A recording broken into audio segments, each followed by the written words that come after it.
Chapter 57, In My Hands. Chapter 57, In My Hands. In the Stone Tower. Zhuosu and Shi Jian looked serious. Their eyes glistened in the light, as they stared intensely at Zhuoshi, who was pressing one hand on the turtle shell. As the head of the Zhuo family, Zhuosu actually felt excited. His fingers kept clenching together, and the corner of his lips occasionally twitched. Zhuoshi was the future hope for the Zhuo family. Whether the Zhuo family could rise to power in the future, and whether they could hold their status in the business league, was directly connected to how strong Zhuoshi became. If Zhuoshi were to become strong, the Zhuo family would keep their powerful influence. If she was weak, the Zhuo family might decline. There were countless families whose rise and falls were tied to an important figure. A family had to have a powerful central figure in order to keep their remarkable position. The reason why Bai Mingshang put Yin Kuei and Jiushan close to Bai Mingsu's side was to prevent any mishaps that may happen to Bai Mingsu before he became powerful. Their main objective was the future prosperity of the family. Shi Yin looked indifferent, and at this moment, he was secretly observing Zhuosu's reaction. Through the slight change in Zhuosu's expression, he realized that Zhuosu really did see Zhuoshi as the most important treasure of his Zhuo family. He also realized just how much importance a future strong figure holds to these elders. A strange green symbol flew out of the turtle shell and disappeared into Zhuoshi's body. Zhuoshi's eyes were now closed, and there was a thin layer of green light covering her delicate face. Tiny little spots of light jumped across Zhuoshi's face, like lively fireflies passing their thoughts to Zhuoshi. Zhuosu's expression changed and nearly exclaimed out loud. He instinctively wanted to step forward and protect Zhuoshi, afraid that she might be in danger. "Stop!" Shurian stepped forward suddenly and held back Zhuosu and spoke lightly. "It's okay, Grandpa Zhuo. You shouldn't be too tense." Zhuosu stared for a second, then looked at Shi Yin in surprise. "Are you sure it's okay?" "Yes, nothing will happen to her."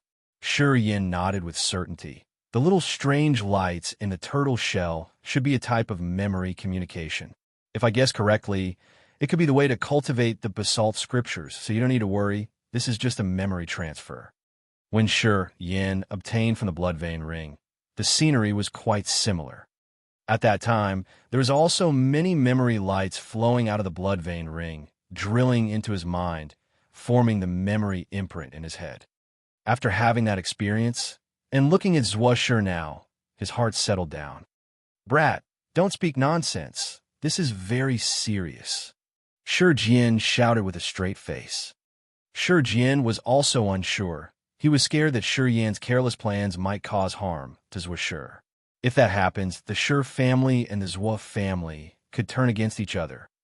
Ever since the Zhuo family was connected to Qi Shao because of Zhuoshi, they secretly began to have what it takes to compete with the Bai Ming family. To the Shi family, having such a strong ally could only be to their benefit, no matter if it's against the Bai Ming family or the Mo family. Shi Jian doesn't want to become enemies with the Zhuo family. "It's okay. Little Shi will definitely be fine. You can relax," Shi Yin said, and comforted Zhuosu. "Congratulations, Grandpa. This time Zhuoshi will surely gain a great benefit. You can get ready to giggle." "You brat." After hearing his words, Zhuosu actually loosened up, and he laughed. "If it really turns out to be like what you said, I'll owe you a big favor, little brat." "Grandpa, you really do owe him a big favor." Zhuoshi suddenly opened her eyes and smiled. Joyfully, she said, "Those strange lights are the cultivation info of the... Now in my mind, I've obtained the complete cultivation method of the... What level of martial skill?"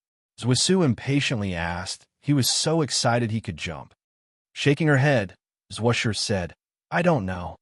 All I got was the cultivation method of the... and it didn't say which level of martial skill it is. The writings on the turtle shell are very ancient. This should be a martial skill cultivated by prehistoric warriors. At that same time, their skills were not as meticulously ranked as ours are." Shi Yin smiled and casually explained, but the martial skills of that time are much more mysterious than the ones we have now.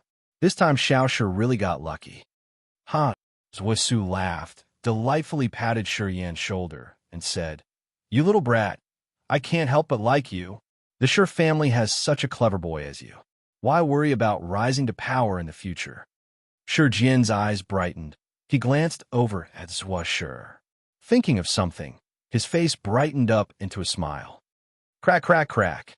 Once Zhuosu removed her hand from the turtle shell, it cracked open, separating into pieces of turtle armor. These turtle armor pieces turned very thin and shone with a strange green light. One of the pieces showed the shape of a dragon head, and another piece had the shape of a dragon tail. They looked like a pair of shoulder armor and were very strange.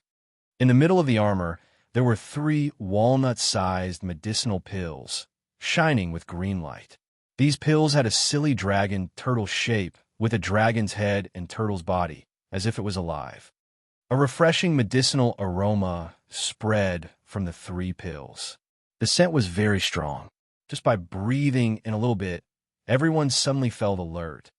These 3 are the dragon turtle pill, especially made to go with the cultivation of This set of armor is the dragon turtle armor. Supposedly, it has very strong defense abilities. Zhuosu reached to pick up the 3 dragon turtle pills and pocketed all of them, and said, "When cultivating I will need the dragon turtle pills. 3 of these are just enough to help me cultivate this skill." Zhuosu's expression brightened even more, and he clapped and laughed in excitement. It was Shi Jian who actually felt slightly low-spirited. He saw Zhuosu taking all the dragon turtle pills, pressing his lips into a line. He finally couldn't help but murmur, "Shi Yan helped too. He can have the dragon turtle armor." Zhuosu lightly kicked the set of armor on the ground. Adorably, she furrowed her brows and chuckled. "I don't want to wear this heavy-ass turtle shell. Take it as you please." Shi Jian jolted and impatiently stared at Shi Yan, urging him to take the dragon turtle armor. "Is it okay to do that? Everything is a full set."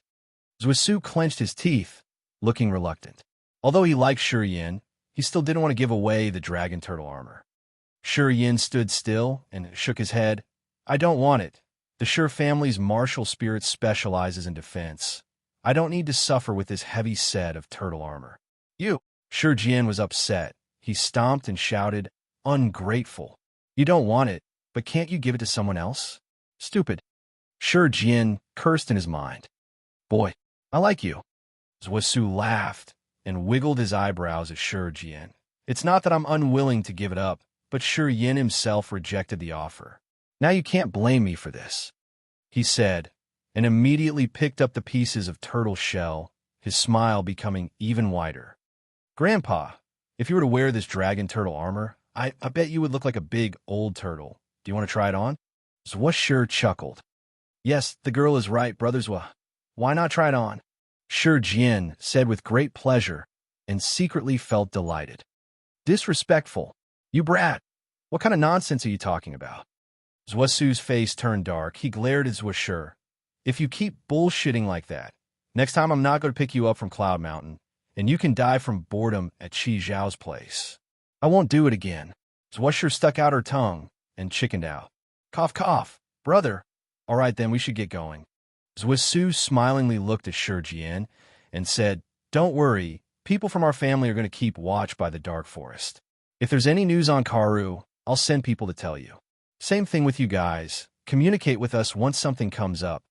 "Of course, Sai. I can't believe a figure as little as Master Karu can steal the treasure map of Musun. Now Misty Pavilion has another piece. Whoever is able to get both pieces of the map would be able to open the gate of heaven with no difficulty. It's really unfortunate." Shi Jian's expression was full of lament. "Master Karu."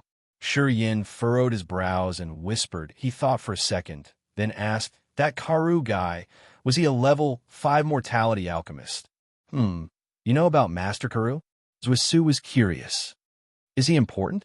Shi Yan didn't answer the question and asked in response. "He's not important. However, the treasure map indicating the gate of heaven that's on him is extremely important." Zhuosu said, "I killed him a long time ago, And that treasure map, just happens to be in my hands. What? Zhuosu, Shi Jian, and Zhuoshi all opened their eyes wide. Simultaneously, they exclaimed out loud. Chapter 58, The Plot. Chapter 58, The Plot. In a gravity room. From the bag at the corner, Shi Yin took out a yellowish broken picture and handed it to Shi Jian. Here, this is it. Shi Jian, Zhuosu, and Zhuoshi all looked at him with faces full of suspicion. Shi Jian took that broken picture and started to scan it carefully when his eyes gradually lightened up. Good. This picture doesn't look fake. It is quite old, as some of the patterns on it have already blurred. Let me have a look. Zhuosu was a little hasty, as he quickly took the broken picture. After touching it, he cried, "It can't be fake. We have the same paper in the Zhuo family, which is made of the soft skin from the belly of a demon beast from remote ages. It's fire, water, and we're proof, basically indestructible. Tell me in detail about what happened between you and Karu, and how many people know about this." Shi Jian looked rigid as he took a deep breath, but he couldn't hide the happiness in his eyes. "You weirdo are really strange." Zhuoshi's beautiful eyes were also focused on Shi Yin.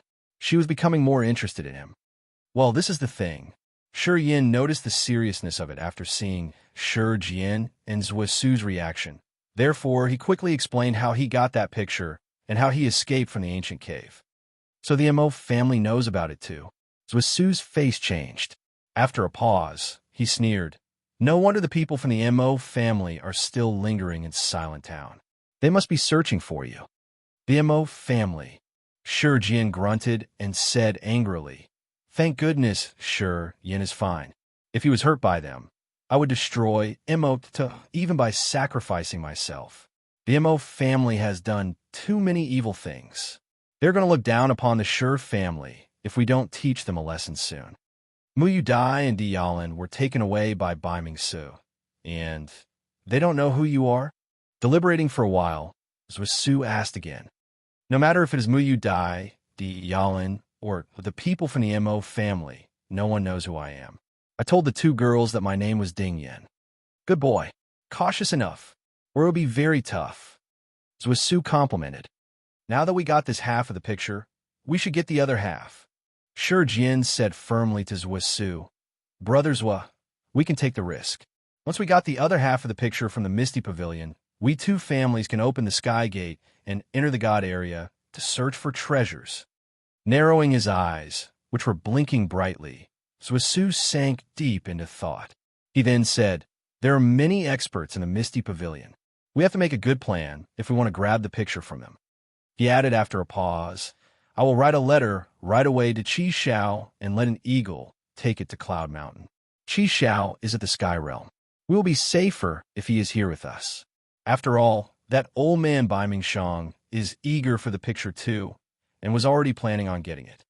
Great. We have larger chance of winning if Qi Xiao attends too. Shi Jian was joyful.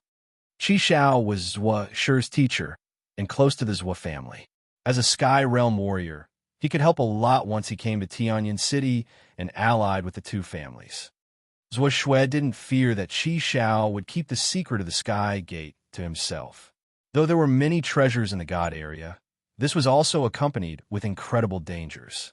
The journey would be much more secure if a Sky Realm warrior was with them. The most important thing was, Qi Xiao was an individual.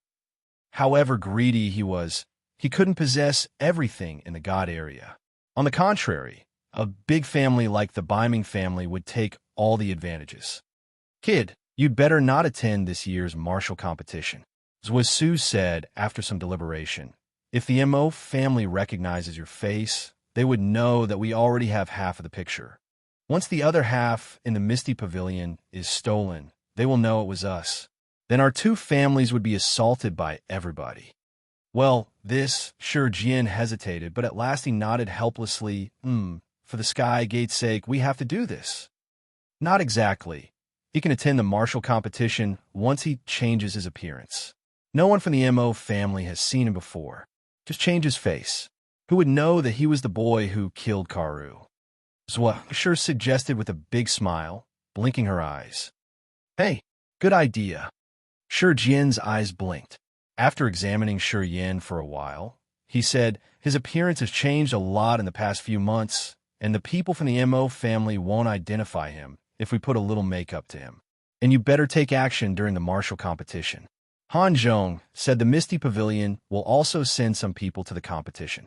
During the competition, if you send some experts with Qi Xiao to the Misty Pavilion to steal the picture, you may not be suspected. Shi Yan thought for a while and also uttered his opinion. We can take action in the middle of the martial competition. Su mumbled something and then replied loudly, sounds great. Let's do it during the martial competition. We will also be present then, and no one will know it was us who robbed the Misty Pavilion. Once Qi Xiao helps us, we will have an 80% possibility of getting the other half of that picture. Will Qi Xiao help us? Shi Jian was not sure. Don't worry. He definitely will. That old guy is very interested in the Sky Gate. Thus he will come right away from Cloud Mountain as soon as he gets the news. So Shi didn't worry at all. I know him too well. He is more curious than anyone about unknown things. Then it's fixed. Shi Jian was assured. He then took the picture back from Su and put it into his own pocket happily. Brothers, it's time for you to go back and make preparations. I'll be waiting for Qi Xiao to get the other half and come to complete mine. Ha ha ha ha ha. Great. Su nodded with satisfaction. He pulled Shi. Let's go, we should plan on it. Let me keep the picture. You should do nothing but training. I will find someone tomorrow to come and change your appearance. You should beat the Mo descendants hard. Shi Jian yelled. Okay. In the Mo family, Mo Tuol was strolling around the Thunder Palace with a rigid face. Beside him stood Mo Chaoga and Mo Yinyu. Mo Yinyu's pretty face was full of bitterness. So was Mo Chaoga as he lowered his head. Why can't we find him? Are you so useless? You can't even find a boy who has no background. We have so many people in every city. Do they only know how to waste our resources? Mo Tuol berated loudly. He pointed at Mo Chaoga and Mo Yinyu and yelled furiously. You two, you have made so much trouble over such a small task. You are more like 2 rice buckets. Father, I've sent people to search, and our people in Silent Town never took a single day off. But the merchant union is too vast. Who knows where that boy has gone? I did my best. Useless. All useless. Mo Ta cursed loudly for about 10 minutes before finally tiring, and he sighed helplessly. Seems I have to pay a visit to the Baiming family in person. Father, will we not receive anything if Baiming Shang knows about it? Do you have any better ideas? Mo Ta looked so gloomy that he could swallow a monster. Do you think I want to? If you hadn't let that guy escape, I wouldn't need to visit Baiming Shang. Only Mu Yudai knows who that young boy who killed Karu is. Only her. And only she may know where that boy is now. Do you think I would need to do this if you weren't so useless? Crap. Father, sorry, I was wrong. Mo Chaoga pleaded miserably. Then he turned and stared at Mo Yinyu hard. If you can't win a martial competition, your father can't help you either. Mo Yinyu nodded hastily with her face full of fear. In the Baiming family, at the center of an artificial lake, there was a medium-sized island covered with bamboo houses. In the garden of one of the bamboo houses, Mu Yudai was sitting, feeling soft breeze on her skin and focusing her nimble fingers on the zither. The melodious zither melody rippled out slowly, attracting the birds on the clear lake, which gathered in the garden and forgot to leave. Dialan was in the training field of another garden. With a long sword in her hand which was splashing fire, she was training with a certain martial skill. Her hot figure was sending out intoxicating charisma in the sunlight. At the bank of the lake, every passing warrior would stop and stare, gazing at the island with eager eyes and a captured face. Sister Lan, how is this fire cloud sword? After a piece of music, Mu Yudai approached Dialan with a big smile. The Baiming family is known for its expertise in making weapons. Even in our fire empire, no one is better at it than the Baiming family. The fire cloud sword is a mystery-level weapon, which can really help me release all of my strength when accompanied with the fire cloud formula. More specifically, it can bear the fire from my blue magic flame. It's really good. Dialan nodded. Apparently, she was very satisfied with her new weapon. So, are you still regretting coming with me? Alas. Dialin shook her head, and an image appeared in her mind again. She barely smiled. It's useless to say these things now. I'm afraid I won't see him again in this life. For revenge, for our family's prosperity, I have to do this. It's just can't. Can't let it go. Yeah, sometimes I miss him too. Muyu Dai let out a rare sigh as well. I feel that I owe him. But what could we do? We are only two girls who have lost their family and are saddled with a heavy mission. We have to be realistic and choose a powerful party, or we will spend our whole life as a commoner and live a boring life. He is not common at all. Sometimes I feel he is more horrifying than Bai Ming-so. He won't be any worse off than others if he has the opportunity. Unluckily, God didn't give him an opportunity. If he wants to succeed, he needs to advance step by step since he doesn't have a big family supporting him. We can't wait for too long. I know. That's why I'm here with you, and not with him. Miss Mu, the family head has invited you and Miss Yalin to the ice pavilion. It is an important talk. At the center of lake, a warrior was standing on a boat and shouting at the island. Okay, Muyu Dai replied, as she frowned in puzzlement. Why does he ask for us? We never made an appearance since we arrived at the Bai Ming family. This unexpected invitation is very strange. He's going to talk about your marriage with Bai Ming's? Di Yalin assumed. I won't marry Bai Ming-su if they don't help me get my revenge. Muyu Dai humphed coldly. I came to the Bai Ming family for their ability to help in my revenge. I feel nothing for Bai Ming-su at all. Even if I fall in love with him in the future, I will leave sooner or later. Humph. Chapter 59. The Situation Surges. Chapter 59. The Situation Surges. Bai Ming Family, Ice Pavilion. The ice pavilion was made of snow ice stones which were naturally gelid stones. Even on a hot summer day, it would still be radiating freezing cold energy. The ice pavilion was made up of 9 levels, each as tall as 10 zhang. Overflowing with freezing air, it looked like a frigid ice mountain. This was where Bai Ming-shang usually trained at. The Bai Ming family's polar ice flame martial spirit was cold in nature. Cultivating in an ice pavilion made of snow ice stones was incredibly beneficial to the Bai Ming family's polar ice flame martial spirit. Usually, unless tempering himself with a secret treasure, Bai Ming-shang would never leave the ice pavilion. Everyone who wished to meet the Bai Ming family head had to endure the cold energy of the ice pavilion in order to see him. Bai Ming-shang would never take into account the feelings of others. He would only make others accommodate him. As you go up levels in the ice pavilion, the cold energy gets worse. Even when the ordinary sons of the Bai Ming family come to visit, they would only wait at the 3rd or 4th level. If they kept going up, it would be too much for their body to handle. Level 6 of the ice pavilion. In the middle of the erect ice pillars sat the hulking Bai Ming-shang. His body was shrouded by lingering cold energy. On the ice pillars of the 6th level, strange ice flames were burning bright, making the freezing energy even more chilling to the bones. Mo Tuo furrowed his eyebrows and stood across from Bai Ming-shang. Next to him was the handsome Bai Ming-su. Yin Kuei and Jiao San were like 2 ghastly shadows, sitting behind 2 ice pillars.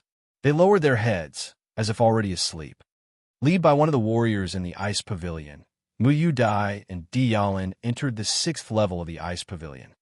The cold energy of this level had twice the strength of the 5th level.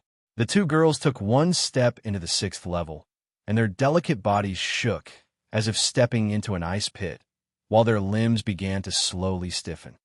You're here. Bai Ming-su stepped forward and shot a meaningful glance at Muyu Dai. This is my grandpa, and this is the head of the Mo family. Muyu Dai and Dialin's faces simultaneously changed. The 2 of them looked at Mo Tall, as their expressions became stiff as stone. The death of Luo Hao and Hu Long was described very clearly. Aside from the intervention of Bernard and the Crescent emissaries of the Dark World, there were also strikes of lightning from the sky. Afterwards, the 2 girls had seen Mo Chowga.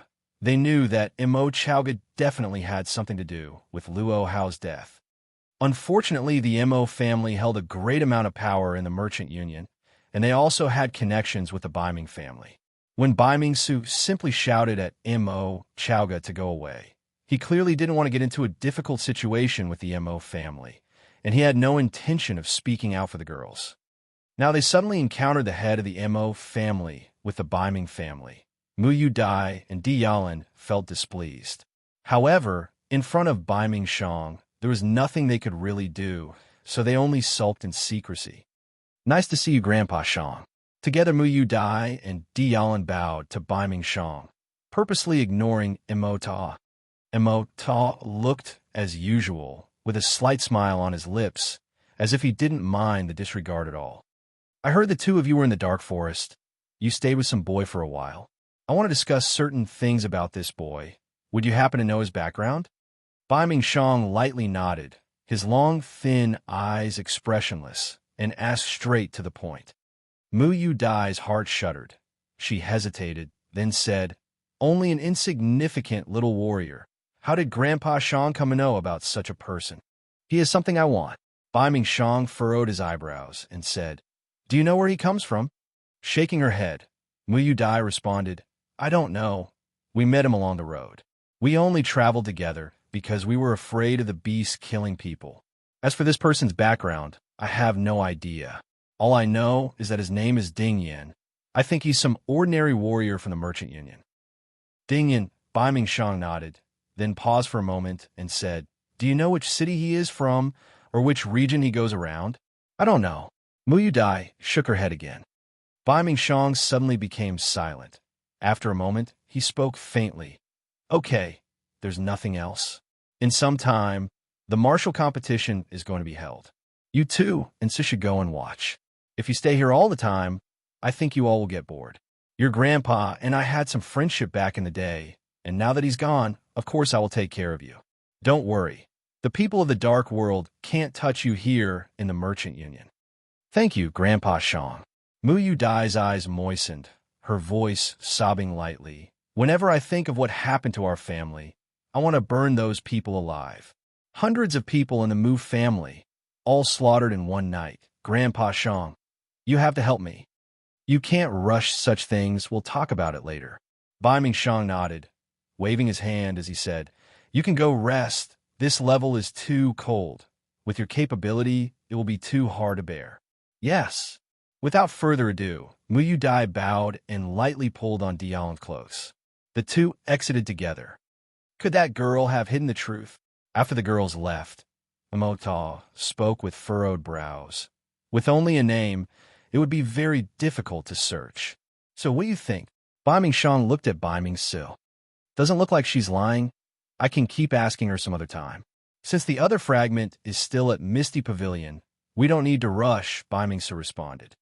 Biming Shang nodded and said, "Okay, you keep an eye on those two girls. Remember, don't get manipulated. I don't want you to become someone else's weapon. Do you understand?" "I know, Grandpa." Biming Sil smiled. "Brother Mo, you don't need to be so anxious. I'll notify the Shur and Zwa families, and let them both look for Ding Yan. Don't worry. I'll use my name to search for him. You won't get involved." Biming Shang said unyieldingly, "Together with the 5 great families of the merchant union, I do not believe that we can't find a mere commoner. Humph. Remember, send someone to bring that brat's portrait. As long as he still lives, there's no way he can hide." "Okay, then I will leave now." Emota nodded and left without any further ado. So, keep an eye on Zwa Shur from the Zwa family. Now that she has connections with Qi Xiao, if you can take Zwa Shur as your wife, it will be much less troublesome for us. After Emota left, Biming Shang glanced over at Biming Su and said, "That girl's natural gifts are quite extraordinary, and she's also Zwa Su's little sweetheart, quite a capricious one. If you can rein her in, that old man Zwa Su won't be able to do a thing. They'll be bound to the Biming family. No need to worry, one at a time," Biming Su said with confidence. Nodding, Biming Su continued, "That Mu Yu Dai girl is also quite talented, but although her musical martial spirit is strong, it's not of much assistance to the polar ice flame martial spirit of our Biming family. However, that Dialin has the blue martial flame martial spirit. It could be complementary to our family's martial spirit, so you have to keep a close watch on that girl, and if you can, bond with her. She might be able to give birth to an outstanding offspring of our Biming family. Don't worry, Grandpa. The things I have my eye on can never escape from me. All right, since they entered into our Biming family, they can't even think about leaving. The Zwa family. Zwasu was in his room, leisurely drinking tea. Behind him, a dark shadow suddenly knelt down and reported. Biming Shang sent a messenger. He requested us to find a boy named Ding Yin, saying that he stole something from the Biming family, and they will give us 5 mystery-level weapons for the boy. 5 mystery-level weapons.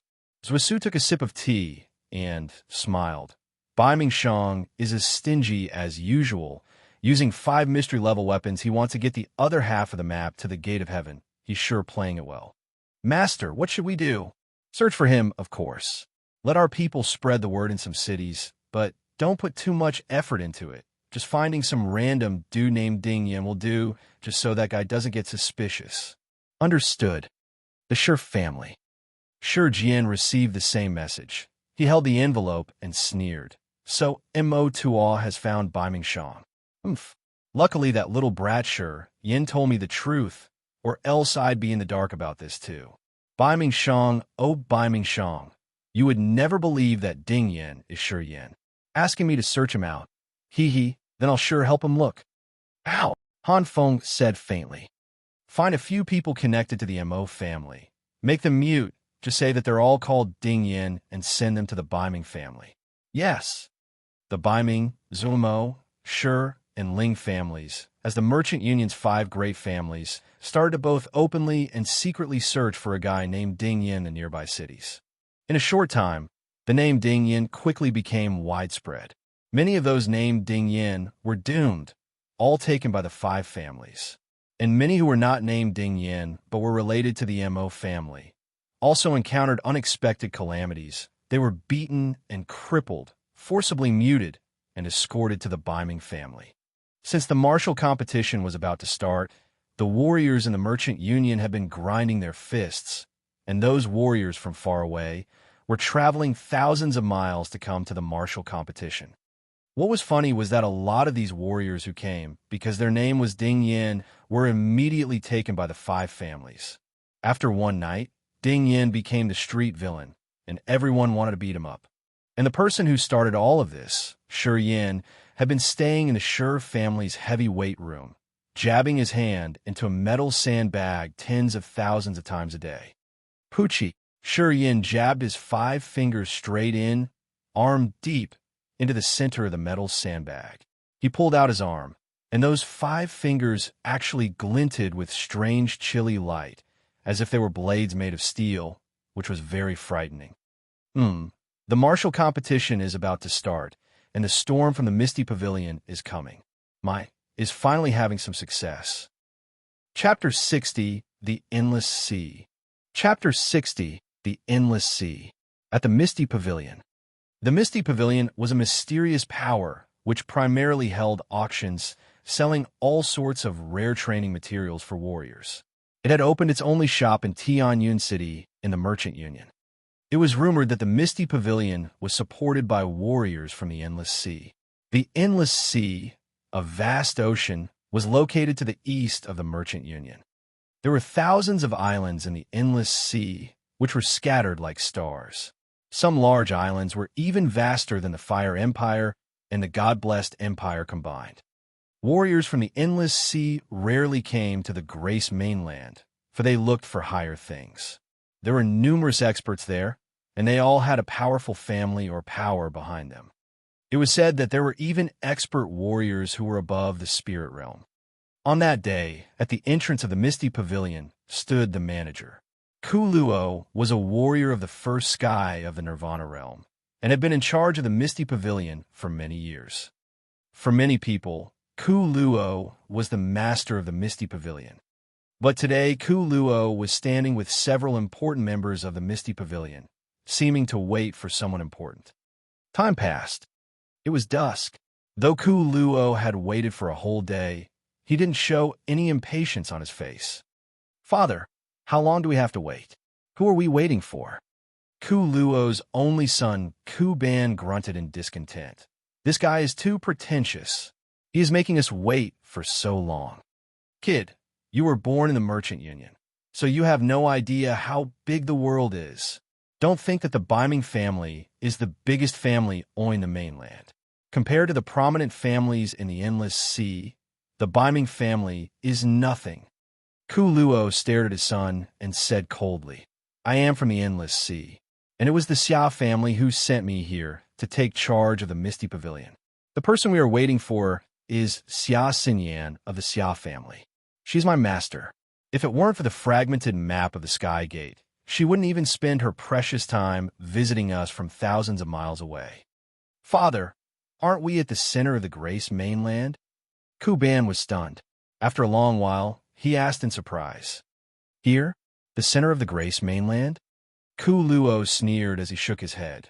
The Fire Empire, the God-blessed Empire, and the Merchant Union are on the outskirts of the Grace mainland. How would they be at the center of it? Remember, the Grace mainland is far more vast than what you imagined.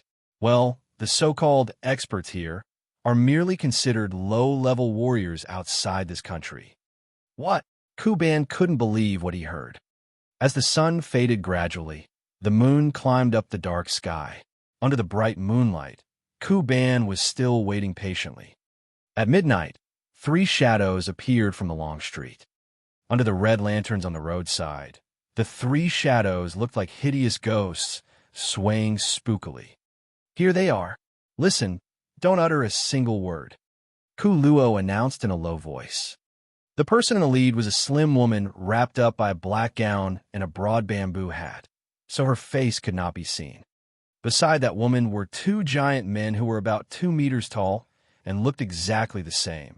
They were twins. The 2 huge tower-like men had dark skin and a masculine aura, but they moved really fast, giving the impression that they weighed nothing. Miss, you have finally arrived. Ku Luo bowed and said respectfully, Ku Luo has been waiting for you for a long time. Let's get inside first. A melodious voice came from under the bamboo hat. That woman didn't waste one more word as her slim body passed Ku Luo and directly headed inside the Misty Pavilion. It looked like she could be the master wherever she was. Yes, miss. Ku Luo nodded with a smile. Then he followed her at her pace, feeling relieved. In the inner garden of the Misty Pavilion, in a quiet room, the women in the black gown sat down on the seat at the center of the room, which was prepared for the master. After the 2 huge men found their positions to stand behind her, she waved her hands. Ku Luo stays here. Everyone else is dismissed. Leave us alone, Ku Luo announced to those men loudly, and specially stared at his son, Ku Ban. Ku Luo was the manager of the Misty Pavilion, so after his announcement, they quickly left the room. Ku Luo entered and gave a salute to the woman, then quickly took out an account book from his chest pocket, handing it to the woman with 2 hands. This is the accounts for the past 10-some years. Miss, please check. Well, put it away. I haven't come for the accounts. Then she leisurely waved her hand and took off the bamboo hat. An extremely beautiful face appeared. She frowned with her pretty eyebrows and said softly, Show me the fragmented map. Yes. Ku Luo immediately took out the fragmented map of the Sky Gate from underneath his clothes and handed it to her respectfully. Xia Xinyan picked the map with her jade-like fingers, glanced at it once, and nodded softly. Good. From its old look, it seems to be authentic. Miss, there are also 3 nutrition pills and 1 blood magical crystal, which were sent by the immortal Yang family through empty strategy. They said it's for you. Ku Luo took out those things mentioned before and handed them respectfully to Xia Xinyan. Miss, it's enough for you to handle the situation here with the 3 nutrition pills. You'll be heavily hurt every time you operate the incarnation martial spirit, but with these, you will be fine. Well, the Yang family is literally generous and pretentious. Xia grunted. The Misty Pavilion doesn't belong to the Xia family exclusively. The Yang family is also a heavy stockholder. They don't even send a man here, but 3 nutrition pills? Haha, they trust me so much. As she spoke, Xia Xinyan put away the 3 red, long-incised nutrition pills. Stroking the blood magical crystal, she asked, "And what about this blood magical crystal? The Yang family has requested you to look for a person." The family head of the Yang family, Yang Qingdi, said his grandson Yang Hai is still alive in this place, as he perceived through the skill. So he has asked you to find him. The 3 nutrition pills are payment. Ku Luo lowered his head as he answered in a low voice, not daring to look at her. "What?" Xia Xinyan exclaimed in indignation, and she said coldly, I wondered why they so generous. They want me to do this difficult thing for them for 3 nutrition pills? Too bossy." Ku Luo kept his head lowered, not daring to say anything. "Miss, 50 years ago, Yang Qingdi and his experts entered the 4th demon area, where his son, Yang Xiao, died in a battle. Moreover, Yang Xiao's wife gave birth to an infant there. After Yang Qingdi killed a demon king in the 4th demon area, the other 3 demon kings allied to chase him out, and his daughter-in-law died soon after. Yang Qingdi assumed he was about to die, so he broke the space with skill and threw that infant out of the 4th demon area." One of the huge men explained with his rusty voice. "And then," Xia Xinyan frowned slightly and asked nonchalantly. That huge man paused, thought for a while, and continued. "After he threw out that infant, Yang Qingdi stayed in the 4th demon area for another 20 years, encircled by the other 3 demon kings. But luckily he escaped and came out of the 4th demon area alive, though he was badly hurt. Recently, Yang Qingdi finished his secret training and came out as a spirit realm warrior. He had saved 1 drop of blood from the infant when he threw him out of the 4th demon area. So he perceived through skill that his grandson is in the merchant union. That's why he sent the 3 nutrition pills as the payment. He cares about the Yang descendant. The 3 demon kings in the 4th demon area seem to have a big plan recently. So I guess Yang Qingdi has been too busy to search for the infant in person." The other huge man added. "Yes, they sent a message that one of the 3 Shura kings, Xiao Hani, had already set off from the Immortal Island with 50 Shura escorts. They will arrive in, at most, 1 month, and hope that you could find the infant before they arrive." Ku Luo said slowly with deference. "Shura king, Xiao Hani, 50 Shura escorts." Xia Xinyan sneered. "Seems like Yang Qingdi really cares about that infant. The Yang family is so domineering in the Endless Sea, thus they offended a lot of people. For the past few years, they were busy fighting with the 4th demon area and lost a lot of descendants who possess the immortal martial spirit. That infant is Yang Qingdi's direct grandson, left by Yang Xiao. Sure enough, he takes it to heart." One of the huge men responded. "Ku Luo, from now on, I will take charge of the Misty Pavilion, and you will go look for his grandson discreetly. The Shura king, Xiao Hani, is coming. I can't take the 3 nutrition pills if we can't find Yang Hai before he arrives. You understand?" Xia Xinyan looked at Ku Luo indifferently. "Yes, I got it." Ku Luo nodded. "I will keep the blood magical crystal. After you find all those men called Yang Hai, bring them to the Misty Pavilion, and then with Yang Qingdi's blood magical crystal, we will know who is the Yang Hai we want." Xia Xinyan said with an indifferent face as she stroked the blood magical crystal. "Okay, I will go right away." Ku Luo bowed and left, while sighing to himself bitterly. The 5 big families are looking for Ding Yin, and I have to go look for Yang Hai. It's so boisterous in the merchant union. Chapter 61. Leaders of the 3rd Generation. Chapter 61. Leaders of the 3rd Generation. The merchant union was becoming quite lively. The 5 families were still trying to find a guy named Ding Yin when the Misty Pavilion also stepped in, searching everywhere for someone named Yang Hai. But the Misty Pavilion was not as outrageous in their search. They adopted the bribing method. As long as you can prove that your name is Yang Hai, you can come to the Misty Pavilion to receive 1,000 purple crystal coins. Since the martial competition was about to be held, there was an endless stream of people in the merchant union. Although the actions of the 5 families and the Misty Pavilion confused many, most people still came for the martial competition. Quickly, the restaurants and inns of Tianyin City were packed. The warriors and mercenaries that come from the Dark Forest, Dead Swamp, and Cloud Mountain were all hardened fighters. Even in Tianyan City, they were restless, often causing conflicts and killing each other.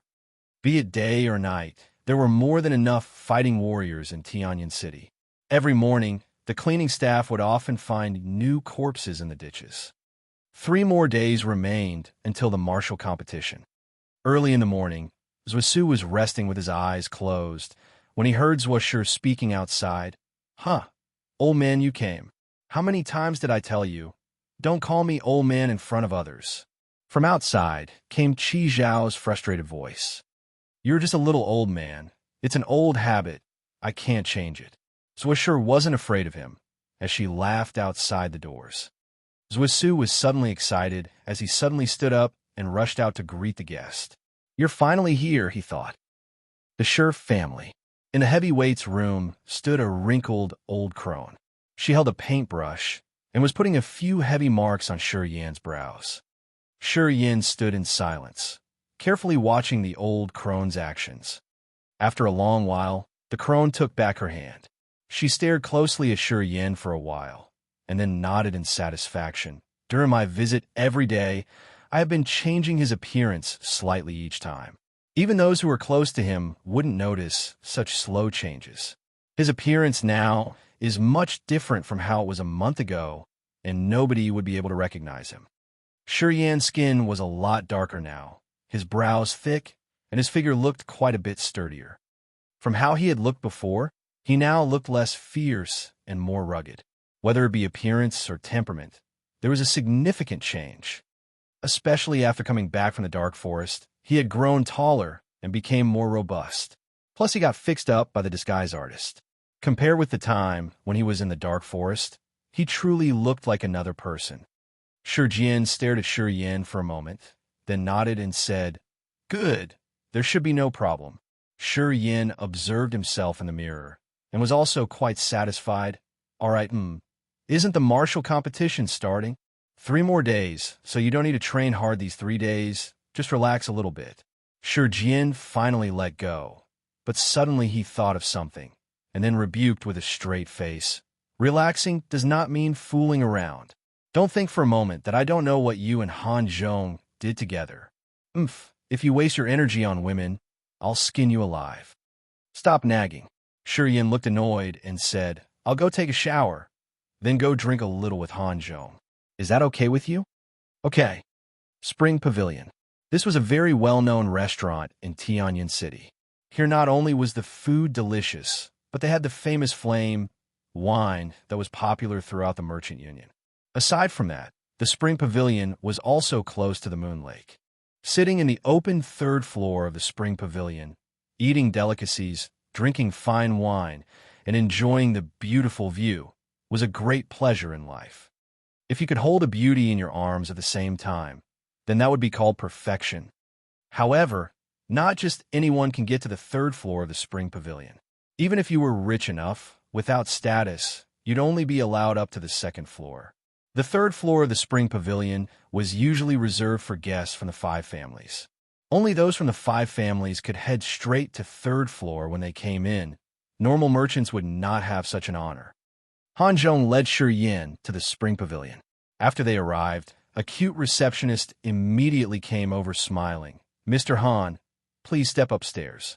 Han Zhong squinted as his eyes circled the girl and complimented, "Xiao Feng, your thing got a lot bigger." Then he stopped and lasciviously stared at the girl's breasts. "You're the worst, Mr. Han, always staring at that place." The girl smiled shyly, having a style of her own. She pointed up and said, "There are other guests up there. They are the young masters and mistresses of the Mo and Ling families. Mr. Han, you should be prepared." "No worries." Han Zhong smiled and stopped teasing the girl. He grabbed Shi Yan and brought him straight up the 3rd floor.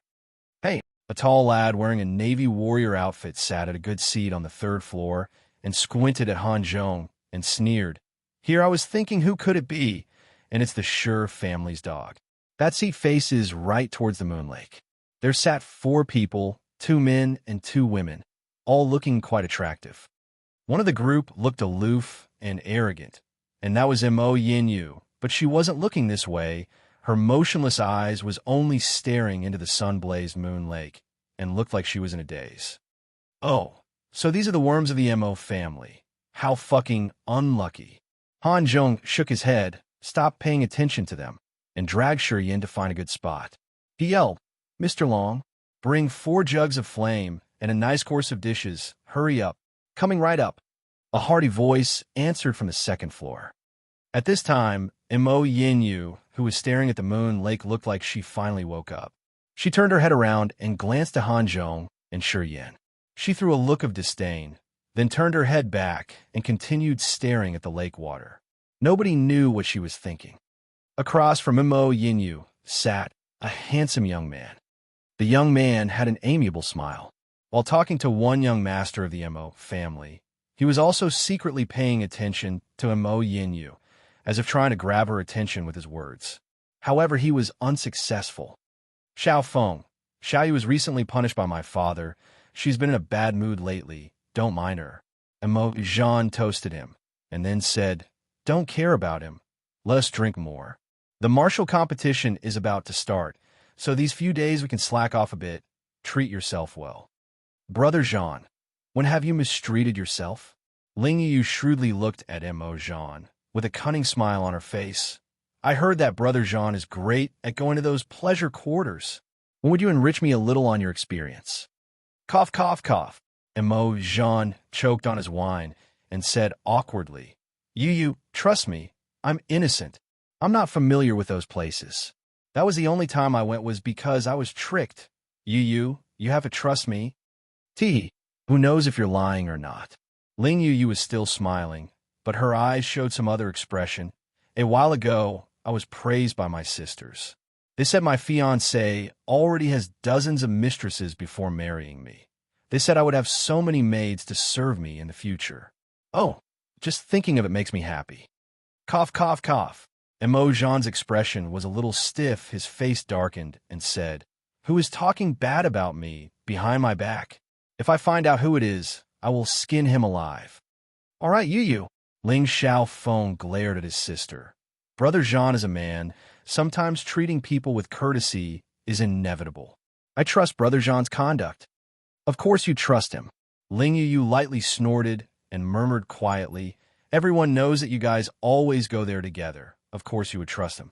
Upon hearing this, Mo Yin glanced over at Ling Xiaofeng, and her brows slightly furrowed, as if she was irritated. However, she didn't say much, and again turned her head towards Moon Lake, her expression growing colder. "I'll deal with you when we get home."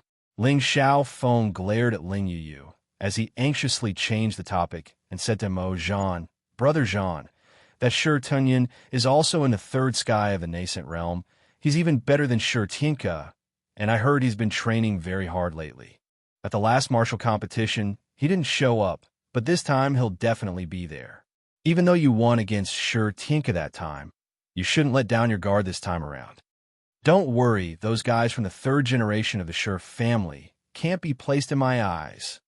Mo Zhan smiled with arrogance, coldly glancing over to where Han Zhong was, and said, "Just watch. This year's martial competition, I'll cripple whoever comes in my way." "Yeah, sure enough, Brother Zhan has the heroic spirit."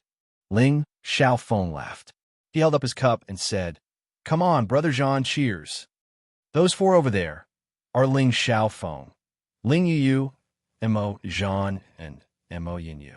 They are all the leaders of the third generations of the Mo and Ling families, and they might become your opponents in the martial competition. Among them, Ling Xiaofeng and Mo Yin are engaged, and that Mo Zhan and Ling Yu are also engaged. Mo Zhan and Ling Xiaofeng are both at the third sky of the nascent realm. Mo Yin is slightly worse, but still has a cultivation of the second sky of the nascent realm." Han Zhong lowered his voice and explained the situation to Shi Yin. He paused and then said, "But the one you should least underestimate is that Ling Yu. We got the news a while ago that this girl broke through to the human realm half a year ago, and now she's the strongest one in the third generation of the Ling family. This year's martial competition, the Ling family might arrange to have Ling Yu fight against Washur. Apparently, to make Ling Yu win, the Ling family have spent a hell lot on her, not only buying the most expensive medicines, but they also gave her a few secret treasures to defend herself. So Washur might be in a lot of trouble this time. Not necessarily. Shi Yin smiled, casually glancing at Ling Yu, and spoke in a low voice. Washur is much more fierce than she is. Just watch. She's going to lose really badly.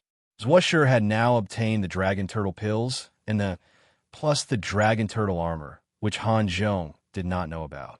With all these things to rely on, Washur had a 9 out of 10 chance of winning, and besides, Washur's realm was a little higher than Ling Yu's. That kid, what are you talking about? At this moment, Ling Yu suddenly stood up and sneered. Are you saying that I'm not as good as Washur? You think I didn't hear that? I'm telling you, my hearing is clear as ever. Talking about people behind their backs, people from the Shi family. Are you all this dirty? Chapter 62, Unrecognized. Chapter 62, Unrecognized. Well, Washur is superior to you. You will definitely lose in the martial competition. You are doomed. Shi Yin glanced at Ling Yu indifferently, without getting angry. I'm doomed. Ling Yu was furious as she sneered. Who do you think you are? Are you a prophet? Shi Yin shook his head and didn't talk to her again, showing no care for her. With a rigid face, Mo Zhan stood up from the table and strode toward Shi Yin. As he approached him, he yelled with his head high. Kid, who are you? I haven't seen you. You are from the Shi family too? You want to be ruined before the martial competition? Shi Yin turned serious as he lowered his voice and asked Han Zhong, Can I kill him? Han Zhong was totally frightened as he quivered suddenly and asked in haste, Brother Yin, what are you trying to do? Though he had been with Shi Yin for a long time, they had just sought out entertainment together. He only knew that Shi Yin recent got profound chi and reached the third sky of the nascent realm. Yet he hadn't seen him fight with others, so he had absolutely no idea how Shi Yin would react to the provocation. The fact that Shi Yin wanted to kill for such a trivial dispute totally frightened Han Zhong. He had never thought that this young master, who was the best at entertaining, would be so brutal in front of his enemies. Shi Yin glanced at the man, suggesting that he was going to take action. No, Han Zhong hurried to stop him with a face full of terror. He thought to himself, though you are at the nascent realm, your opponent is an expert too.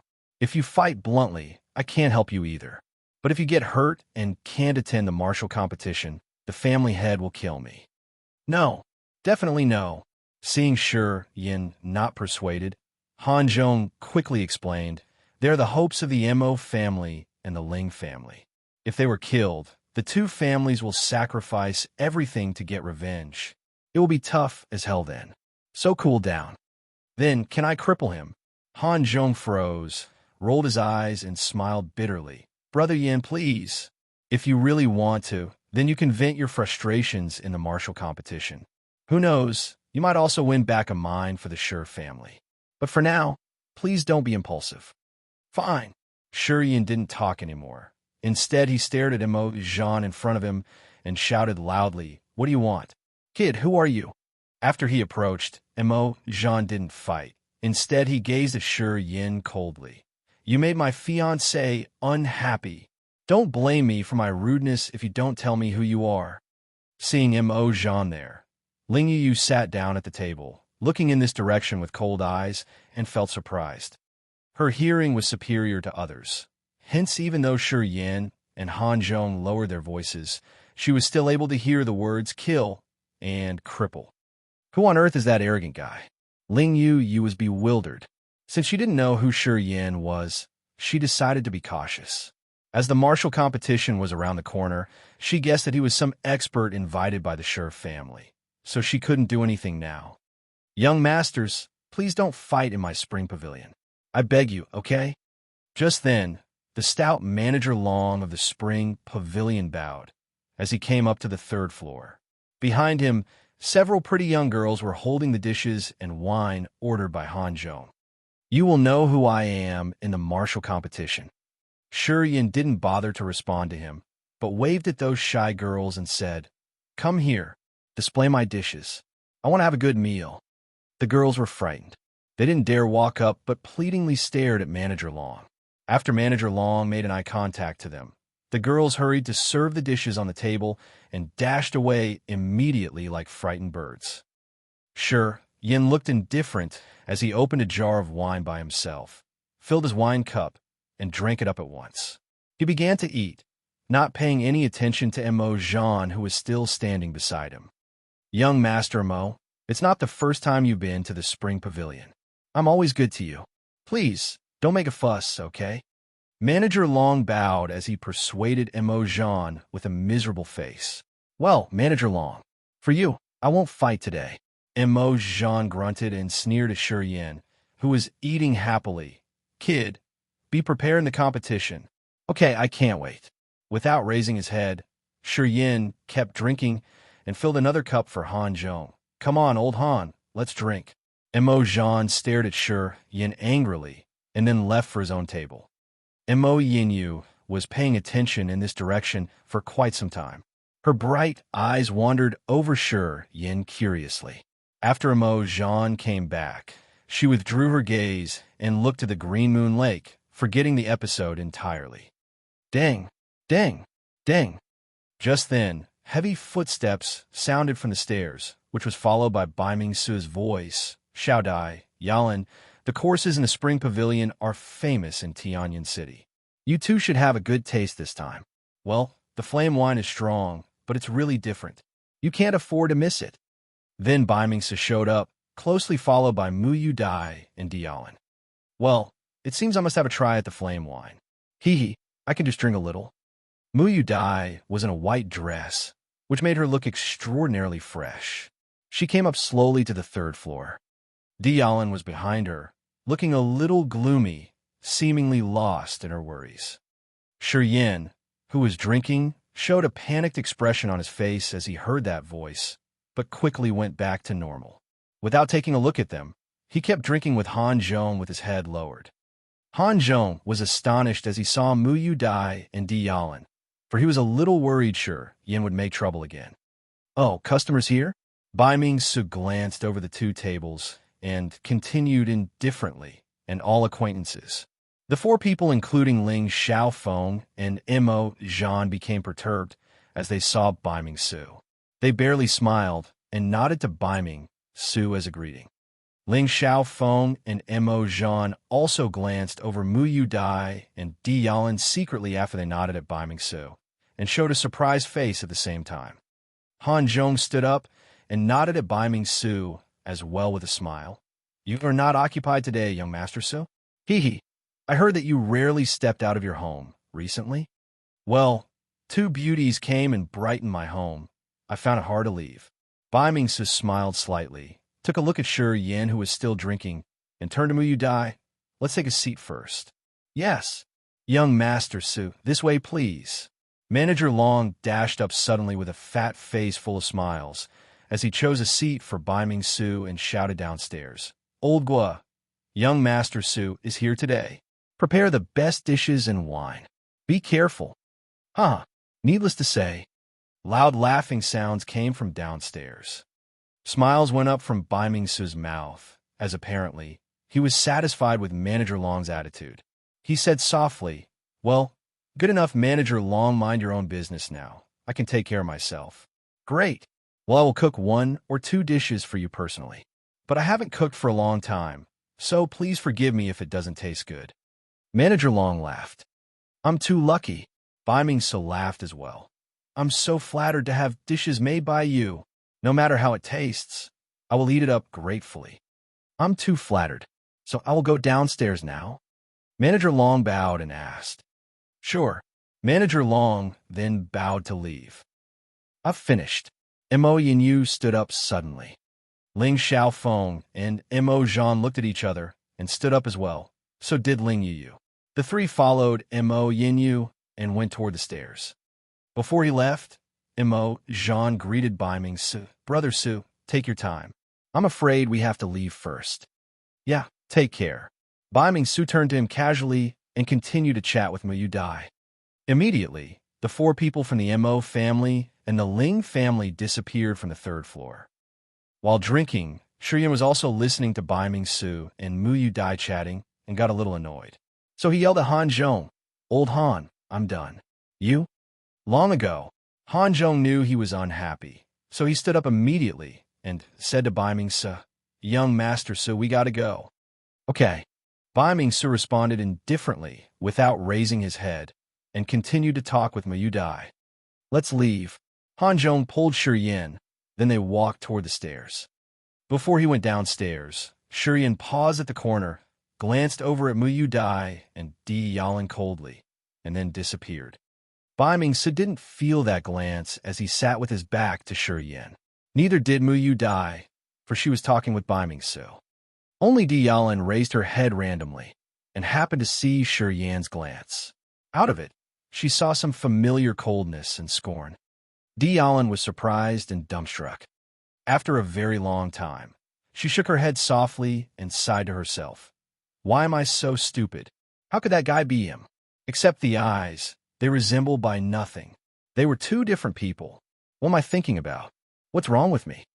Chapter 63, The Martial Competition. Chapter 63, The Martial Competition. Tianyan City, the Godstone Square. A small hill-sized, diamond-shaped meteorite stood tall in the Godstone Square.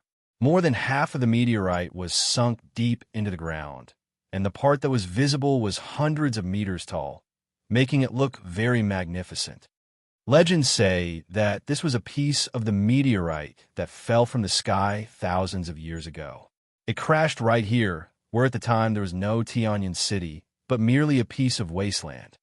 It was said that after the meteorite fell from the sky, in the beginning, every night under the glistening moonlight, the meteorite would emit a bright silver light. Later on, this silver light started to dim day by day, and in the last 10 years, the meteorite has never shone, appearing just like a normal rock. The people of the Merchant Union treated this meteorite as a godstone and established Tianyan City around it. It has been many years since then, and now Tianyan City has become a big city in the center of the Merchant Union. However, even though the meteorite stopped shining in silver brilliance for the warriors of the Merchant Union, it was a blessing from God, and thus the meteorite was zealously treated as a godstone. The Godstone Square was also built from that meteorite. In the Merchant Union, many couples would come to the Godstone Square and make their vows, with the Godstone as a holy witness to their love. Every martial competition in the Merchant Union was held in the Godstone Square. On this day in the Godstone Square, there was an endless stream of crowds. Outside the square, there were countless vendors, many of whom were warriors selling mostly items that were associated with cultivation. In the Godstone Square, in front of that enormous meteorite were 16 battle arenas. Each one was about 100 square meters and was made out of solid green iron. Even warriors in the human realm wouldn't be able to break it using all their strength. Around these 16 battle arenas stood 5 tall stone towers. One of the towers was 50 meters tall, while the other 4 were 40 meters tall. These 5 towers were equally spaced 100 meters apart in distance, and on those towers stood the people from the 5 families, who were able to view all 16 arenas below. On one of the stone towers, Shiyan stood next to Shijian, condescendingly looking down upon all the participants around the Godstone Square who came to compete in a martial competition. This stone tower belonged to the Shi family, which was 40 meters tall. The other 4 were for the Baiming, Ling, Zhua, and Mo families. The stone towers belonging to the Ling, Zhua, and Mo families were also 40 meters tall, just like that of the Shi family. However, the Baiming family was an exception. Their tower was 50 meters high, a whole lot taller than the other 4 families' towers. Just from the height of the stone towers, it could be seen that the Baiming family held an absolutely strong position in the Merchant Union. This was the first day of the martial competition. The direct descendants of the Shi family, Shi Jian, Shi Tai, and Shi Deng, were all on the stone tower by this time. The Han brothers, Han Feng and Han Zhong, were also in the stone tower, plus a few other strangers that Shiyan didn't know. Through Han Zhong's introductions, Shi Yin learned that those were the loyal subordinates of the Shi family. They usually worked in the city, but were called here because of the martial competition. However, Yang Hai was not in the stone tower, and that was because Yang Hai did not practice martial arts. When the martial art masters of the other cities were called here, Yang Hai had to go and take charge in case any problems come up while the martial competition was being held. Every year's martial competition was separated into 5 categories: elementary, nascent, human, disaster, and earth. However, in the category of earth realm, there would usually only be one figurehead. Usually, even the warriors who were unaffiliated to any power, when they managed to reach the earth realm, they would have certainly gained their own cultivation opportunities. It was unlikely for them to covet the prizes given by the 5 families.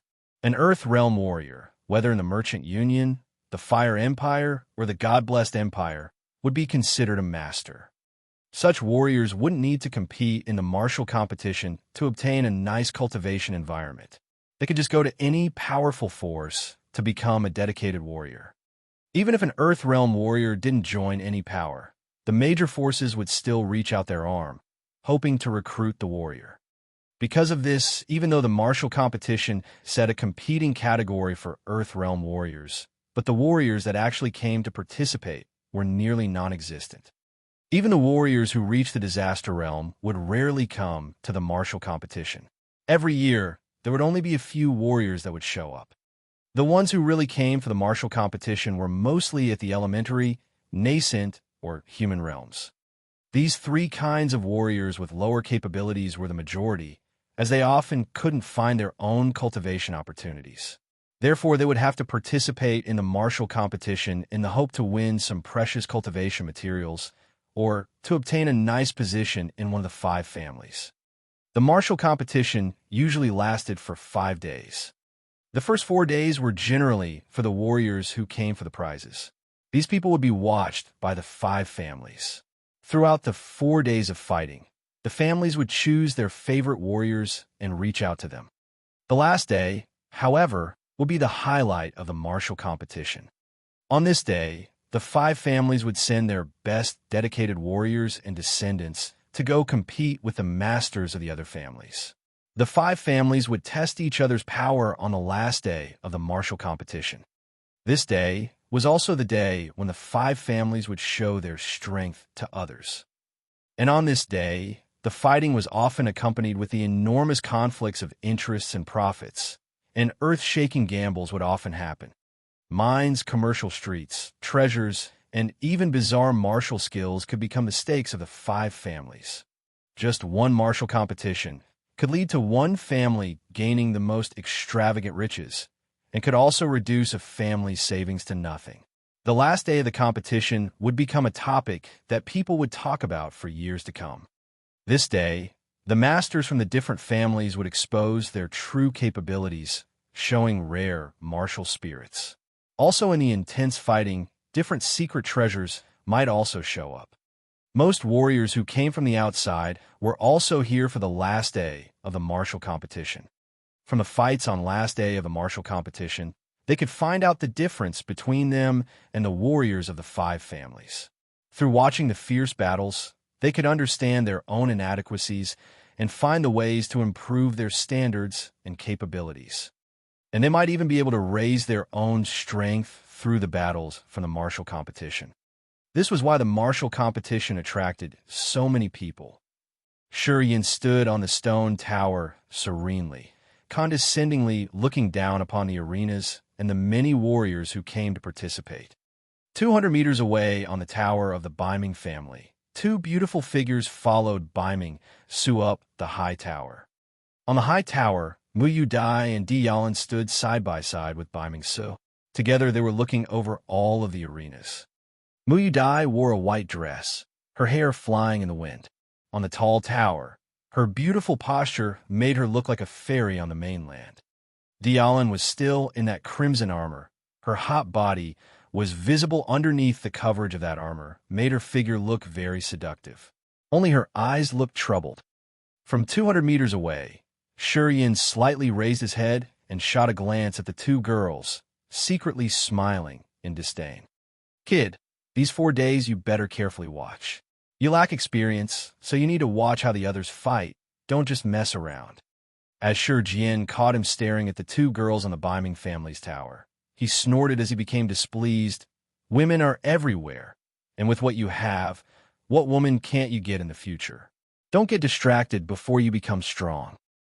Yes, I know what I'm doing. Shi Jian nodded. Brother, Crow from the Misty Pavilion has come to see you. Shi Tai, who stood near the staircase entrance of the stone tower, suddenly shouted. Crow. Surprise flashed across Shi Jian's face. He blanked out for a second, but then nodded. Invite him up. Grandpa, how's the situation at the Misty Pavilion? Shi Jian lowered his voice and secretly asked. Shi Jian slightly nodded and said, You shouldn't care much about this. Don't mention it next time, understand? Okay. Looking at his expression, Shi Jian knew that Zhusu and him must have sorted out all the details. But as Han Feng and all the dedicated warriors were on the tower, Shi Jian was confused as to whether the Shi family sent anyone to help Qi Xiao at the Misty Pavilion or not. Crow came up with a smile as he calmly walked next to Shi Jian and said, Head of the Shi family, I have come to request help from you. I'm wondering where your son Yang Hai is right now. I want to invite him to the Misty Pavilion. Is that all right? Yang Hai. Shi Jian's expression darkened as he snorted, but said in confusion, The Misty Pavilion has been trying to find people named Yang Hai everywhere. What are you trying to do? A friend of mine has come from the Endless Sea. Her older relative lost an infant a very long time ago. The infant is called Yang Hai, and so they requested me to look around for him. Thus I asked for your help, Master Shi. Shi Jian's heart skipped a beat, and his eyes flashed with a strange, unknown expression. After quite a while, he finally shook his head and responded, Yang Hai is not in Tianyun City right now, because I called many people back for the martial competition. Yang Hai has been taking charge in another city. We'll talk about this some other time. Sure, as long as you'd remember, Master Shi. Crow didn't urge deliberately and smiled. When he comes back, please allow him to come to the Misty Pavilion. Master Shi, don't worry, I won't let him run all this way for nothing. Okay. Shi Jian indifferently nodded. Then I will take my leave.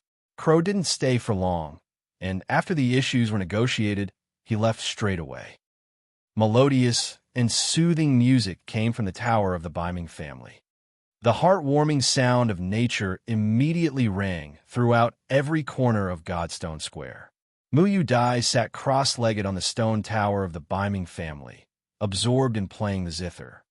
Many warriors who came to the martial competition were attracted by this ethereal music, and their expression was full of fascination as they looked up at the Biming family stone tower. Next to Mu Yu Dai was Biming Su, his expression full of pride, and the corner of his lips showed a trace disdain for all living things.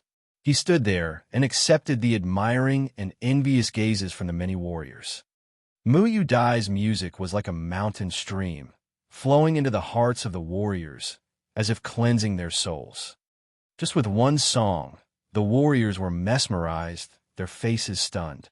Then at this moment, Bai Mingshang suddenly flew from the tall tower. His magnificent figure magically floated on the sky above the Godstone Square, like a god looking down on all human beings.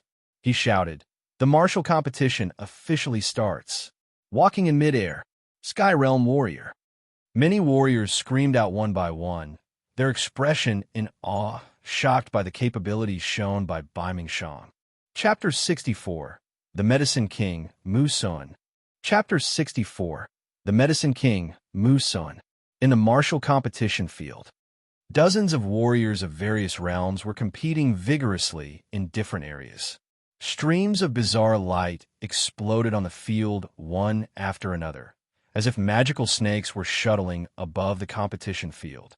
The participants were performing all sorts of rare martial skills, and some even startled those people from the 5 big families. In a high building of the Shi family, standing next to Shi Jian, Shi Yan's eyes were glistening as he cast his eyes upon those fighting warriors one by one. As the head of the family, Shi Jian was standing beside him and explaining for him. As long as Shi Yin showed some interest in one competition area, Shi Jian would soon elaborate on the strength of the two parties, their martial skill levels, their competing strategies, and also teaching him the best way to win the fight. In the stone building, Shi Tai was also illustrating the situation on the competition field, explaining the various martial skills, their advantages and disadvantages, the opponent's weaknesses, and how to beat them. As the leaders of the Shi family, Shi Jian and Shi Tai rarely talked on a normal day. But today, they almost never stopped talking. Shi Yang and Shi Tianxiao were also standing in a corner, while Shi Yang was pointing the warriors in the competition field to Shi Tianxiao, the latter nodding and asking accordingly. Some ministers who came back from other cities, and those experts from their family branches, were all observing the stone building quietly. As they saw Shi Jian explaining to Shi Yin wholeheartedly, they were very confused. "Old Feng, who is that kid? Why does family head treat him so specially?" Standing beside Han Feng, Ku Long observed them for a long while and finally couldn't help but ask him about Shi Yin. Ku Long was one of the ministers of the Shi family who was at the first sky of the Nirvana realm. Since he was garrisoned in another city, he didn't know much about the latest news on Shi Yin. Seeing Shi Jian lay so much stress on Shi Yin, he was quite confused. "That is young Master Yin." Han Feng looked indifferent as he glanced at Ku Long and said, "The one who used to be always absent from home and busy studying those historic relics." "Yeah, Yang Hai and Miss Qing's son." "That's impossible." Ku Long was totally shocked as he asked in surprise, "That young master never trained in martial arts, did he?" "As far as I know, he was more attracted to those odd things and never set his eyes upon martial arts." "Why would the family head pay attention to him?" "Young Master Yin is no longer the person he used to be." Han Feng narrowed his eyes and said casually, "You'd better try your best if young Master Yin asks you to do something. It would in your best interests." Though Han Feng knew a lot, he talked little.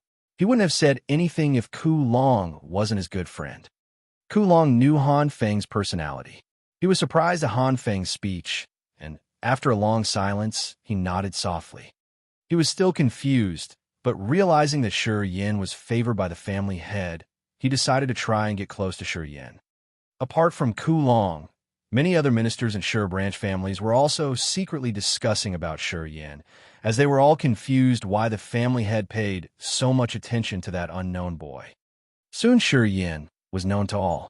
This boy, who hadn't been treated specially for 17 years, was now at the center of the Shi family. "Grandpa, did Xiao Yin become a warrior for real? And has he reached the third sky of the nascent realm?" Seeing Shi Jian favor Shi Yin so much, Shi Tianke, who was standing next to Shi Tai, finally asked. Shi Tai took a glimpse at them and nodded. "It is great. Shi Yin is amazing. He has reached the third sky of the nascent realm now. He may participate in the martial competition this year." Shi Tai had been focusing on his 3 grandsons recently, so he didn't pay much attention to Shi Yin. He merely knew that Shi Yin had gained the family martial spirit and reached the third sky of the nascent realm. However, he didn't know that Shi Yin had also gained the immortal martial spirit, so he still considered that Shi Jian was putting way too much energy into him. But he didn't place any further thought into it. After all, Shi Yin was his brother's direct grandson, and Shi Tianxiao was useless. Now that Shi Yin reached the third sky of the nascent realm, he thought it was reasonable for Shi Jian to be overexcited. He was not aware that Shi Yin possessed twin martial spirits, and that his petrification martial spirit had advanced to the second stage. "Tianyun, you should fight against Mo Zhan this year. Last time Tianke lost to him, so your fight will be crucial this time. Or they would assume that we don't have any talented descendants among the third generation." Shi Tai said to Shi Tianyun, who was standing beside him. "Yes, I will beat Mo Zhan for sure," Shi Tianyun said with certainty. Shi Tianyun was only 19 years old, but he had reached the third sky of the nascent realm. He was just like a newborn calf who wasn't afraid of a tiger. Before Shi Yin was noticed, he was the pride of the Shi family, and Shi Jian would guide him in person now and then. But ever since Shi Yin came back, Shi Jian seldom visited him. Shi Yin spent 17 years discovering ancient languages and seldom stayed at home. He didn't train in martial arts, so there was no conflict between him and other people, thus Shi Tianyin never cared about him. However, Shi Yin stood out now, and Shi Jian's attitude had shifted too much, which made Shi Tianyin a little uncomfortable. Yet, the Shi family had the formidable outside opponents, such as the Mo family and the Ling family, so the Shi family members, including Shi Jian and Shi Tai, stuck together and got along well. The second generation also allied to defend against the Mo family. Shi Tianyin and Shi Tianxiao often played around. Thus, although Shi Tianyin was a little uncomfortable, he didn't show a strong reaction. But he had made up his mind to have a perfect performance in the competition and secure his position as the hope of the Shi family. Shi Jian suddenly cried as he was talking to Shi Yin, and his eyes brightened and quickly looked over to someone. Something had suddenly occurred beside the competition field. Who came? Shi Yin frowned, walked up, and looked in the direction of Shi Jian. A troop of 7 people were walking in slowly from outside the Godstone Square. The man in lead looked around 50, with a hawk nose, gloomy face, delicate cap, and a silver gown, on the left shoulder of which was embroidered 5 types of herbs. Level 5 Soul Alchemist. Shi Yin identified him only by a quick glimpse. Just like martial skills, alchemists were divided into 5 levels: mortality, mystery, soul, royalty, and divinity. Karu, who was killed by Shi Yin in the Dark Forest, was a mere mortality-level alchemist, but was treasured by the Mo family. Now that a soul-level alchemist had appeared, he must be an influential one. This is Karu's teacher, the Medicine King, Mu Sun. Shi Jian glanced over Shi Yin. He is not only an alchemist of the soul level, he is also a warrior of the second sky of the Nirvana realm, and the Medicine Valley is a special institution too. Though it doesn't get involved in fights between various parties, it is closely connected to them. The fact that Karu was killed by Shi Yin was known to only a few people, and now that Shi Yin had faked his appearance, fewer people knew his real identity. Shi Jian didn't worry that Mu Sun would recognize Shi Yin, so he sneered and gloated. Well, I guess Mu Sun came to look for his stolen fragmented map, and Karu entered the Dark Forest with people from the Mo family. Mu Sun will definitely ask Mo Tua about that. This should be an interesting show. The Medicine King, Mu Sun. The warriors in the competition field soon recognized this foreign visitor, as they cried out in surprise and cleared the way for him. Many other warriors squeezed their way forward and shouted crazily, "Medicine King, I collected lots of herbs. Please refine me a pill. Please."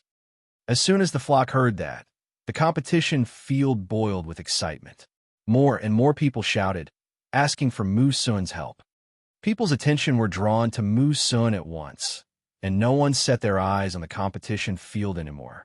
On the buildings of the Biming family, the Zhua family, the Ling family, and the Mo family, many couldn't sit still anymore. Lots of experts rushed down the buildings with their master's permission and ran to Mu Sun to invite him to watch the competition in their building.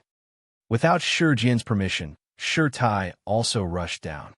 Suddenly, the Medicine King Mu Sun was crowded by the core members from the 5 big families, whose faces were full of smiles, hoping Mu Sun would go with them. Mu Sun will go to the Mo family. But nothing good will happen. Shi Jian gloated. Just as expected.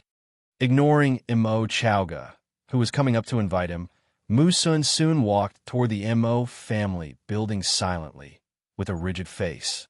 Mo Chaoga didn't dare be angry, and followed him smiling and bowing. Chapter 65, Undercurrent. Chapter 65, Undercurrent. Mo family head. How is my despicable disciple Karu? After walking up the Mo family stone tower, Mu Sun asked directly. His voice was not loud, but everyone in the Godstone Square heard him clearly. Standing on the stone tower of the Mo family, Mo Tua was in total dismay. Being bluntly questioned in public by Mu Sun, Mo Tua was embarrassed. He wanted to deal with him in private, but apparently Mu Sun was having different thoughts. Being pushed hard, Emo Tua had to reply loudly, "Mr. Mu, Karu died long time ago. I also don't know who killed him." Mu Sun stood proudly against the railing of the stone tower, and thus his figure could be easily seen once the warriors at the bottom of the tower raised their heads. "Dead," Mu Sun sneered and said sarcastically. "Emo family head really has his methods. Knowing that my despicable student stole my treasure map, you invited him to visit the merchant union and killed him halfway, and so you got the map. Now you pretend to know nothing. What family head you are? Well, did you earn all the Mo family properties this way? Ha! The whole merchant union knows Mo family head's methods. On the tower of the Sure family, Sure Jian laughed loudly and gloated. Many of the Sure family properties were snatched under the Mo family head's tactics. Sure Jian, 200 meters away, Mo Tua stared at Sure Jian angrily. "This is none of your Sure family's business. Stop spouting nonsense." Ignoring him, Sure Jian continued, "Of course it's none of our business. I was just stating the truth. Don't be overly emotional, Mo family head." Standing aside Sure Jian, Sure Yin smiled secretly, and for the first time, he felt this old man was interesting and knew how to strike a man when he was down. Not being able to do anything about Sure Jian or be mad at him, Mo Tua could only smile to Mu Sun modestly and explained, "I didn't know Karu had stolen your treasure map when we invited him to our home. And considering he is your student, we sent people to pick him up. We really didn't know that. Mr. Mu, don't blame the Mo family." Mistake. Mu Sun's face turned gloomier, and he sneered, "Your Mo family would have sent people to pick him up if you hadn't known that he stole my treasure map. The Medicine Valley is thousands of miles away from the Merchant Union. Who would believe that you traveled so far just for Karu's second-rate refining skill, but not for the treasure map?" Humph. Mo Tua was helpless, as he explained, "Well, it was for his skill. Mo family head, I don't need any more excuses from you. I don't care if Karu died or not. Just return to me my treasure map and I will leave at once. I'm not interested in stirring up any trouble." Mu Sun became impatient. "The treasure map is really not in my hands. Since you, the Mo family head, don't want to return that map, I've got nothing else to say." Mu Sun grunted and walked out as he said coldly, "Though we, the Medicine Valley, don't get involved in the power struggles in various countries, we won't be bullied as you like. Mo family head, you'd better conduct yourself well." At once, Mu Sun walked down the tower directly with his people. "Mr. Mu, you are welcome to visit the Sure family anytime. We understand everything you talked about." Sure Jian's voice came from his tower, the overtone of which could be understood by everyone. Walking down the Mo family building, Mu Sun looked over at Sure Jian and nodded, "I believe we will have the opportunity to cooperate. Please don't turn me down if I ask for some help from the Sure family. I, Sure Jian, hate those who always play tricks. It will be an honor to work for Mr. Mu." Sure Jian laughed loudly and saluted with cupped hands. "Thank you, Sure family head." Mu Sun nodded and glanced up coldly at Mo Ta, who had an ugly face, and left the Godstone Square with his people. On the Godstone Square, the competitions had paused for a long while. Only after Mu Sun left did they continue. The competition this day became more interesting after Mu Sun's unexpected visit. Soon after Mu Sun left, people started discussing noisily and soon learnt the whole story. As a result, a hint of scorn and loathing could be seen amongst the crowd whenever the Mo family was mentioned. Many of those who had planned to associate with the Mo family changed their mind, and thus the Mo family lost numerous potential experts. Ku Luo, the manager of the Misty Pavilion, was also in the competition arena. He saw the conflict between Mu Sun and Mo Tua. Before the competition ended, Ku Luo secretly left for the Misty Pavilion, which was not far from the Godstone Square. At dusk, in a secluded room in the Misty Pavilion, Ku Luo bowed and elaborated the whole story to Xia Xinyan. After Ku Luo finished his speech, Xia Xinyan frowned and thought for a while, then said, "If it is as Mu Sun says, Then the other piece of the fragmented map must be in Mo2O's hands. I came here for the Sky Gate, so I don't care who I have to cooperate with. Kuluo, go to the Mo family tonight and tell them we can share the map with them and work together to explore the Sky Gate. I understand. Kuluo nodded. Shura King Xiaohani will arrive in half a month, and you still haven't found the right guy. Hurry up, Xia Xinyan said casually. I will try my best. Kuluo was a little astonished as he replied in awe. I've sent people to other cities to search. I believe we will find him soon. Good. Off now. Xia Xinyan waved her hand casually. Kuluo bowed away. That night, Kuluo visited the Mo family alone, asking to meet Mo2O. Mo2O was too angry, but since Kuluo came, he had to lift his spirit to meet him. After Kuluo revealed his purpose, Mo2O shook his head with a bitter smile. The treasure map is truly not in my hands. I can offer you nothing even if I want to cooperate with you. Mo family head, my master wants to work with you sincerely. To open the Sky Gate, we need the complete map. With our cooperation, we can take action at once. Please think about it. Kuluo apparently didn't believe him as he turned serious. He guessed that Mo2O might already have a plan about the Misty Pavilion, so he got a little angry. It is absolutely not in my hands. Don't believe Musun. Mo2O didn't look happy either, so he talked in an unpleasant way. Please leave now, Mr. Kuluo. I have to prepare for the martial competition. Please excuse me. At midnight, Kuluo went back to the Misty Pavilion and told what Mo2O said to Xia Xinyan. There are two halves of the treasure map, one of which is in my hand. Since the Mo family don't want to cooperate, they must want to possess it alone. I guess the Mo family will take action soon. Xia Xinyan's eyes looked cool as she added, I'm waiting for the Mo family to grab it. They would not cooperate with us honestly. Therefore, we must teach them a lesson. Miss, how about we grab that map from the Mo family?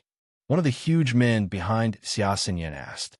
A murderous aura came from that huge man, which frightened Kuluo a lot. Never mind. After all, this isn't our own home.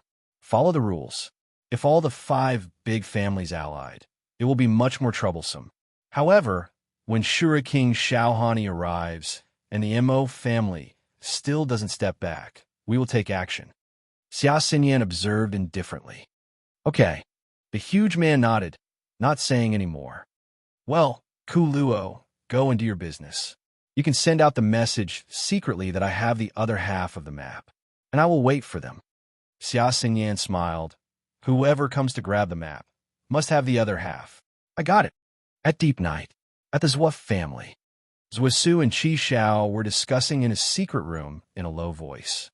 Shadow has brought the message that the map isn't in Kuluo's hand, but in another girl's hand in the Misty Pavilion.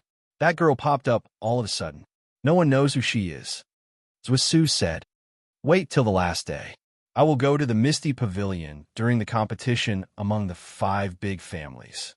It's just a little girl. No big deal. Qi Xiao nodded and smiled bitterly. It's so strange to fight against a little girl. Never mind.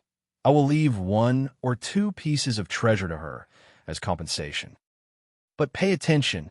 Don't expose yourself. The map has been attracting so much attention that once you are exposed, it will be truly troublesome. Okay, I got it. That night, in the secret rooms of the 5 families, many were discussing about what had happened in the daytime.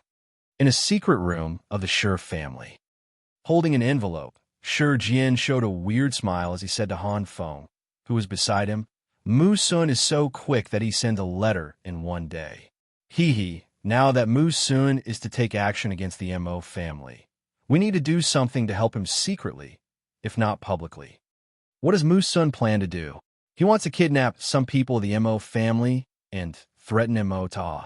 His targets are just whom we want to give a lesson to.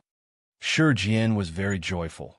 Brother Feng, assign someone to follow them and spill their trails to Musun. Haha, I'm excited to watch how Mo2O will react. That fragmented map from Karu was right against his chest, so no matter how, Mo2O couldn't return it to Musun. Those Mo family hostages would die for sure.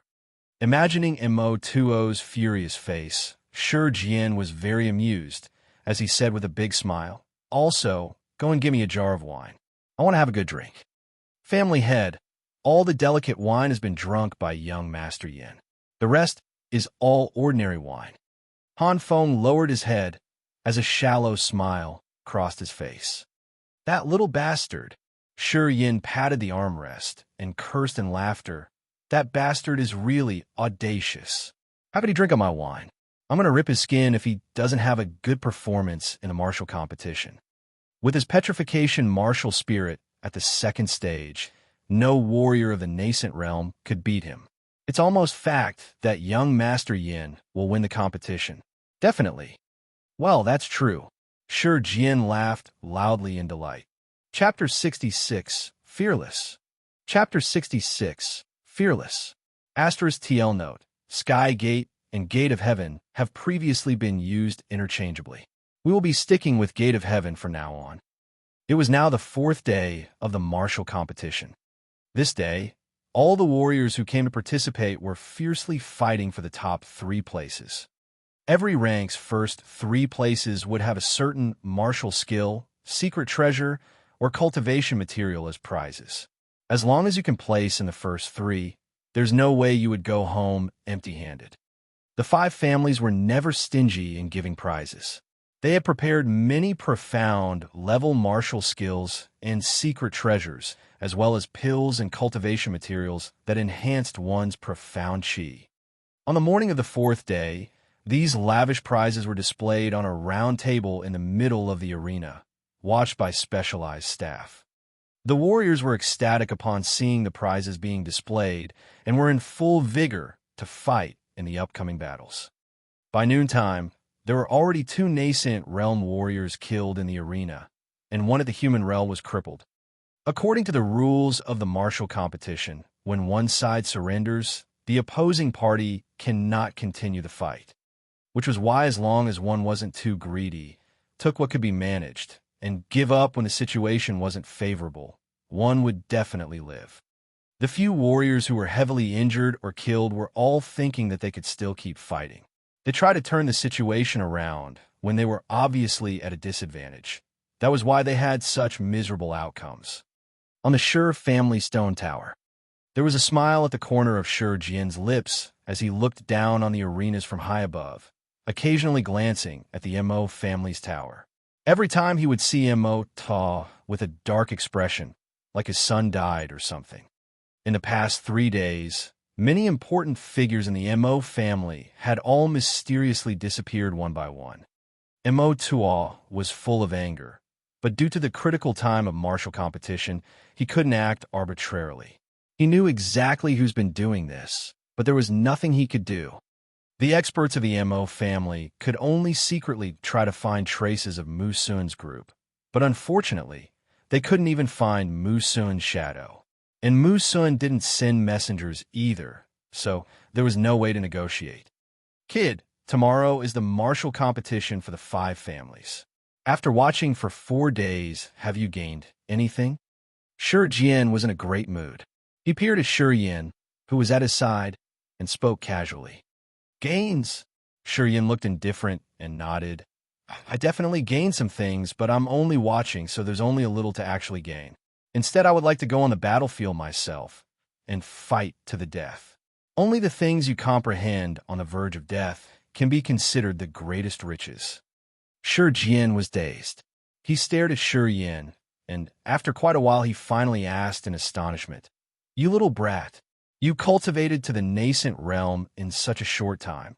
Shouldn't you be lacking in battle experience? Why do I feel that you're already highly experienced? The insights on the verge of death are surely precious, but if you get killed, then all those insights would have been useless." Shi Yin grinned, but did not explain his words. "Oh," Shi Jian suddenly exclaimed, his expression strange. He looked at the faraway tower of the Mo family. 200 meters away, in the tower of the Mo family, someone quietly whispered into Mo Tuo's ear. His face suddenly darkened to the extreme. Shockingly, he walked down the stone tower of the Mo family and walked straight towards the Shi family. On the Biming family's stone tower, Biming Shang also shortly received the news. He moaned, and then also walked down his stone tower and came towards the Shi family. In the arena, the warriors were still intensely battling. Many bystanders were confused by Biming Shang and Emota, who were walking towards the stone tower of the Shi family, wondering why these two were heading over to the Shi family's tower. In a short moment, the angry-looking Emota got to the Shi family's tower first. Right after he climbed up the tower, Emota immediately sprung up and screamed, "Shi Jian, where is Mu's son?" Shi Jian's expression darkened, and he sneered. "How would I know where Mu's son is?"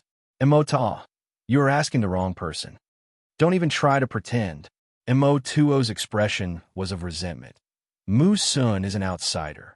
Unless you and the Shi family secretly provided help, how could it be that our Mo family is unable to track him? Mu's son is probably hiding in some manor of the Shi family. You better tell me exactly where he's hiding." "Emota, our family's business has nothing to do with you." Shi Jian snorted rudely. "My son Chaoga disappeared last night and hasn't been seen since. It has to be Mu's son. If it's someone else, I might let it pass. But if Mu's son dares to take Chaoga, I won't take it easy." Emota shouted in rage. After hearing that, everyone on the stone tower had a weird expression on their faces. They finally knew why Emota was so furious. Chaoga was the strongest figure in the second generation of the Mo family. Not only did he have extraordinary capabilities, he was also very intelligent. Most of the machinations that the Mo family came up with were from this mastermind. The Shi family also had many people who suffered losses because of him. Chaoga could be described as the most capable person in the second generation of the Mo family. Now that such an important figure had also gone missing, Emota couldn't sit still anymore. He finally came to start the fight. Mu's son was really ruthless. Shi Yan's heart skipped a beat. He knew now that Emota was not going to let this go. "I don't know where Mu's son is. Go spend some time and find him yourself. You're not welcome here," Shi Jian said indifferently. He was secretly happy inside, but he didn't stop insisting. "Head of the Biming family," Shi Tai exclaimed. Right at this moment, Biming Shang slowly walked up the Shi family's stone tower. With furrowed brows, he came to the side of Shi Jian and Emota. Biming Shang glanced at the two, then casually said, "The marital competition is held by us 5 families. I hope everyone can keep calm and not make trouble during the martial competition. Others will ridicule us." "My son Chaoga is gone," Emota yelled. Biming Shang's expression froze for a second. Then he said to Shi Jian, "Master Shi, that Mu's son is, after all, an outsider. Although we should treat him well on his visit to the merchant union, there is a limit. His approach of taking away Chaoga is truly too extreme. Master Shi, on this matter you should restrain yourself a little. Don't go overboard." Shi Jian's lips curled into a sneer, and his eyes coldly locked on Biming Shang. He knew that the reason why Biming Shang verbally spoke out for the Mo family was because the Mo family and Biming Shang secretly had an agreement, with the common motive of exploring the gate of heaven. It looked like Biming Shang stepped out to be the peacemaker, but he was actually supporting the Mo family. "It's the same as I told you before. I don't know where Mu's son is at." Shi Jian was sure tough. He scowled and kept denying any knowledge of Mu's son. Biming Shang's brows slowly furrowed. He nodded and intervened no more. He said nonchalantly, "Anyway, what I wish is for you to stay kind to each other during the martial competition so you won't make the merchant union look bad. You too, take care. Shi Jian, by tonight, if you still don't send someone to tell me where Mu's son is in tomorrow's martial competition, don't blame us for taking offense." "Oomph." Emoto's shouted and viciously scanned across the room at all 3 generations of Shi family descendants, including Shi Tianke and Shi Tianyun, as if saying, "Watch out for the lives of your sons and grandsons." "Emota, are you threatening me?" Shi Jian's expression changed, and he sneered, "If you screw around with things at tomorrow's martial competition, you two should not blame me for being ruthless. I don't care what you think." If I can't find Mu's son, then just wait and watch what happens tomorrow. Mutoa took a deep breath in, stopped talking, and walked downstairs. Master Sure, you need to look at the big picture here. Bai Shang said apathetically, as he shook his head and followed Mo Toa down the stairs. Boom! Shi Jian punched the balcony of the stone tower, the rigid green iron receiving a huge fist-shaped imprint from his punch. Even the whole stone tower, which was several meters tall, was shaking violently from the impact. Everyone from the Shi family who was standing on the tower clearly felt his rage. They're going too far, Shi Jian growled. No one knew if he's talking about Mo Toa or Bai Shang. Because of this little episode, Shi Jian's face was scary the whole day. At the end of that day of the martial competition, when he had to present the gifts to the winners, his expression was still ugly. That night, in the secret room, Han Feng bowed toward Shi Jian and said, Master, Mo Toa and Bai Shang are both giving us pressure now. What should we do? Don't worry about them. Shi Jian continued scowling. Master, we can let Mo Toa slide, but Bai Shang, Han Feng said hesitantly. Qi Xiao is still in the city. If Bai Shang dares to mess with us, I'd go ahead and shamelessly ask Qi Xiao to help me. I do not think Bai Shang would launch an attack on our family for that shitty Mo family. Shi Jian snorted. Understood. Chapter 67, The Battle Among the Families. Chapter 67, The Battle Among the Families. The next day, Godstone Square. In the early morning, while the sky was still dimly lit, a number of different warriors in Tianyin City had already gathered in the arenas of the martial competition. In the center of the Godstone Square, on one side of the arena, which was 100 square meters across, were large blocks of green stone.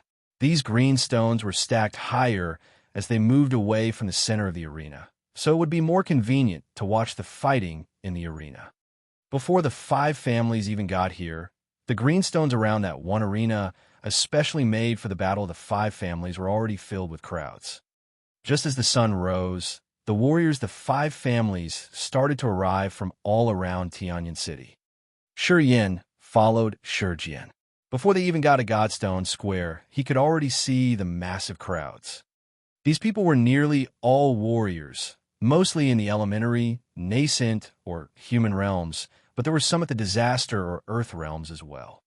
These disaster and earth realm warriors might not have been interested in the martial competition, but the head-on fighting among the 5 families was enough to grab their attention. On the blocks of green stone around the arena, you could see many warriors whispering to each other. A lot of these warriors carried sturdy-looking heavy swords and battle axes. They could have been mercenaries who came from the Dark Forest. None of them showed up in the previous days, but today they came bright and early. When the Shi family's people appeared in the Godstone Square, the warriors in the square started murmuring and made a path for the Shi family. The Shi family hadn't even entered the center of the arena yet, but again those warriors turned their heads to the entrance of the Godstone Square and gasped in low voices. The Mo family, led by Mo Ta, all came towards the arena with grim expressions. Shi Jian snorted. Scowling, he silently led the Shi family towards the arena. This time, the 5 families were not going to watch the fights from far away in their stone towers. Instead, they would stay at the nearest distance from the arena to be able to observe every single detail, as if visiting the front line. On each side of the arena, the stone balconies were already set for them. The person waiting there saw Shi Jian, and immediately they came up smiling. Master Shi, please take your seat here. Shi Jian nodded, and he followed him to the side of the arena and sat on one of the stone chairs. Many different delicacies and fine wine were brought up on the stone table for Shi Jian and the Shi family members to enjoy. In a short moment, Mo Ta was also lead here. His seat was arranged right across from the Shi family. After Mo Ta sat down, he shot a freezing gaze towards the other side. No one knew what he was thinking about. When the sun's beams became a little brighter, the Zhou family and the Ling family also arrived. Right when Zhou Su got here, his seat was arranged next to the Shi family. Zhou Su sat down, then lightly nodded at Shi Jian indicating that everything's going well with the Misty Pavilion, and they communicated in silence. The Ling family was friendly with the Mo family, so naturally they were arranged to be sat together. When Ling Xiaofeng got here, he even smiled while walking over to the Mo family's side, comforting the gloomy-looking Mo Chan, and found an opportunity to talk to Mo Yinyu.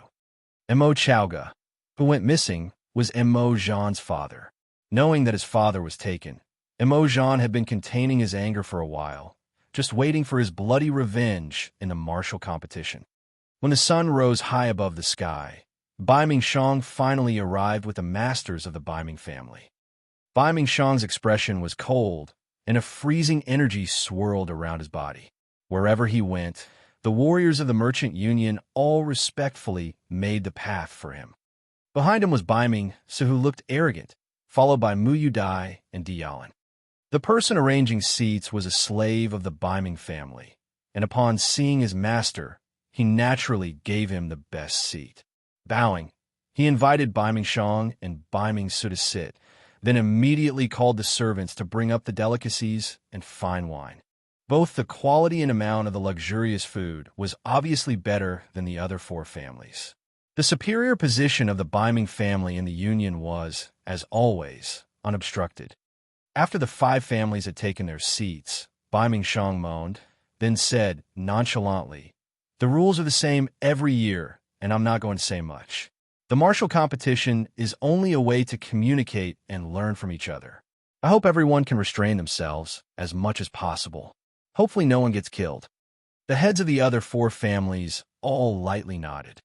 Bai Mingxiang looked around. His eyes gazed deeply at both Mo Ta and Shi Jian, and said, "Like always, battle invitations are allowed, and you can also add more bets if you please. Now who's going first?" "You," Mo Tua shouted. Mo Yinyu, who was standing in the group of Mo family members, walked down first, her eyes cold and chilling. Looking towards the direction of the Shi family, she said, "Mo family, Mo Yinyu, nascent realm, second sky. Who is willing to enlighten me? Snowfall City, a silver sand mine. Here is the land title deed." Mo Tua scowled and snorted. A dedicated warrior of the Mo family took the deed from his hand and put it on a round table in the arena next to the Bai Ming family. The round table was made for placing bets. Sunset City, the franchise of Dongguan Street. Shi Jian also snorted. He took 3 yellow sheets from his brocade pocket and passed it to the director next to him. When the 3 pages of yellow paper was also on the round table, Shi Jian said coldly, "Tian Luo, go." Shi Tian Luo shook for a moment. Then he also walked to the arena and said with distinction, "Shi family, Shi Tian Luo, nascent realm, second sky. Please enlighten me." Mo families, Mo Yinyu. Shi families, Shi Tian Luo. Both are at the second sky of the nascent realm. The 2 masters, have you made the decision to fight? The skinny director stood next to the round table and shouted out. When he saw both Shi Yin and Mo Tua nodding, he then said, "All right, then the match starts." Bzz, bzz, bzz. Streaks of green lightning suddenly flowed out of Mo Yinyu's 10 fingers. Those lightning beams were like slithering snakes, growing thicker in front of her. At this moment, Mo Yinyu seemed to be surrounded by lightning. Strands of green lightning that were as thin as a finger grew thicker and thicker, slowly becoming a 5-meter-long whip. After the lightning whips were condensed into shape, they were as thick as arms. The electric glow was blinding people's eyes, and strong electrical currents shot laser beams off everywhere. Snap, snap. Mo Yinyu cracked her whip, and the lightning whip was like a dragon made of electricity. Under the deafening sounds of thunder, she fiercely whipped towards Shi Tian Luo. Bzz, bzz, bzz. The lightning lasered off into the air, making strange sounds, and streams of electricity flowed out. Many warriors' expressions froze, and instinctively they condensed their profound qi to defend themselves. Shi Tian Luo's skin was already in an ash-gray color. The Shi family's petrification martial spirit was ready for battle. Seeing the oncoming lightning whip, Sir Tian Luo's face looked serious. All of a sudden, he shouted loudly, and a fierce force as strong as a mountain suddenly burst out from his body. Sir Tian Luo was as still as a mountain. His legs looked as if they were pitched deep within the earth. After petrification, his physical defense was extraordinary, such that he fearlessly reached his hand out to grab the lightning whip that came at him. Bees easy, bees. Just when Sir Tian Luo reached out his hand, the lightning whip wrapped around his left arm, and a shocking amount of electricity passed from the lightning whip and into Sir Tian Luo's body. Ark! Sir Tian Luo roared. The profound qi in his petrified body scoured around inside his body and quickly flowed into his left arm to restrain the electricity that was intruding into his body. Using the advantage of the petrification martial spirit, although Sir Tian Luo's left hand was tingling and sore, he wasn't in that much of an unfavorable situation. After grabbing at the lightning whip, he ran towards Mo Yinyu with great speed, and like a falling stone from the sky, he was filled with rapid momentum. The petrification martial spirit of the Shi family was best used for close combat. Once a Shi family member came to a close distance, that was when the opponent's nightmare starts. Unexpectedly, seeing that Sir Tian Luo was fiercely approaching her, and Mo Yinyu, who held the lightning whip in one hand, did not dodge. Instead, she revealed a strange expression on her pretty little face. In a mere second, Mo Yinyu's blushed face turned as pale as a sheet, like she was desperately sick, and all the blood rushed away from her face. And at this moment, the speed of her flowing profound qi within her body accelerated more than 3 times. It was as if all the potential in her body was suddenly released. This is bad, Shi Yin thought silently. His heart dropped. He knew that Sir Tian Luo was most likely going to suffer this time. Mo Yinyu obviously only had a capability of a nascent realm, second sky warrior, but then her profound qi drastically changed inside her body, and now it was like she obtained some sort of power out of thin air that didn't belong to her. The profound qi in her body was much more vigorous than even that of a nascent realm, third sky warrior. This advantage meant she had no fear against Sir Tian Luo's petrification martial spirit. Sure enough, just when Sir Tian Luo stormed to Mo Yinyu's side, before he could strike any vigorous attacks, Mo Yinyu unleashed waves of. Each was as big as a full circle. It was over 3 times stronger than back when she shot it towards Shi Yin. Together, 7 waves of burst from her other hand, so fast that Sir Tian Luo had no time to dodge at all. Boom, boom, boom, boom, boom, boom, boom. 7 waves of all directly hit straight onto Sir Tian Luo's chest and blasted Sir Tian Luo off into the air. The undeniable power of these 7 waves was not something that the first stage of the petrification martial spirit could handle. When Sir Tian Luo was still in midair, he was already bloody from head to toe. Thump! Sir Tian Luo's body landed 3 meters in front of where Shi Jian was. Blood was gushing out his chest, and his eyes were dilated. Clearly, he was badly hurt. Go help him. Shi Jian's eyes looked like they were going to burst into flames. After he thundered in rage, his strong figure shook lightly. A few dedicated warriors from the Shi family who were preparing on the side rushed up and carried Sir Tian Luo away. They quickly gave him medicines, hastily trying to heal him. Shi Tai dug his fingers into the stone chair. He sat there still, not moving an inch, but his eyes were full of immense hatred, staring at the faraway Mo Ta. Mo Ta was also furious-looking. He exchanged stares with Shi Tai. Mo Yinyu wins. The Mo family wins the bet. We may continue to the next match. At this moment, the director's emotionless voice rang from the other side of the round table. Chapter 68, A Thorough Defeat. Chapter 68, A Thorough Defeat. This pretty girl is amazing. Yeah, she won without any effort, even though she is at the same realm as him. Too nasty. That guy could have died several times if he didn't possess the petrification martial spirit. The competition among the 5 big families is really awesome. It is worth my long travel here. The arena was filled with boisterous discussions. The onlookers were all surprised at Mo Yinyu's ability. With a cold expression on her face, Mo Yinyu stood in the center of the field proudly, staring at the Sure family members with her frosty eyes, like a snow lotus on a snowy mountain. Those observing warriors also gazed at her hot body with sparkling eyes. They were surprised by her brutality, but still couldn't stop complimenting her.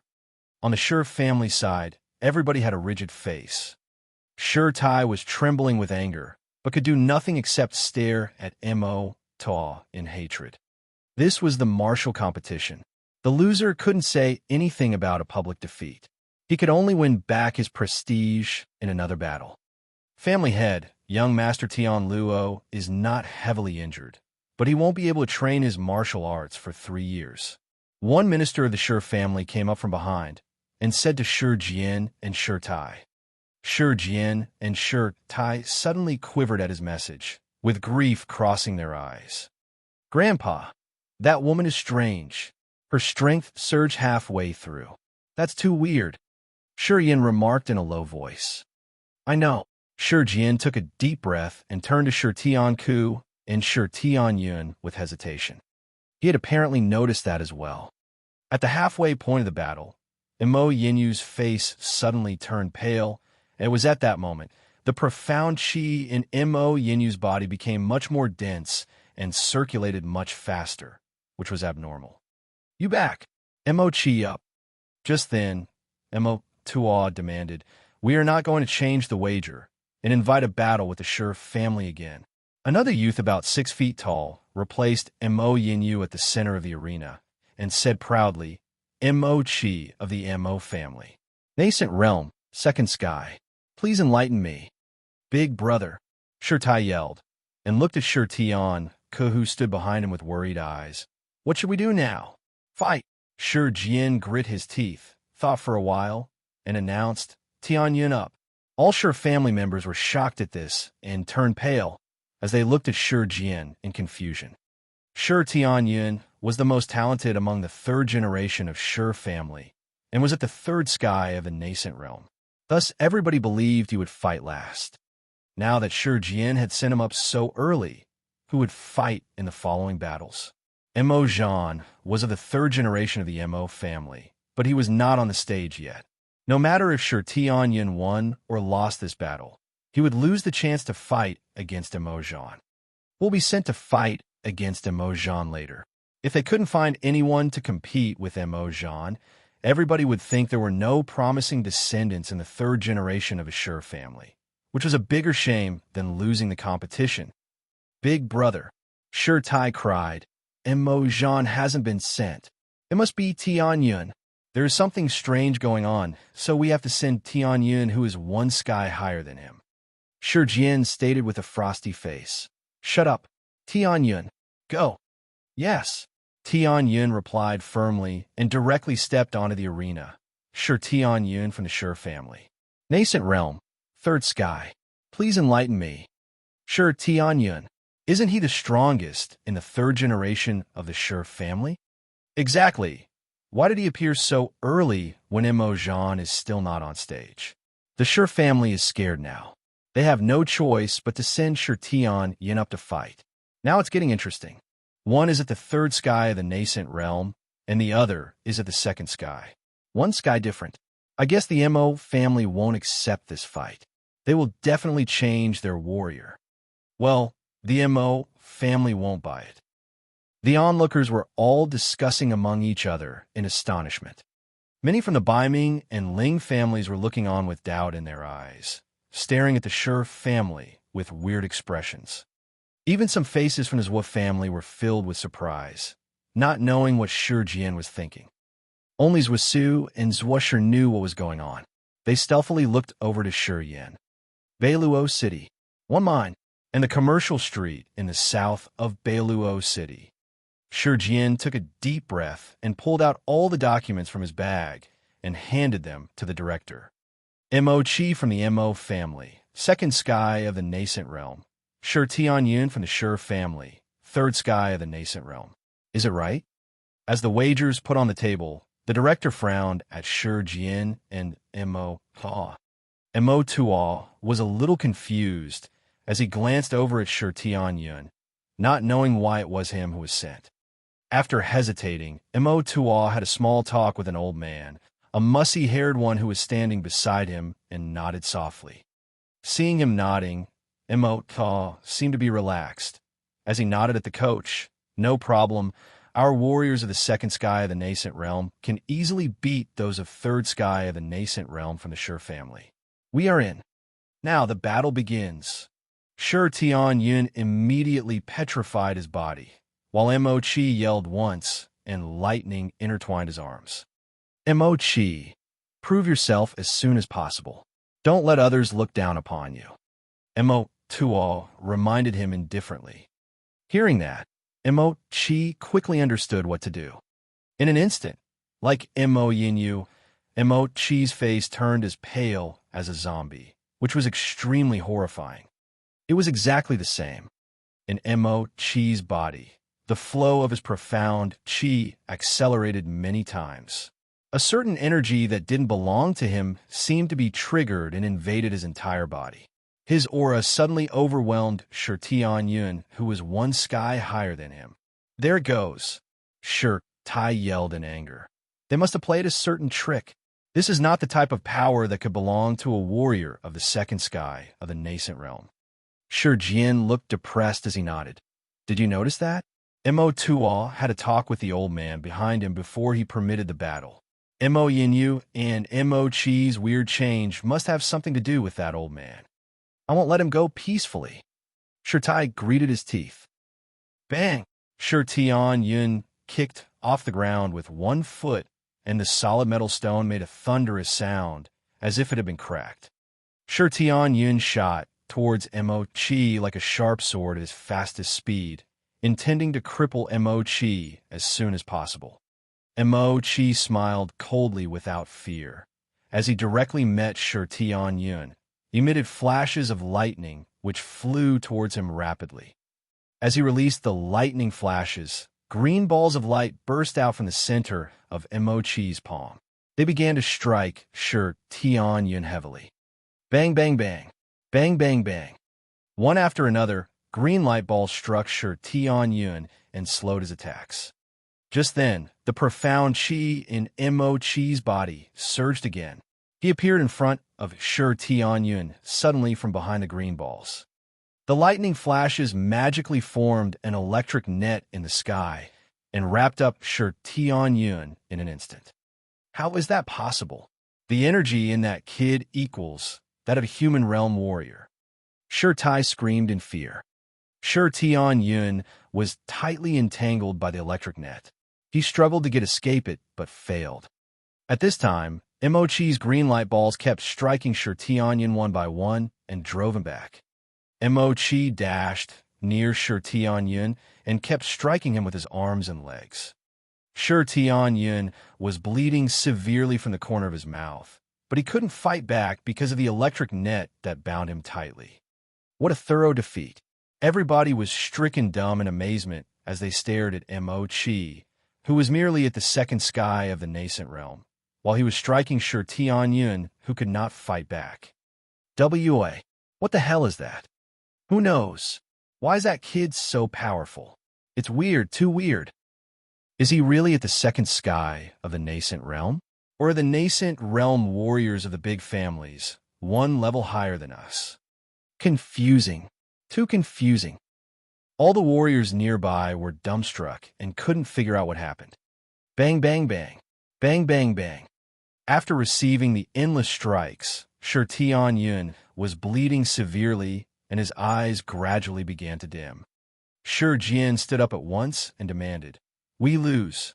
The director from the Baiming family, who was standing next to the round table, immediately looked over to Baiming Shang after Shi Jian yelled.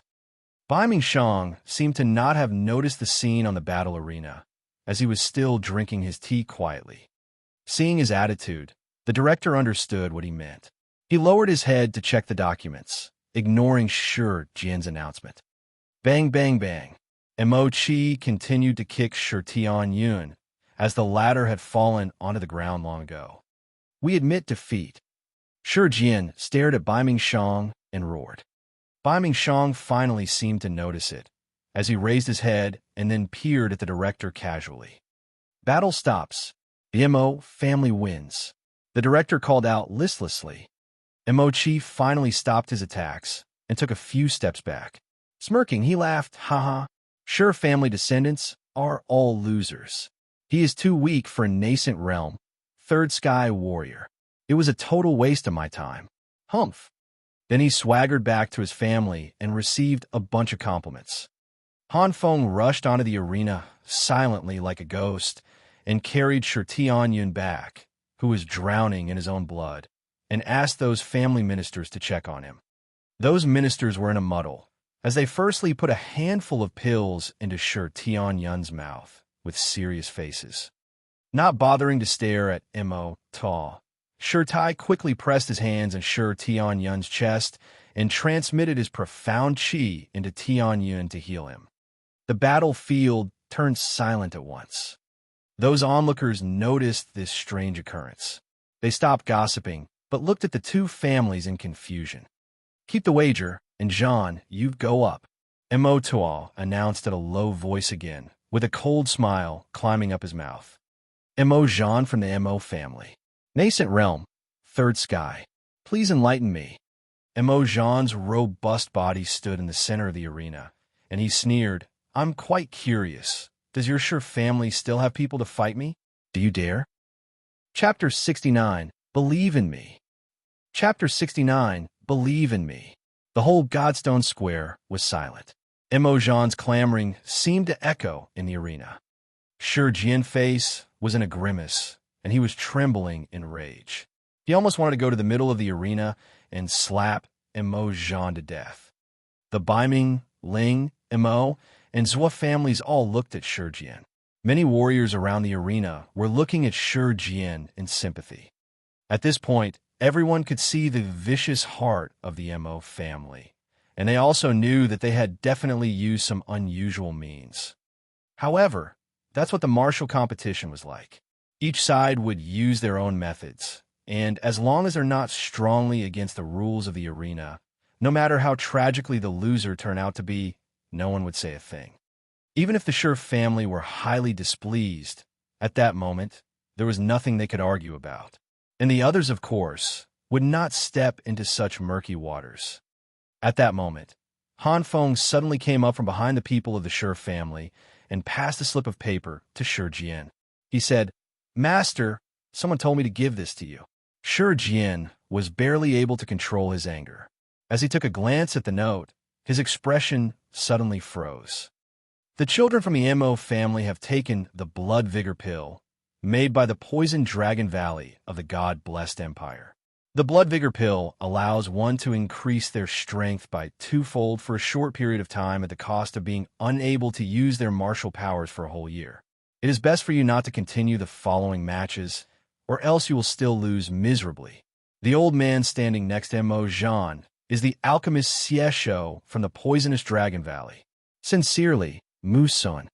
Shi Jian looked at the words on the paper with a grim face. He finally knew what the Mo family had done. Just to deal with the Shi family, Mo Tuo had sacrificed a year of his grandchildren's cultivation. In turn, this caused Shi Tianluo and Shi Tianyun of the Shi family to be bedridden for at least 3 to 5 years. This method was ruthless to the extreme. Shi Jian's expression was gloomy. Looking at Shi Yan, he suddenly could not decide how to proceed. If Mu Sun didn't pass on this information, Shi Jian might have actually let Shi Yan enter the arena. But since now the truth was known, Shi Jian knew that Mo Jean must have also taken that blood vigor pill, and that now his abilities were enhanced for the upcoming battle. Knowing this, Shi Jian faltered. Mo Jean was already at the third sky of the nascent realm, but after taking the blood vulgar pill, he would have the ability of a human realm warrior. Human realm warriors could easily break the second stage of Shi Yan's petrification martial spirit. Shi Yin had only started cultivating recently, so Shi Jian naturally thought that Shi Yin lacked real battle experience.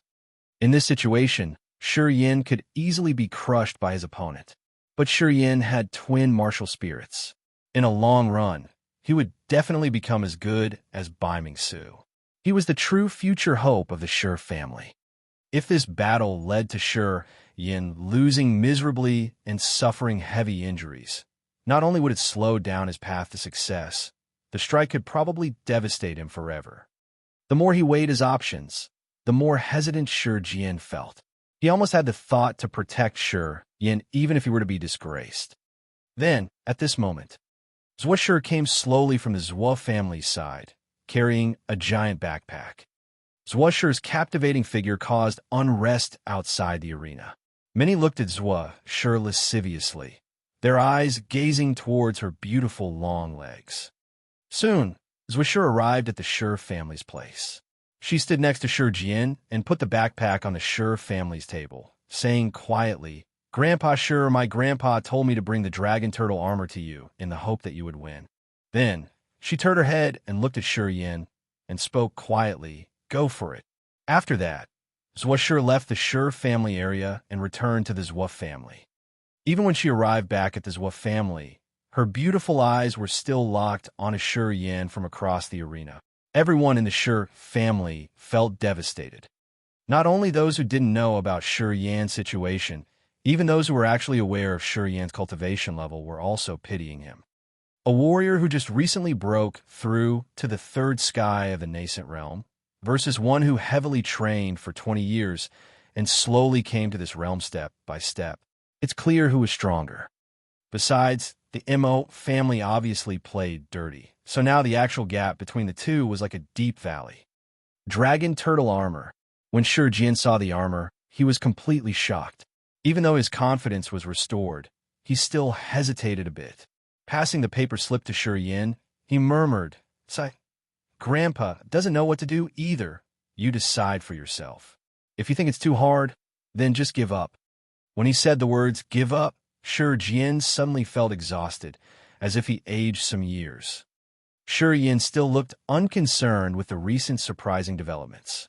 He glanced at the paper slip, but didn't show any reaction. He was still calm as ever. He had already realized that the Mo family must have used some underhanded means. Before Shi Jian had even finished speaking, Shi Yin leapt off and appeared in the middle of the arena.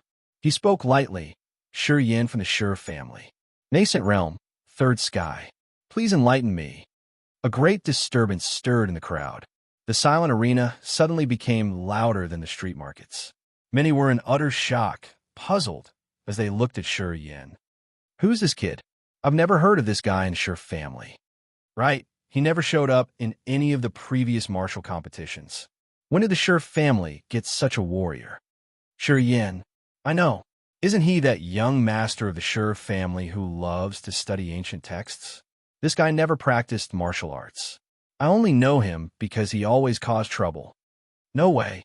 He has never cultivated in martial arts, but still is at the third sky of the nascent realm?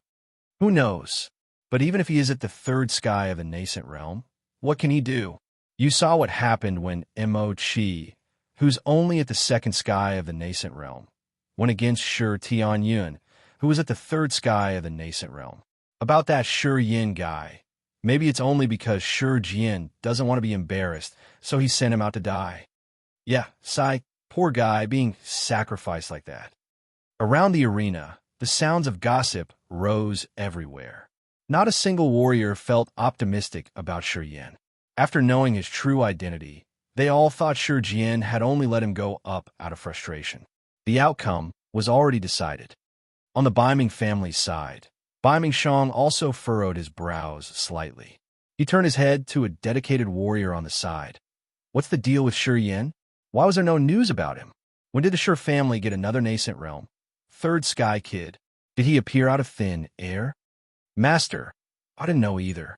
Since a young age, Shi Yin didn't have the Shi family's martial spirit, so we didn't spend much effort observing him. Who knew that he's suddenly a little strange? Bai Mingshang nodded. He frowned and asked no more. Bai Mingsu was dazed for a second, as a flash of surprise gleamed in his eyes. He stared at Shi Yin for a while, then suddenly realized, hey, isn't that the kid who was drinking with Han Zhong in the spring pavilion a few days back? Mu Yu Dai and Dialin also remembered and lightly nodded at the same time. From far away, Dialin stared at Shi Yin, who was talked about by many people in the arena. Her expression was a little strange, and with a low voice she said, "It's him. He's definitely going to die." Bai Mingsi shook his head, unconcerned. No matter how amazing his luck was before, this time, against Emojan, he'll be crippled if not killed. Emoto also dazed out for a second. Then he sneered, "I don't care where this little bastard came from, but we'll never see him again. Shi Yin, take that thing." Shi Jian shouted while grimacing. He pointed at the dragon turtle armor brought by Zhuo Shi and hinted at him. "Don't need it." Shi Yin glimpsed over at Shi Jian and shook his head. Then he smiled at Mo Zhan. "At the spring pavilion, I told you we'd meet again. Now do you know who I am?" "I know." Mo Zhan laughed arrogantly. "You're just someone who came here to die." "Huh, the Shi family really has nobody now. Sending out a guy who researches ancient texts. Haha, I'm going to laugh to the death." Shi Yin didn't show any anger. He looked indifferent and stood in the arena waiting. "Ahem, head of the Shi family, you can put out your bet now." The director, standing at the round table, shouted out, "Master, Master, Master!" At the Shi family tower, many of the dedicated warriors shouted, clearly indicating their displeasure. All of them had heard about Shi Yin. Even if he had somehow reached the third sky of the nascent realm, everyone believed that it was for naught, and that Shi Yin would lose miserably. If Shi family lost the fight again, not only would they be crushed in the competition, they would also lose their high-value bets, the repercussion of which would last forever. "Brother, you must not." Shi Tai advised Shi Tian strongly, still injecting his profound qi into Tian Yin. "Brother, it's not worth that little bit of pride. Tian Luo and Tian Yin have already lost. You can't bring Shi Yin in too. Just let it go, brother." Shi Yin could clearly hear all the chatter behind him. Groaning, he looked back at Shi Jian and said calmly, "Grandpa, believe in me." "Okay." Shi Jian, who was hesitating over his choices, looked at Shi Yan's confident expression, and for some reason, he actually did choose to believe in him. He suddenly roared, "Phoenix City! Our family bets the authority to the whole city. If the Mo family wins, our family will cede the authority for Phoenix City immediately." This led to another great disturbance in the crowd. Everyone started gossiping and chatting again. Phoenix City was a big city in the Merchant Union, and the Shi family had been holding the authority to the city for decades. Now Phoenix City had been branded with the Shi family's name. It could be said that Phoenix City was where the Shi family's influence was deepest. Now Shi Jian was putting up the authority for Phoenix City as a bet. Was he going insane? "Big brother, master," everyone in the Shi family were on their feet as they looked at Shi Jian in disbelief. All of them started requesting Shi Jian to take back the bet vehemently. "Stop trying to persuade me. My mind is set." Shi Jian's stubbornness was back, and with a straight face, he sneered, "It's either make or break. I will take the risk this time." Everyone in the Baiming family and the Ling family were also stunned. Clearly, they didn't understand either. So Su dazed for a moment, then sighed and said quietly, "Now, there's no turning back for Brother Shi." "Okay."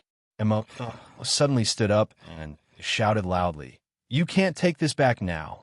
Take it." Shi Jian took the deeds from his personal pocket and passed it to the director, who came towards him. Then he shouted coldly, "Emma, your little bet is not enough. I will add 3 more mines." Emota scowled, then sneered, "It's a sure win match. Doesn't matter how much more I add. After all, it will still belong to the Mo family in the end." Soon, the director took the bet from the Mo family up to the round table, then suddenly roared, "The match starts." Chapter 70, The Focus of Attention. Chapter 70, The Focus of Attention. Let the battle begin. The referee's announcement officially started the much-anticipated battle. Emojan was wearing a cold and arrogant smile.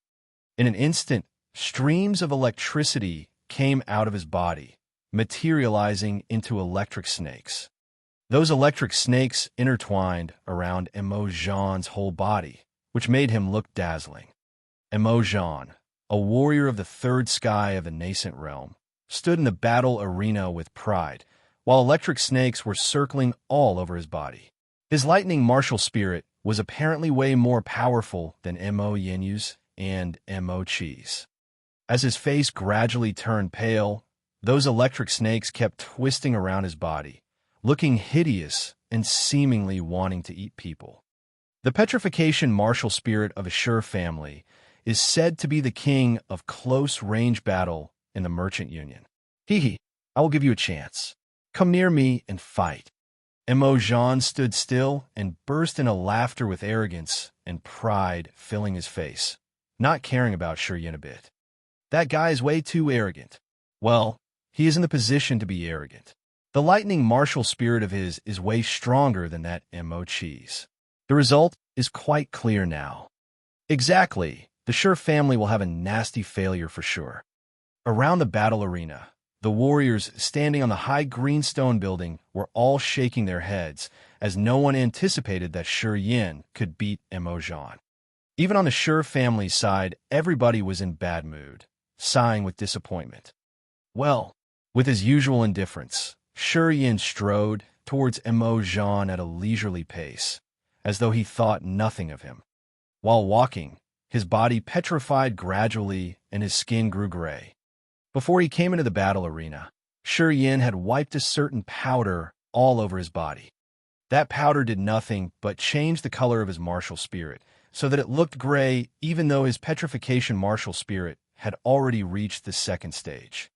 Shur Yin did this, as he wanted to avoid anyone thinking they were cheating. After all, it was a known fact that a nascent realm warrior couldn't reach the second stage of the petrification martial spirit. Kid, you were really something in the spring pavilion. I hope you can be as sharp as you were then. Emojan smiled coldly with his pale face, as he stood still and waited for Shur Yin to approach. Sharp or not, you will know soon enough. Shur Yin shook his head with a smile.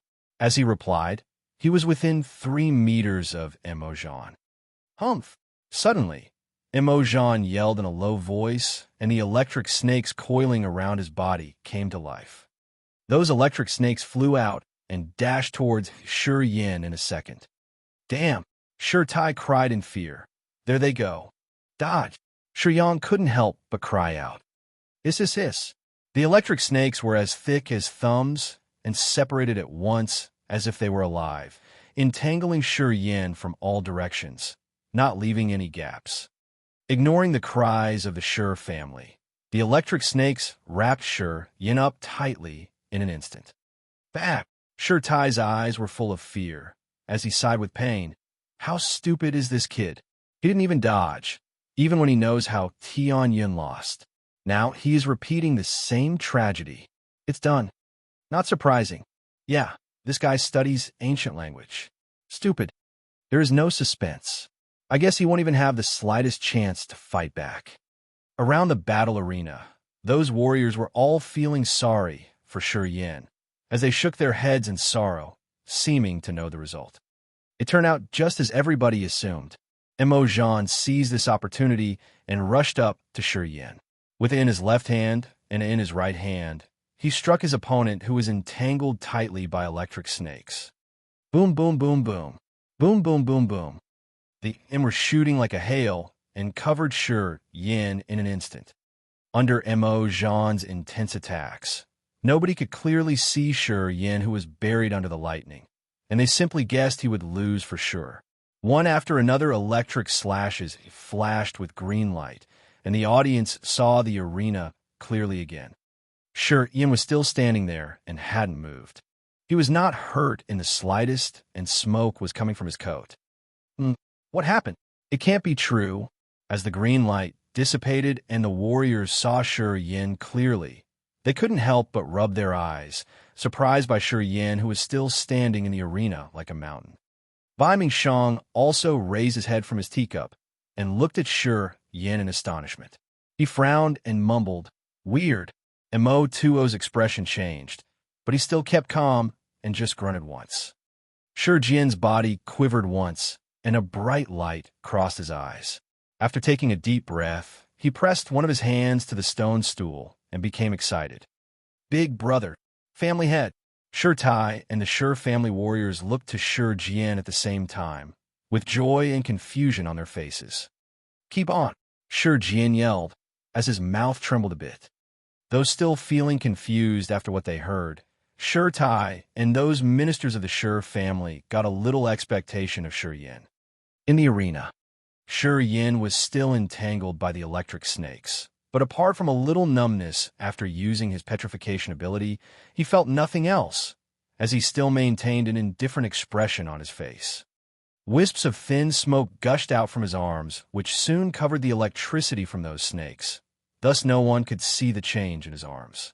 While he was being struck heavily, his negative energy had mingled with his profound chi and gushed out from his arms, turning into 5 small swirls which floated around him. These swirls created by the combined these 2 types of energy, which slowly floated behind Emojan. The swirls were invisible to anyone. Apart from Shi Yan, in this huge battlefield, only a human realm warrior like Bai Mingshang could sense it. "Emojan, you are so weak." Under the gaze of the audience, Shi Yan broadened his mouth as he laughed and smirked. "You can't even hurt me when I stood there and didn't fight back. How did the Mo family become one of the 5 big families in the Merchant Union with skills like yours? Kid, you are seeking death." Emojan's face changed suddenly and became even paler. He dashed over with a stern face toward Shi Yan, and just as Mo Chi kicked Shi Tianyun, he began to kick Shi Yan like crazy. Boom, boom, boom. Bang, bang, bang. Mo Zhan's heart attacks dropped upon Shi Yan, while the arena was filled with green light, and strong, profound chi began to spill everywhere. Still weak. Mo Zhan, are you a girl? Under Mo Zhan's attacks, Shi Yan was unmovable like a mountain and couldn't stop shaking his head, ridiculing him with crueler and crueler words. "If you don't have a thing down there, I can help you satisfy your wife on your wedding day, in case that you make a fool of yourself." That was too wicked. Ling Yu from the Ling family suddenly stood up and cursed in a flirtatious tone. "Shi Yan, you will die a miserable death." "I want you to die." Mo Zhan howled and triggered all his potential at once. He jumped towards Shi Yan and started sending out another rain of punches. Bang! However, Shi Yan simply stretched one leg and kicked Mo Zhan in the chest. That kick by his sole free leg sent Mo Zhan 5 meters away. Boring. Shi Yan grunted in disappointment as he got rid of the electric snakes. Those electric snakes, which were crawling all over him, broke away inch by inch. The shattered electric sparks dispersed all around the arena. "Be careful. Damn it." The warriors nearest to the arena shouted and hurried to operate their profound chi to defend against those electric sparks. "Good boy." Zhusu patted the arm of his chair and praised. "I like this guy." Zhusu's bright eyes were shining with an odd light as she nodded at Shi Yan and smiled. "Well, this guy is really mean. Big brother. Family head. What is going on here?" On the other side, Shi Tai and the Shi family ministers all looked to Shi Jian in surprise. "It's fine. It's just that the Mo family is too weak." Shi Jian responded briefly, following Shi Yan's directions. Suddenly the feeling in the air had become fresh. Mo Ta stood up with a green face. He stared at Mo Zhan, and his breathing became heavier and heavier. "Those eyes, I have seen them somewhere." On the side of the Biming family, Dialin showed a little suspicion on her face, and she murmured after a long deliberation. But at that time, no one paid attention to her murmurs. Instead, everybody was setting their eyes upon Shi Yan and following his movements. After getting rid of the electric snakes, Shi Yan started strolling towards Mo Zhan. Mo Zhan lifted himself up from the ground and rushed towards Shi Yan in a rage. At that moment, Mo Zhan's body began to twist strangely as willow flowers fluttered in the air. Something invisible had entangled him tightly. The harder he struggled, the stranger the way he swayed. At last, he floated up into the air. There seemed to be an invisible wicked hand behind him that had grabbed his neck and lifted him up. What happened? I don't know. What's wrong with M.O. Jean? Is he out his mind? Who knows what's going on? Why is M.O. Jean floating in the air? Is he at the sky realm? Do you even think it's possible? The arena burst into clamor at once. Yin came near M.O. Jean with an indifferent face and slowly stretched out his hand. His fingers stabbed into M.O. Jean's knee like 5 sharp spears. Crack! Crack! The clear sounds of bones breaking came from M.O. Jean's knees. Crack! Crack! Another 2 similar noises came from his shoulders. M.O. Jean was totally freaking out in front of Yin. He couldn't help but fall on his knees. Not a single bone in his joints were connected. Pathetically kneeling in front of Yin in front of such a huge crowd made him roar insanely. Yin, I'm going to kill you. Kill you. Oh, really? Yin looked cool as he grabbed M.O. Jean's neck and lifted him high up in the air again. M.O. Jean tried his electric skill on Yin, but it had no effect. In front of hundreds of eyes, M.O. Jean was lifted up by Yin single-handedly. It was a deliberate insult. Yin intended to show M.O. Jean's expression to everybody, for he circled the arena so that every warrior present could see the grief and fear on M.O. Jean's face. After one circle, Yin turned his eyes towards Yin and sent the message, to kill or not. The arena quietened down suddenly, and all the warriors gazed at Yin. Tens of meters away, Yin got Yin's message and was quite delighted. Under Yin's gaze, Yin nodded softly with a rigid face. We give up. M.O. was shocked, and he cried miserably after he saw Yin's cold eyes. We lose. We lose. Stop. The referee at the round table announced immediately. Crack. Another clear sound came from M.O. Jean's neck, and his head flapped down in an odd way. All the warriors were horrified. They looked at Yin, who had just shattered M.O. Jean's neck, in quiet astonishment. It was extremely silent in the arena. Under everybody's gaze, Yin tossed away M.O. Jean's body indifferently. M.O. Jean's dead body landed 3 meters in front of M.O. with his head strangely twisted. Sneering at the M.O. family, Yin returned to the family tower and without any care and took his seat. Chapter 71. Take advantage of their weakness. Chapter 71. Take advantage of their weakness. Yin, you old man. M.O.'s eyes were filled with endless hatred. With a raging roar, he suddenly stormed towards the arena and thundered. You killed my Jean and destroyed my family's future hope. I will bury you by his side. M.O. Jean's death truly provoked him. M.O. didn't even care about the rest of the martial competition. He straightaway rushed towards the family. As M.O. made his move, all the distraught members of the M.O. family also stood up. They all rushed into the arena and sprinted towards the family. M.O. my 2 grandsons are still lying on the ground. Yin was in violent rage as he also rushed forward. Staring coldly at the approaching M.O. he sneered. You were totally calm when you were winning, but lost your temper as soon as you were defeated? Oof.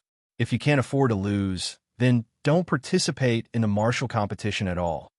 Calm down, all of you. Biming Shan's expression was stern as he stood up.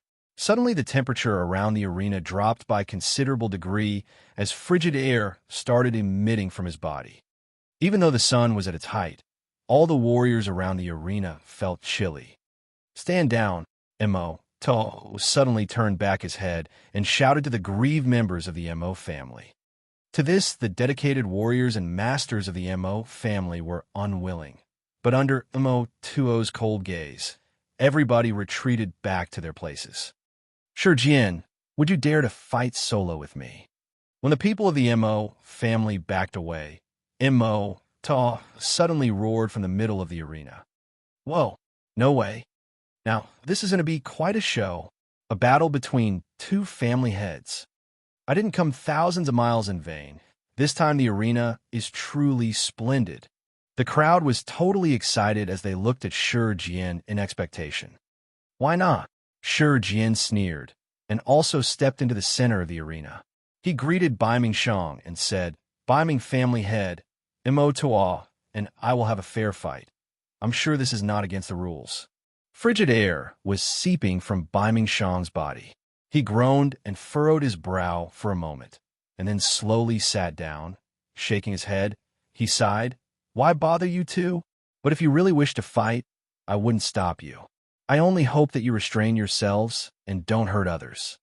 Shi Yin was totally unfazed by the recent developments and was sitting nonchalantly at the Shi family's side. Seeing that Shi Jian had also stepped into the arena, his eyes furrowed deeply, knowing that this time it wouldn't end easily. However, just when the two were about to fight to the death, the entire Tianyin city seemed to shake for a second. In the far distance, the tall stone tower of the Misty Pavilion, which was dozens of meters high, instantly toppled down.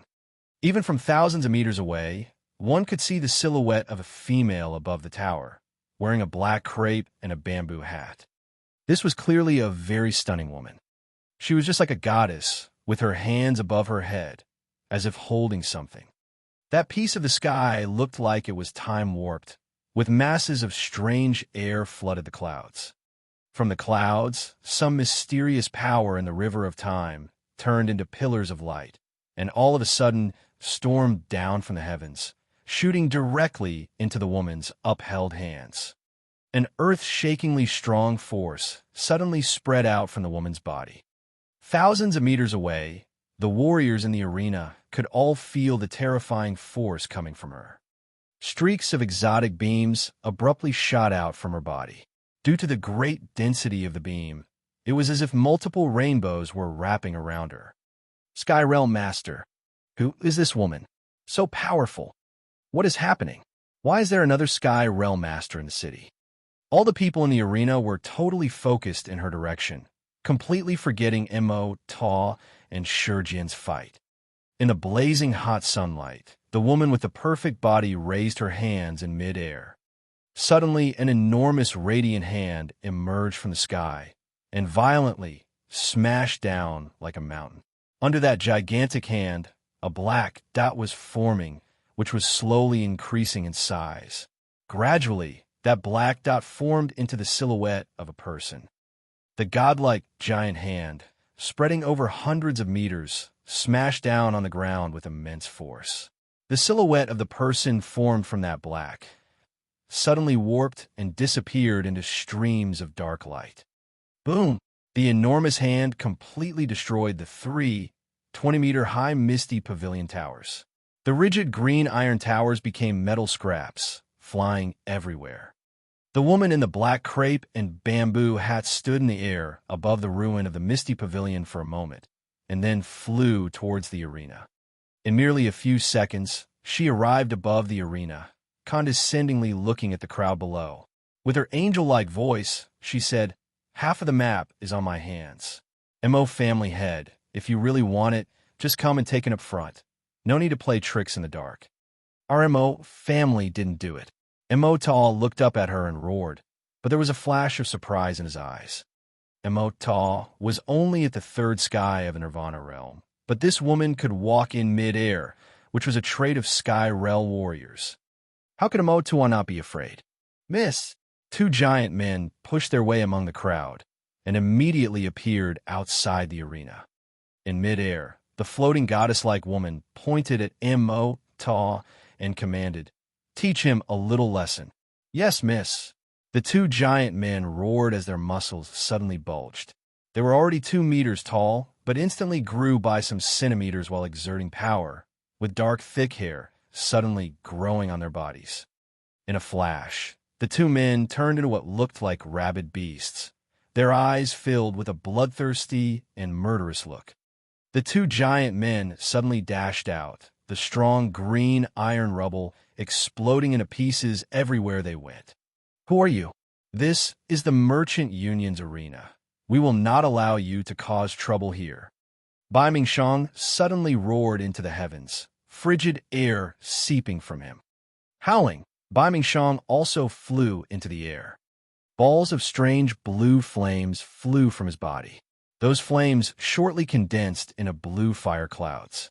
These icy clouds, along with the power to freeze the heaven and earth, shot towards the woman.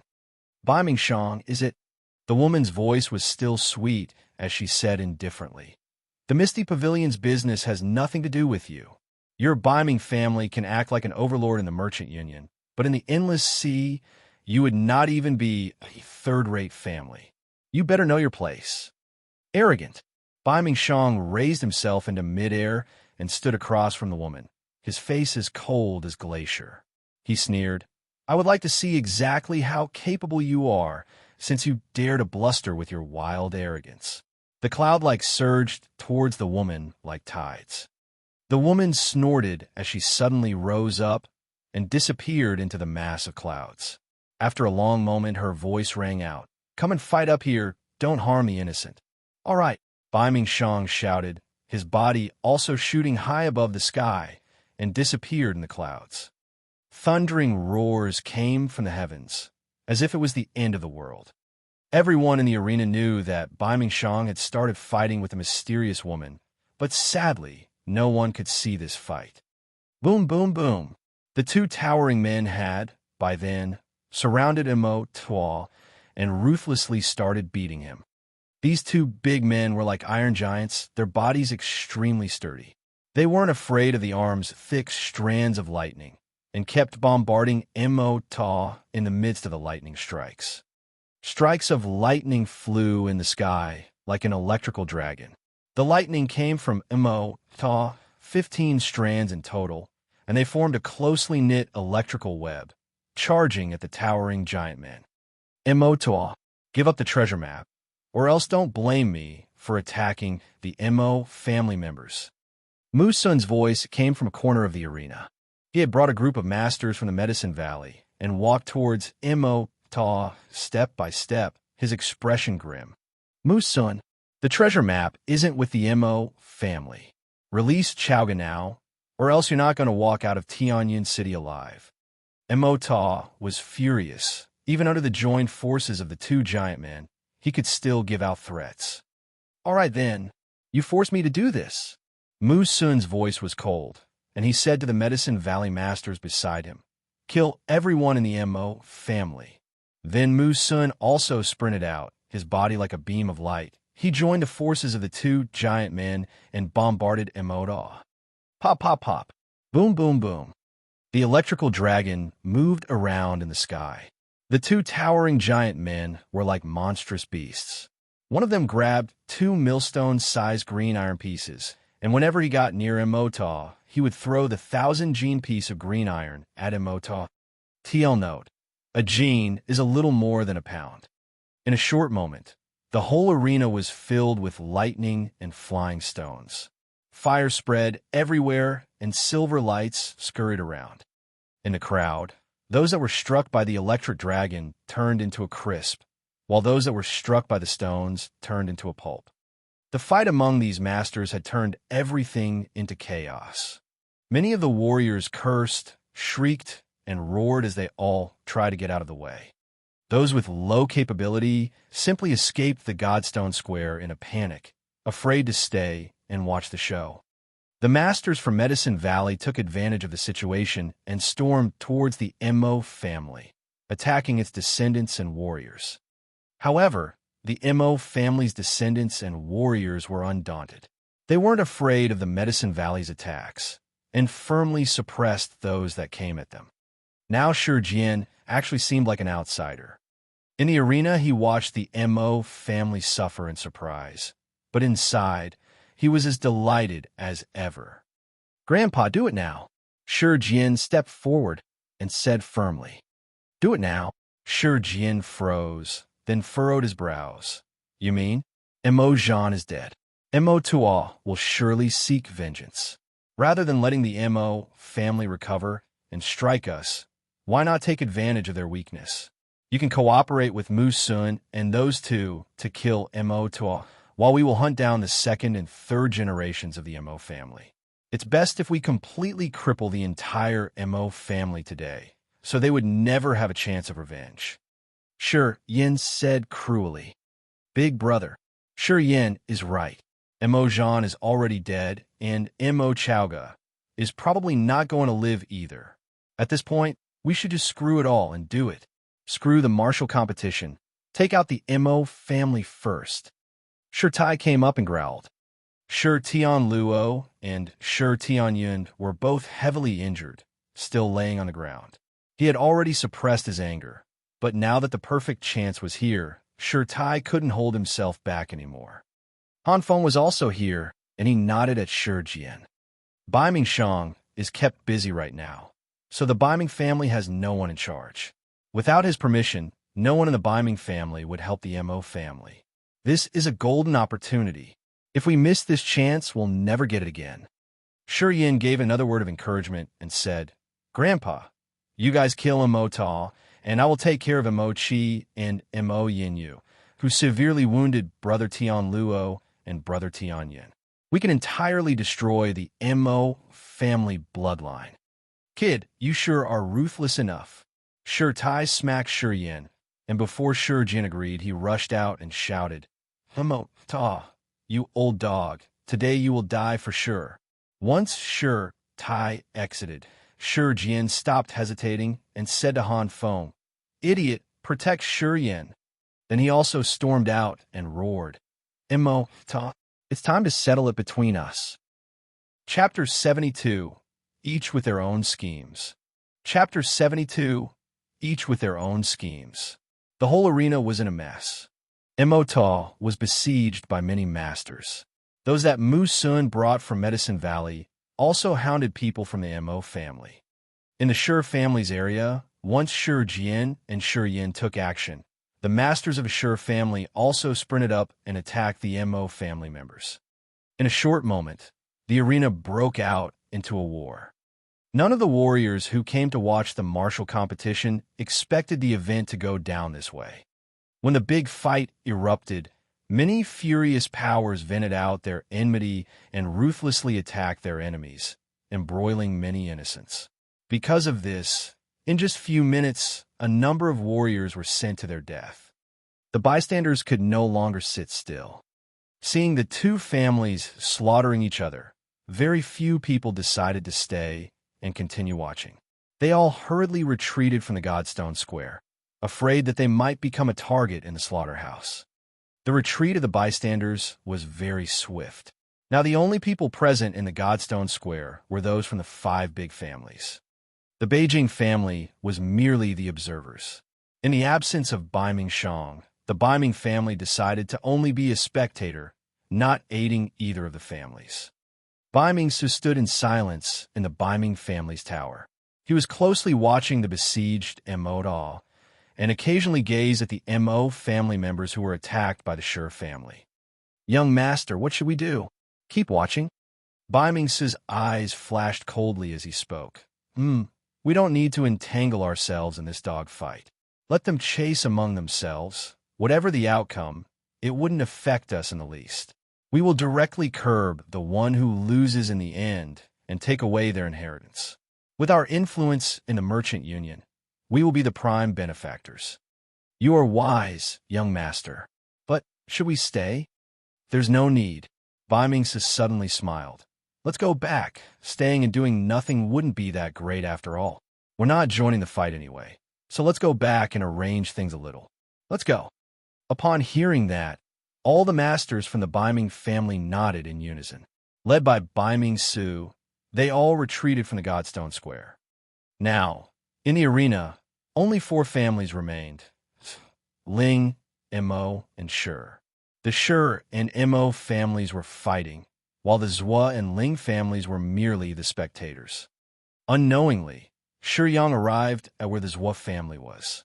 He bowed to Zhua Su and said, Uncle Zhua, I hope you could please keep an eye on the Ling family during this fight. Zhua Su casually replied while sipping his tea, Don't worry. The Zhua and Ling families always had feud between us. If the Ling family dares to make a move, we won't be sit still either. Rest assured and do whatever your Sure family wants. The Ling family won't be problem for you. Thank you, Uncle Zhua. It's nothing. Whether it be business or personal affairs, the Zwa family and the Shur family have always been allies. Of course, we would take some pressure for you, Zwasu nonchalantly said. He gazed at where the Shur family was assembled and asked in confusion, "Where's Shur Yin, that little brat? Why haven't I seen him?" Shur Yang was surprised and also looked around, realizing that there truly was no sign of Shur Yin. He shook his head and gave a wry smile. That kid was just there. Now who knows where he's gone? Watch that kid. The brat is very good. He's going to be the future hope of your Shur family. You can't afford to lose him. Zwasu said. Ha! Uncle Han Foam is keeping an eye on him. No need to worry, Uncle. I'm all right then. Zwasu smiled, and while glancing at Zwa next to him, his smile looked a little strange. Xiao Shur is also quite fond of your Shur Yin. Shur Yang's expression bloomed, and he nodded. I'll be going then, Uncle Zwa. When Shur Yang was gone, Zwa Shur's face flashed in confusion, and she said, Grandpa, when was I fond of that guy? What are you bullshitting about? Sending that dragon turtle armor was your idea too. It wasn't just me who wanted to help him, sheesh. Whatever, same thing. Zwasu seemed like he was in a good mood, and he told the Zwa family members, we will stay here for now and watch the Ling family for the Shurs. If the Ling family dares to get involved, we don't need to act kindly to them either. After today, the situation in the Merchant Union is really going to turn upside down. We can't let the Ling family take any benefits. At the Ling family's side, the head of the family, Ling Ju, frowned silently. The masters of the Ling family were all standing behind Ling Ju. Seeing that he hadn't spoken yet, these people were all on guard, as if silently waiting for his decision. At the Mo family's place, all their members were surrounded by the people from Medicine Valley and the Shur family. Their situation was turning from bad to worse. Suddenly, Mo Chowton broke through and quickly rushed to Ling Ju's side. Kneeling down on one knee, he spoke in panic. Uncle Ling, please let the Ling family step in. My father is besieged by many masters. He might not last long. We are also being chased by people from Medicine Valley and the Shur family. It's getting harder and harder to hold up. Uncle Ling, for old time's sake, please help our family. The entire Mo family will always remember your favor. Ling Ju furrowed his brows and lightly sighed.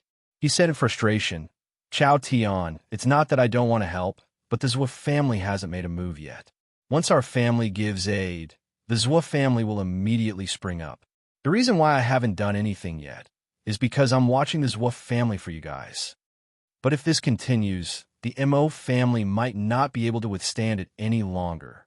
Mo Chow Tian said in fear. If the Ling family cuts in now, it would force the Zwa family to get involved too.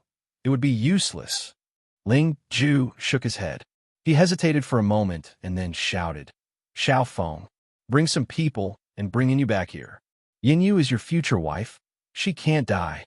Yes, Ling Xiao Feng called out and fiercely sprinted out, accompanied by some of the warriors from the Ling family. Chow Tian, Yin Yu is your daughter and the daughter-in-law of the Ling family. I will protect her for you. As for the rest, Sai, I really can't help. I can only promise you that I will make sure the Zwa family won't step in a go against the Mo family. This is all I can do. Ling Ju said in frustration. Mo Chow Tian was in a daze. He deeply gazed at Ling Ju, and after quite a while finally turned away in grief, silently returning to the Mo family's battle. Big brother, Ling Jieqing whispered hesitantly. He said, if we don't help, the Mo family will definitely lose heavily this time. Mo too might develop a hatred for us. Ling Ju's expression was calm as he sat there and lightly took a sip of tea. He lowered his head and said, younger brother, at this time, we cannot be reckless. Zwasu won't easily let us join the fight. Besides, the Misty Pavilion has a Sky Realm Master. She is going against the Mo family. If our family steps in, we won't get anything good out of this. Also, this is an opportunity. Mo Zhan is dead, and Mo Qi is in danger. Yin Yu will be the hope of the third generation of the Mo family. If Yin Yu becomes our family's daughter-in-law, our Ling family can openly take the Mo family's properties when they get in a dangerous situation. And if one day Yin Yu becomes the head of the Mo family, with her status as the daughter-in-law of the Ling family. Good scheming, big brother. Ling Jie was stunned for a while. Then he finally nodded. I was thoughtless, big brother. You are one that strongly considers the future.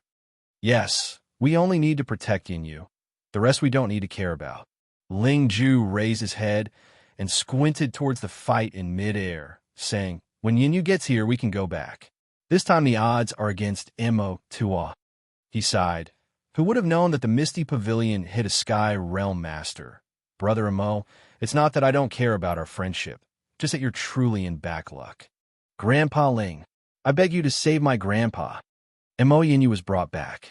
Once she arrived at the Ling family's side, she immediately knelt down. Tears marks streaked down the sides of her cheeks. If you don't help now, my grandpa might not be able to last long. Grandpa Ling, please. As long as you give in your aid, I will marry Xiao Feng right now. Yin, it's not that I don't want to help. I just really can't. Ling Ju shook his head. He stood up and said, in the future you will understand the painstaking decisions I am making now. Everything I am doing is for you and Xiao Feng. Brother, take away Yin. We are going home. Yes. Ling Jie suddenly appeared behind Mo Yin. He hit her once, and the breathlessly crying Mo Yin suddenly went limp and fainted. Head of the Zhua family, I think that this martial competition can go on no more. We're going back in advance. How about the Zhua family? Ling Ju looked at the faraway Zhua Su and shouted loudly. Zhua Su was surprised, then secretly cursed out at the old fox. He also smilingly stood up and said, we were also going to go. Why should we go together? Sure thing. I was just going to chat a little bit with Master Zhua. Then we shall go together? Ling Ju nodded and replied with a smile. In the arena, the Ling and Zhua families had been sitting still as mountains. However, at this crucial moment, as if they did not see the chaos inside the arena, the two heads of the families walked side by side, and with their subordinates behind them, headed straight out of the Godstone Square. Those remaining in the Godstone Square were only the onlookers who thought that they were strong enough to bear the aftershocks of the battle. The Mo family, the Shi family, and the people from the Medicine Valley. Chapter 73, The Change in the Fallen Godstone. Chapter 73, The Change in the Fallen Godstone. Shi Yin was roaming the Godstone Square leisurely. Wherever there was a body, he would appear. His presence would cause the body to completely dry up and become devoid of any profound qi in mere seconds. Because of the devastating battle, many nearby warriors felt the brunt of it. Those warriors of elementary and nascent realms were the most affected, for they couldn't block the aftershocks from the battle between the Nirvana realm warriors. Once they became entangled in their battle, there was no hope for them. In just a few minutes, Shi Yin roamed around the Godstone Square and harvested all the profound qi from 7 elementary realm and 4 nascent realm warriors. Only human realm warriors were somewhat lucky to escape, as they could withstand the aftershocks generated from the battle, not receiving any life-threatening wounds. Therefore, there wasn't any corpses of a human realm warrior, which was very disappointing to Shi Yin. Due to the mysterious power that could absorb the profound qi from the corpses into his meridians, Shi Yin hoped for more chaos. He was continually encouraging Shi Jane to fight against the Mo family in person so to increase the casualties, enabling him to enter the human realm faster. Han Feng was lingering 10 meters away from him like a ghost. Wherever he went, Han Feng would follow him like a shadow, lest he created some trouble. 10 meters away, Han Feng was staring at Shi Yin with eyes filled with confusion. During the nasty battle, Shi Yin was acting weirdly. Han Feng couldn't figure out what Shi Yin was pondering. He didn't ask, as he was just there to protect his young master in case of an accident. Shuttling through the Godstone Square, Shi Yin would always stand beside the corpses for a while. Although he saw the corpses undergoing some strange changes, Han Feng didn't care about it, as he thought those dead warriors must have been poisoned and it was just taking effect now. He never could have thought that such strange changes were actually caused by Shi Yin.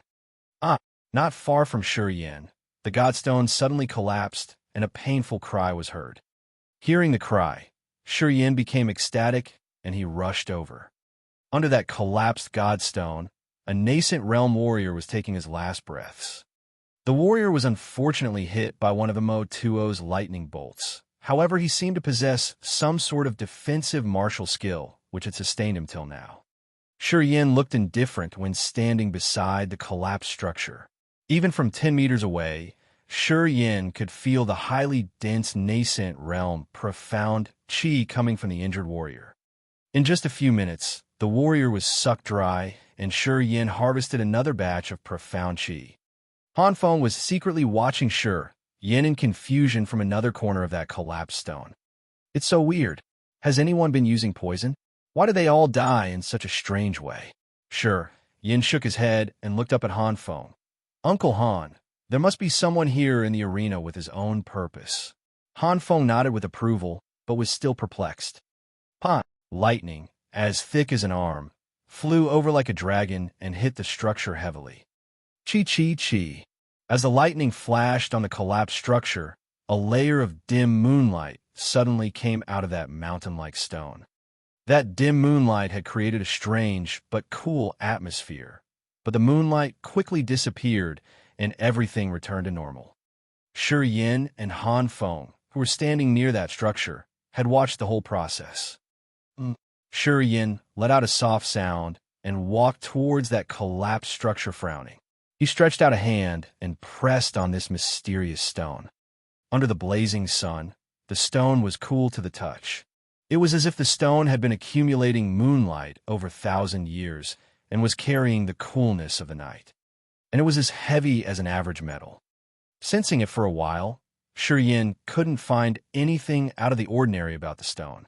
He released his hand and asked Han Feng, frowning, "Uncle Han, did you see the stone shining for a few seconds just moments ago?"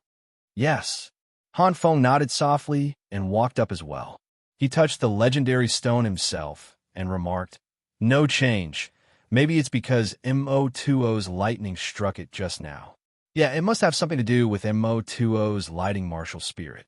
Shi Yin agreed, as he couldn't figure out anything special. There was still a bit of suspicion left in his mind. However, since he couldn't come up with anything now, he didn't give it a further thought. Mo family members, disperse and go home. Suddenly, from the battle arena, came Mo2O's angry order. Shi Yin looked in the direction from where the sound came. Under the relentless attacks, Mo2O looked to be in a difficult situation. His back was severely bleeding, and he seemed to be heavily wounded. He didn't continue to fight after Shi Tai's severe strike and dashed towards a faraway commercial street in a hurry.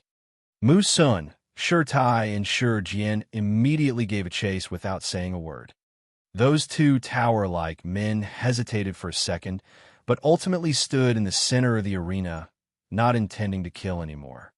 Those Mo family members also didn't dare stay in the arena after Mo2O's command, running away in all directions separately. Shi Yin was calmly standing behind the godstone and watching the surroundings. He saw the old man with unkempt hair from Poisonous Dragon Valley jealously protecting Mo Chi with Li Han, running toward the block of houses to the south of the Godstone Square. "We can't let Mo Chi live."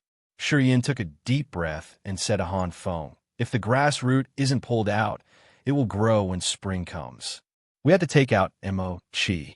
If the grass root isn't pulled out, it will grow when spring comes." Han Feng frowned and repeated that sentence twice, and finally understood. His eyes sparkled as he softly said, "Young Master Yin is indeed capable of great things." Without saying anything, Shi Yin walked away from the fallen godstone and gave chase after Mo Chi. Shi Yin soon exited the Godstone Square. Just as he was about to enter the narrow streets between the houses, he found Shi Yang and some Shi family members chased from behind too. "Big Uncle, I will take care of Mo Chi. You go after the others." Shi Yin yelled from afar. Shi Yang was stunned as he saw it was Shi Yin who was giving chase. He reprimanded, "Where have you been till now? Don't you know it's chaos in the arena? Your grandpa will peel my skin if you have an accident." "It's fine." Han Feng appeared from behind Shi Yin and responded softly. Seeing Han Feng behind Shi Yin, Shi Yang relaxed and smiled. "Well, You go after Mo Chi, and I will go after Mo Chao Tian. Then he nodded to Han Feng, ran up to another road, and dashed away. A quarter of an hour later, on a small street in the south region, Mo Chi was in a murderous mood as he focused on running. Suddenly a shadow appeared in front of him. At the corner of the street ahead, Shi Yin leaned against the stone wall with a sneering smile on his face and said casually, Mo Chi, are you tired? Yeah, you can have a rest now. Mo Chi suddenly stopped with a ferocious face. Shi Yin, you killed my brother. You must pay for it. Pay for it. Shi Yin's mouth widened and shook his head. Mo Zhan is not too far away. You may catch up to him if you are fast enough. I came to see you away. Young Master Qi. Li Han showed up from behind Mo Chi, and beside Li Han stood the bloody hand from poisonous Dragon Valley of the God-blessed Empire. Kill him. Mo Chi pointed at Shi Yin and said angrily, he has to die. Let the younger generation solve their own problem. You'd better not get involved. Han Feng suddenly popped up his head from a house, looking at Bloody Hand and Li Han coldly. Bloody Hand from poisonous Dragon Valley. Shi Yin gazed at that old man and suddenly remarked, you refined that blood chi pill? Well, poisonous Dragon Valley is literally the cradle of degenerate alchemists who only know how to make degenerate pills. Kid, you are seeking death. Bloody Hand frowned as his face turned rigid suddenly. He grunted, I had no qualms about getting involved in your Shi family and Mo family matter.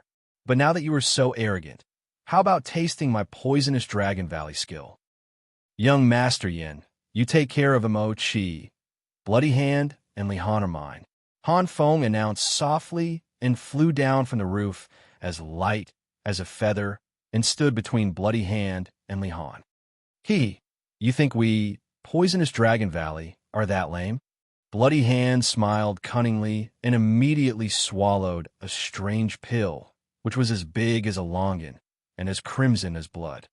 After having that pill, Bloody Hand's eyes suddenly turned red and his jumbled hair stood at its ends, while dense smell of blood came from his body. Han Feng's face changed suddenly. Young Master Yin, go home right now. Li Han, Mo Chi, kill that arrogant kid. I will take care of the old man. Bloody Hand broadened his mouth in a smile and licked his lips with a horrifying expression. Uncle Han, be careful. Shi Yin was on alert as he realized something strange from Bloody Hand's change. He took a glance at Han Feng and Mo Chi and ran towards the Green Moon Lake as fast as possible. Before Han Feng could take off, Bloody Hand dashed forward and an intense bloody air suddenly enveloped him and prevented him from leaving. Li Han and Mo Chi looked at each other and chased in Shi Yan's direction without a word. 5 minutes later, on another street, Li Han and Mo Chi paused suddenly. Mo Chi said with a ferocious face, Kid, you are not running away? Are you tired of living? I had said I will stop your Mo family from having descendants. I can't break my promise. Shi Yin stood at the entrance of the street, looking grim. Wisps of white smoke were suddenly emitted from his body.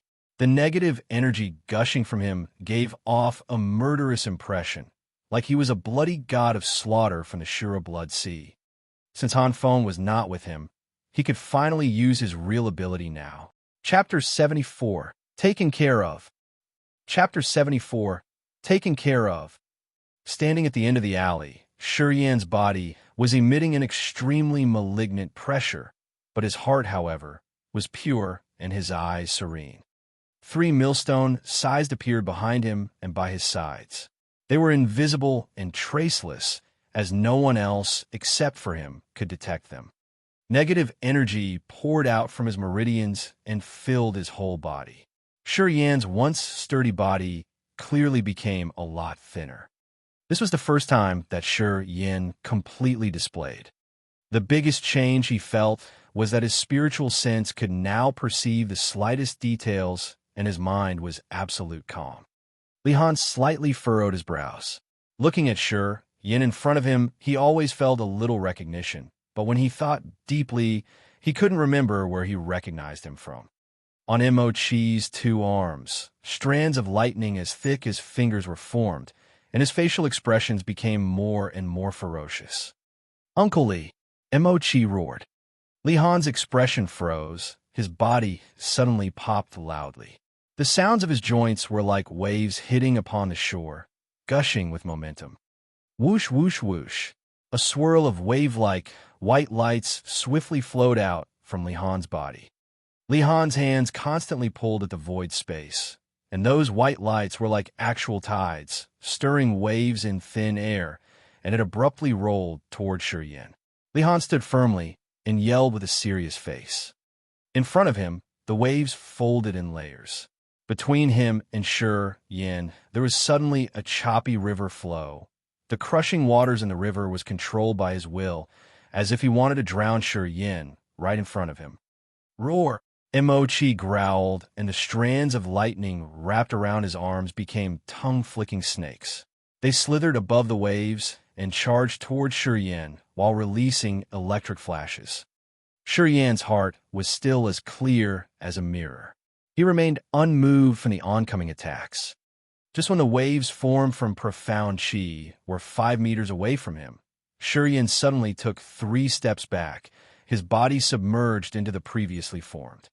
Controlled by his will, the two on his left and right suddenly drifted a few meters forward and suddenly merged together. Thump thump, BZ, BZZ, BZZ. The released by Li Han and the electric snakes from Emochi directly clashed into the middle of the big that was formed by the 2 smaller ones. Weird sounds came from inside that. Those formed by profound chi under a special martial skill, all of a sudden strangely turned into thin mists. It was as if the profound chi was dissolved in thee and became natural energies, dissipating into the earth. The electrical snakes shot into the as if influenced by the strange whirlpool. These snakes actually became intertwined and continuously whirled in that area. They just weren't able to escape the restraints of the. In Li Han and Emochi's eyes, it looked as if their attacks were stopped in midair. With their attacks unable to move forward, this appeared very strange to them.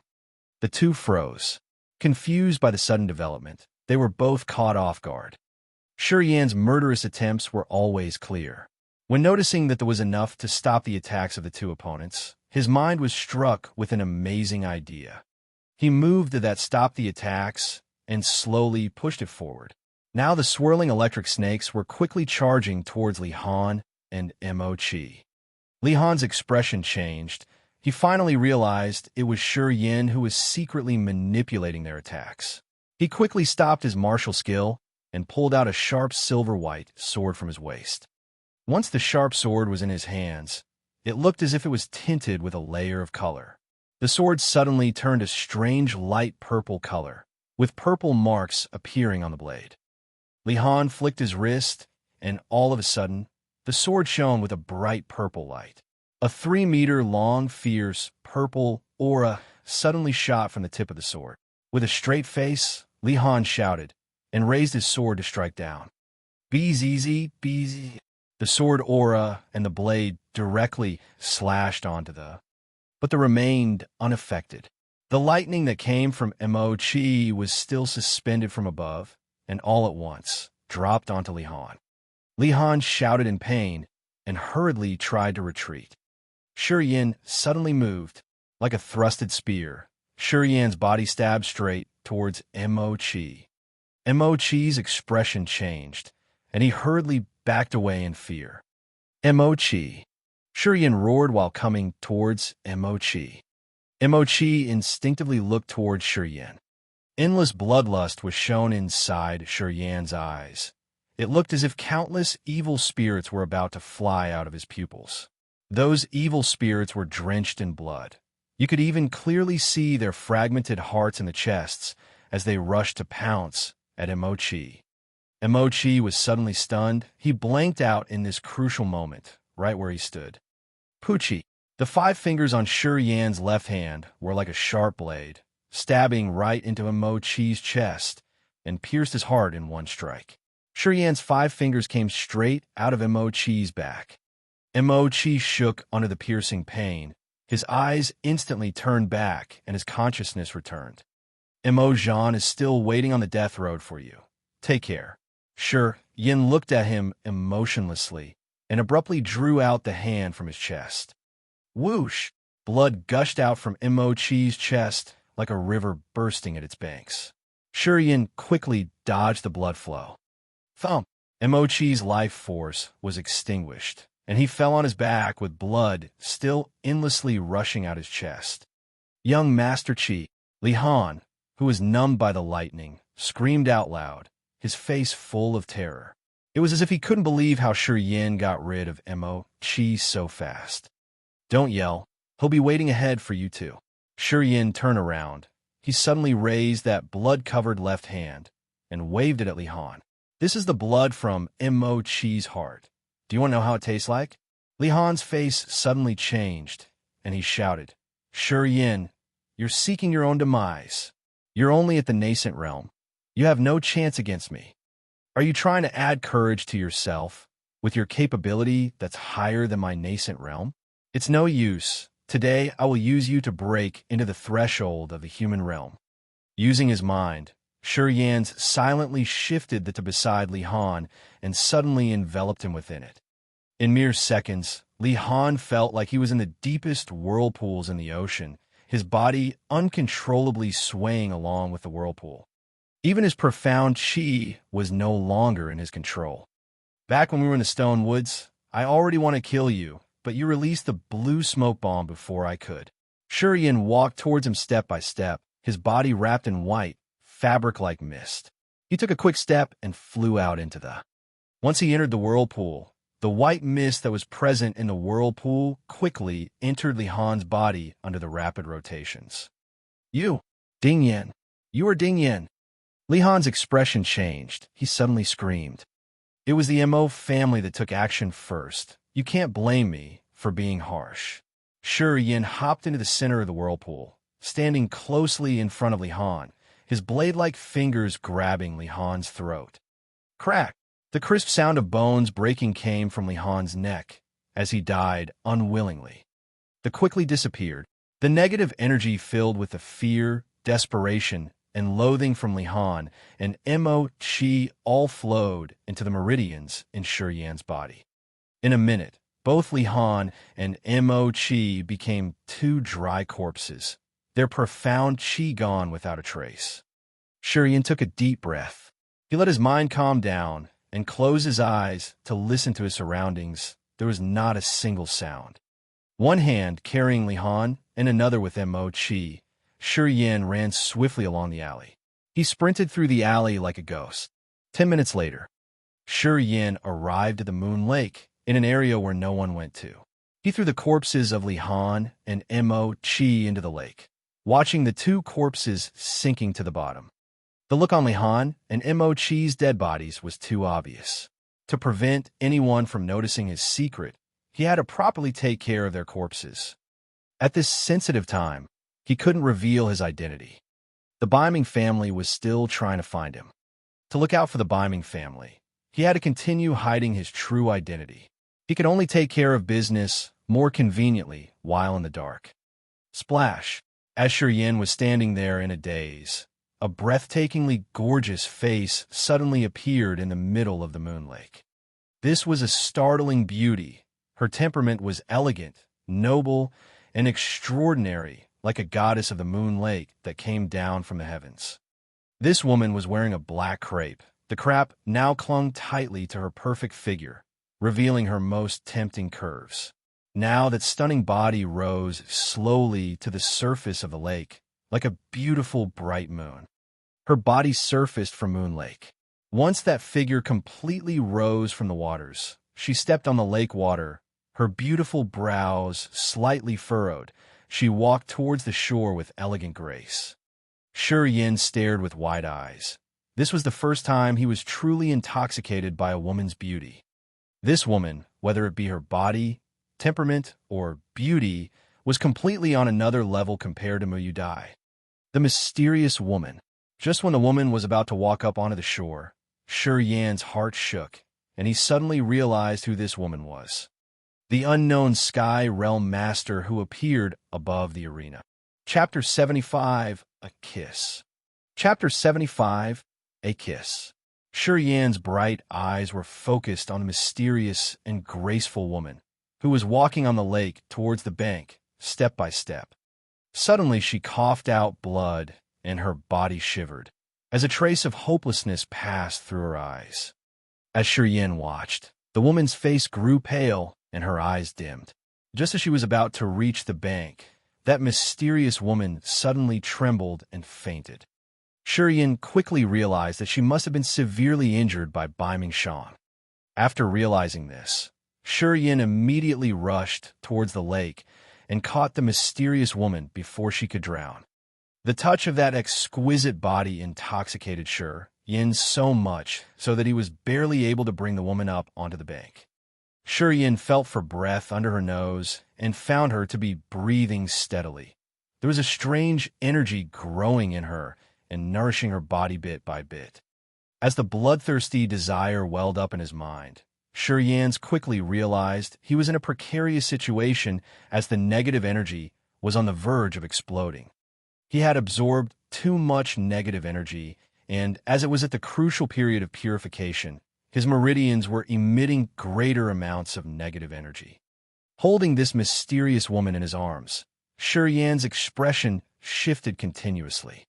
After a long while, Shi Yan finally came up with an idea. He tore a piece of cloth from his coat and covered the woman's gorgeous face, then directly ran to a brothel with the woman in his arms. The mysterious woman was a Sky Realm warrior, and she had been injured by Bai Mingxiang. Therefore, she would be considered to be an enemy of Bai Ming family. In the merchant union, the Bai Ming family was still the most influential power, as no other family could compete with them for now. This woman was so mysterious, and her cultivation realm was high. Bai Mingxiang would be very unsettled as long as this woman was alive. Shi Yan was determined to let her live on. Tonight, Tianyin City would not be tranquil. Bai Mingxiang would certainly send out his experts to search for this woman, and Shi Yan would have to protect her until she woke up. As the negative energy in him grew stronger and stronger, and as he had such a beautiful woman in his arms, he was barely able to control his desires. However, he knew that he couldn't do anything to the woman, or the Shi family would be annihilated after she woke up.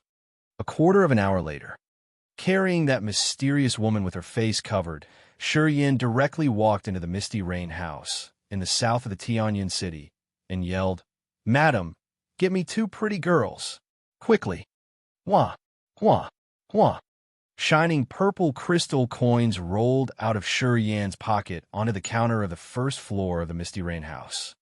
Coming, a 30-some-years-old sexy woman with heavy makeup and a professional smile on her face popped her head out from upstairs. After a quick glimpse at the purple crystal coins, she burst into loud laughter and replied happily, "Master, please come up the 3rd floor. I will arrange the girls for you right away." "Good." Shi Yan nodded and followed the woman up to the 3rd floor with the unknown woman in his arms. "Yin Yanro, hurry up. Come to room number 3 and give this master your best." The brothel madam laughed seductively and showed Shi Yan into a room as she shouted to the girls, "Madam, we will be there right away." From a room at the upstairs corner came a sweet response. Before long, 2 pretty teenage girls with seductive eyes entered Shi Yan's room. "Master, you brought another girl with you? Huh? You think the girls in my Misty Rain house can't satisfy you?" The madam stood in the room and examined the mysterious woman with her sophisticated eyes and couldn't help but giggle. "You are very interesting. I've never seen anyone bring a girl by himself. I'm rather powerful at that and have special tastes. It would be more fun to have one that I brought." Shi Yan glanced at the madam and said indifferently. The madam kept smiling and looked at the mysterious woman again, smiling knowingly to herself. Naturally, she guessed that the woman must have been grabbed by Shi Yan, and he was going to take her virginity in the Misty Rain house. In case that woman couldn't endure it the first time, he got 2 girls to satisfy him. The madam had seen such occasions many times, so she could handle it easily. She nodded and said, "Yin Yanro, take care of this master, and try your best to satisfy him." "Don't worry, madam. We've been in this industry for so long. We know how to make our clients happy. That girl called Yin Yin looked at Shi Yin with a big smile and softly licked her lips.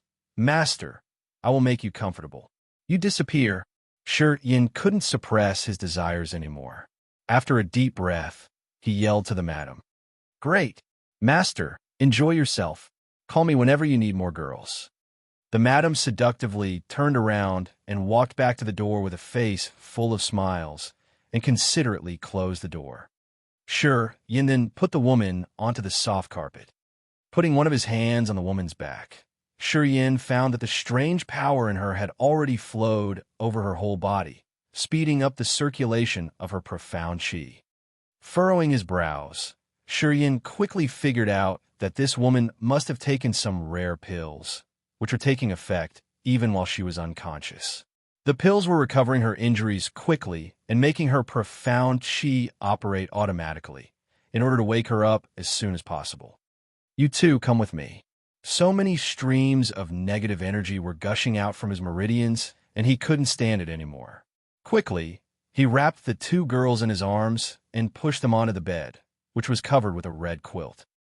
After an unknowingly long time, slowly, Shi Yin woke up to find his eyes extremely clear, as he could now precisely feel the wisps of mysterious energy coming out from his meridians. Part of the mysterious energy had seeped in his blood, flesh, bones, and veins, and the remainder had congregated in his dantian. This mysterious energy had made his profound qi become extremely dense and fresh. Under the control of his will, his profound qi was boiling in his body like a spring tide. Holding his breath, Shi Yin went into meditation, clearing his mind of any thoughts and letting his profound qi flow freely in his body. After a long time, Shi Yin's body shook, and he immediately woke up. His senses were different all of a sudden. Closing his eyes, Shi Yin could clearly sense the essence of the air between heaven and earth. The essence was everywhere in the air, though he couldn't sense it before. But at this moment, he could clearly perceive its invisible movements. His profound qi had become extremely accurate as well, as it would fly out swiftly from the middle finger of his left hand at his will. With a thought, his profound qi skipped continuously. It came to life and turned into a blade of grass, a magic snake, and then a flying worm. Feeling the essence in the air and refining everything in the world. This was human realm. Shi Yin's mouth formed a joyful smile. In delight, he slowly stepped off the bed. He took a look back at the bed and realized it had become a mess. Two naked, white bodies were spread upon it, with a satisfied smile on their faces. They were deep asleep. These two women were not warriors and seemed to be unable to bear his mysterious energy. As he ejaculated, that mysterious energy didn't come out, for it had already been absorbed by Shi Yin. With a little surprise, Shi Yin turned his head back and without hesitation walked over to the mysterious woman slowly. Bright moonlight was coming through the window. It was late at night. Shi Yin stretched out his hand and examined the woman's back, only to find that she was recovering at an unbelievable speed. At this speed, she would wake up at dawn. Tonight, Bai Mingxiang must be searching for her everywhere. However, he would have never believed that she would be in a brothel. After tonight, this unknown woman could recover up to 80%, and then she could go to anywhere in Tianyan City. How's Han Feng? Shi Yin suddenly remembered Han Feng. If he escaped from Bloody Hand, he would be looking for Shi Yin everywhere. Once he couldn't find Shi Yin, he would assume that he was killed by Li Han and Mo Qi. After all, Han Feng didn't know Shi Yin's real ability, while Li Han was a human realm warrior. Shi Jin regarded Shi Yin as the treasure of the Shi family. Therefore, once he knew that Shi Yin was dead, he would do everything he could to get revenge. After a thought, Shi Yin decided to leave quickly and return home. As his hand stroked the woman's back, it finally came to the cloth that covered her pretty face. Lifting a corner of the cloth, Shi Yin revealed her cherry-like lips. He smiled unexpectedly, went up, and pressed his lips on hers. An intoxicating fragrance was coming out from that woman's mouth. In just a short moment of inhaling it, Shi Yin felt rather refreshed and found a comfort he had never experienced before. He couldn't suppress his desire again. Moving his mouth away unwillingly, Shi Yin raised his head and gazed at her with emotional eyes and mumbled, "Well, I saved your life. This kiss is my reward." After that, Shi Yin opened the half-closed window and swiftly jumped out. His figure moved in the dark night for a moment, faded into the dim moonlight, and finally disappeared. Chapter 76, Exquisite Figure. Chapter 76, Exquisite Figure. Our first sponsor chapter. This chapter was sponsored by Ann Wagoner and N. Meenan. Many thanks for their donations. This make 1/3 sponsored chapters for the week. Dash. The sky was dimly lit. In the main room of the third floor in Misty Rain House, Xia Xian Yin slowly woke up. A pair of eyes as clear as water were filled with confusion. She looked around the room and finally saw the bed draped in red duvet covers. Xia Xian Yan's heart shook. She abruptly sat up on the carpet and looked at the bed in panic. On the bed, the two girls from the Misty Rain House, Yin Yun and Ro, were completely naked. The whole room was filled with a strange scent. Numerous thoughts flashed through Xia Xian Yan's mind. She hurriedly checked her own body, and realizing she was still untainted, she finally sighed in relief. Her fight with Bai Mingxiang had injured her quite seriously. When falling into the moon lake, she only had the time to take a nutrition pill. It was due to the improper distribution of the medicinal powers of the nutrition pill that she had suddenly fainted and fell unconscious while walking up onto the bank. Her memories just before she fainted slowly became clear, and she remembered seeing Shi Yin standing at the bank of a lake. That was the last thing she could remember before she fainted. Xia Xian Yin felt something on her face. She reached out to grab it and found the piece of cloth that Shi Yin used to cover her gorgeous face. Looking at the sweaty and stinky rag, Xia Xian Yin furrowed her brows, and she became even more confused. What happened? Xia Xian Yin stood up, gazing at the two sleeping girls on the bed, and groaned. She then pulled out a white handkerchief from her sleeve to cover her face again. Finally, she walked to the door and, pushing it open, shouting, "Is there anyone here?" "Coming right up." The voice of the madam rang out. In a short moment, the madam, who had previously led Shi Yin into this room, came up smiling. Once she arrived into the room, the madam nervously peeked at the bed and suddenly shouted in surprise, "Hey, where's that young master?" "Young master?" Xia Xian Yin furrowed her brows, and a strange light flashed across her eyes. "Where's this place? Who brought me here?" "Miss, you don't remember anything." The madam was dazed. Her makeup cake face was filled with a strange expression. She scanned Xia Xian Yin from head to toe, then suddenly laughed. "Miss, that young master couldn't have possibly just wiped his ass and left after violating you?" "Ha! I have no idea who that young master was. You better not give me shit for this." Xia Xian Yan's expression froze. Her slim hand smacked the table in the room. Boom! That solid wooden table was instantly crushed, wooden chips and sawdust spreading everywhere on the floor. The madam's face immediately changed, and she almost cried on the spot. With a terrified voice, she yelled, "It's not my fault. I didn't do anything. Miss, please let me go. I asked you, what is this place? And who brought me here?" Xia Xian Yan's eyes were filled with impatience. So what happened was, the madam sobbed and fearfully described the whole process in which the things happened. She kept shaking her head in denial. "Miss, I really had nothing to do with it. Please forgive me."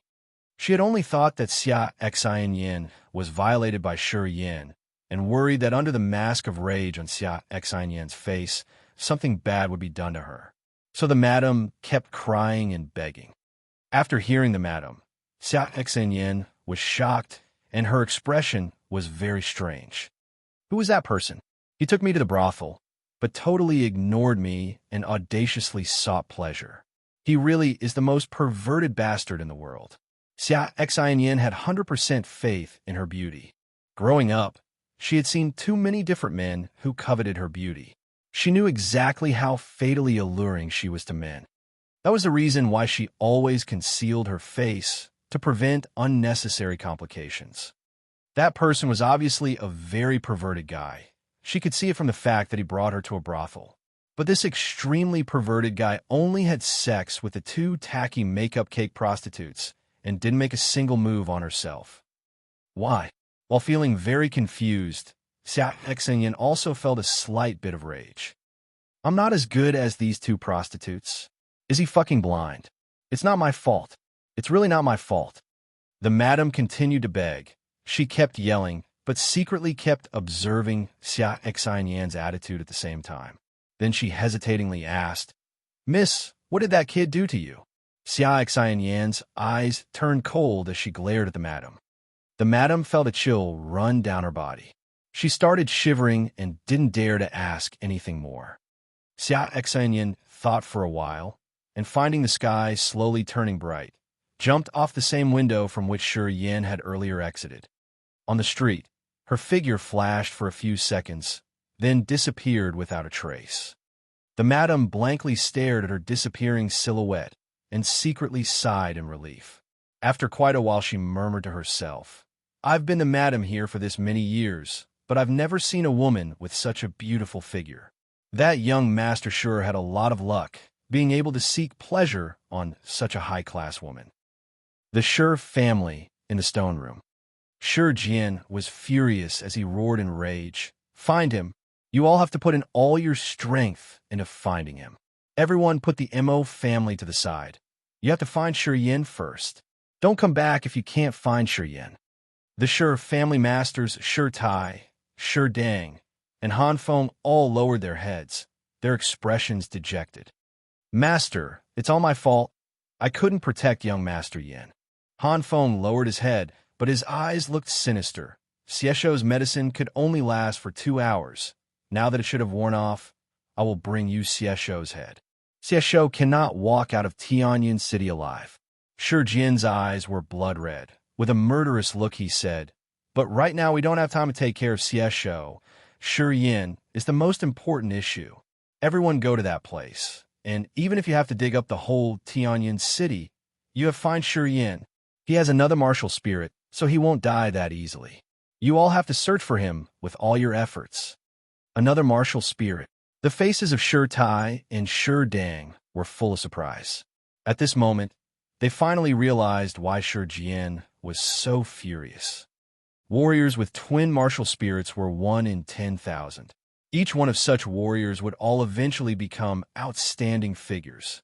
This was why Bai Mingshang arranged Yin Kuei and Jioshan to protect Bai Mingsu.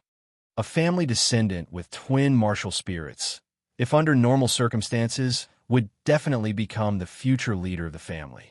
They can bring a family to new heights. If such a figure suddenly died, it would become a painful strike to a family.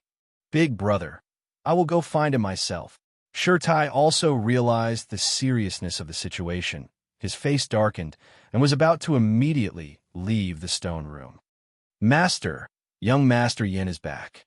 Right at this moment, Han Zhong appeared out of nowhere and said excitedly, Young Master Yin is fine. He's going to arrive at the stone room soon. Ha ha ha! Shi Jian laughed into the sky. His expression turned from a thunderstorm to a sunny sky. I knew that kid would be okay. Look, didn't he come back in one piece? Shi Tai and the rest were all making weird faces, thinking, who was it that was drowned in anxiousness and looking so panicked as if his parents had died or something? You killed those two? Shi Tai was shocked. He looked at Shi Yin with disbelief and said in surprise, Li Han was a human realm warrior. You were able to kill him?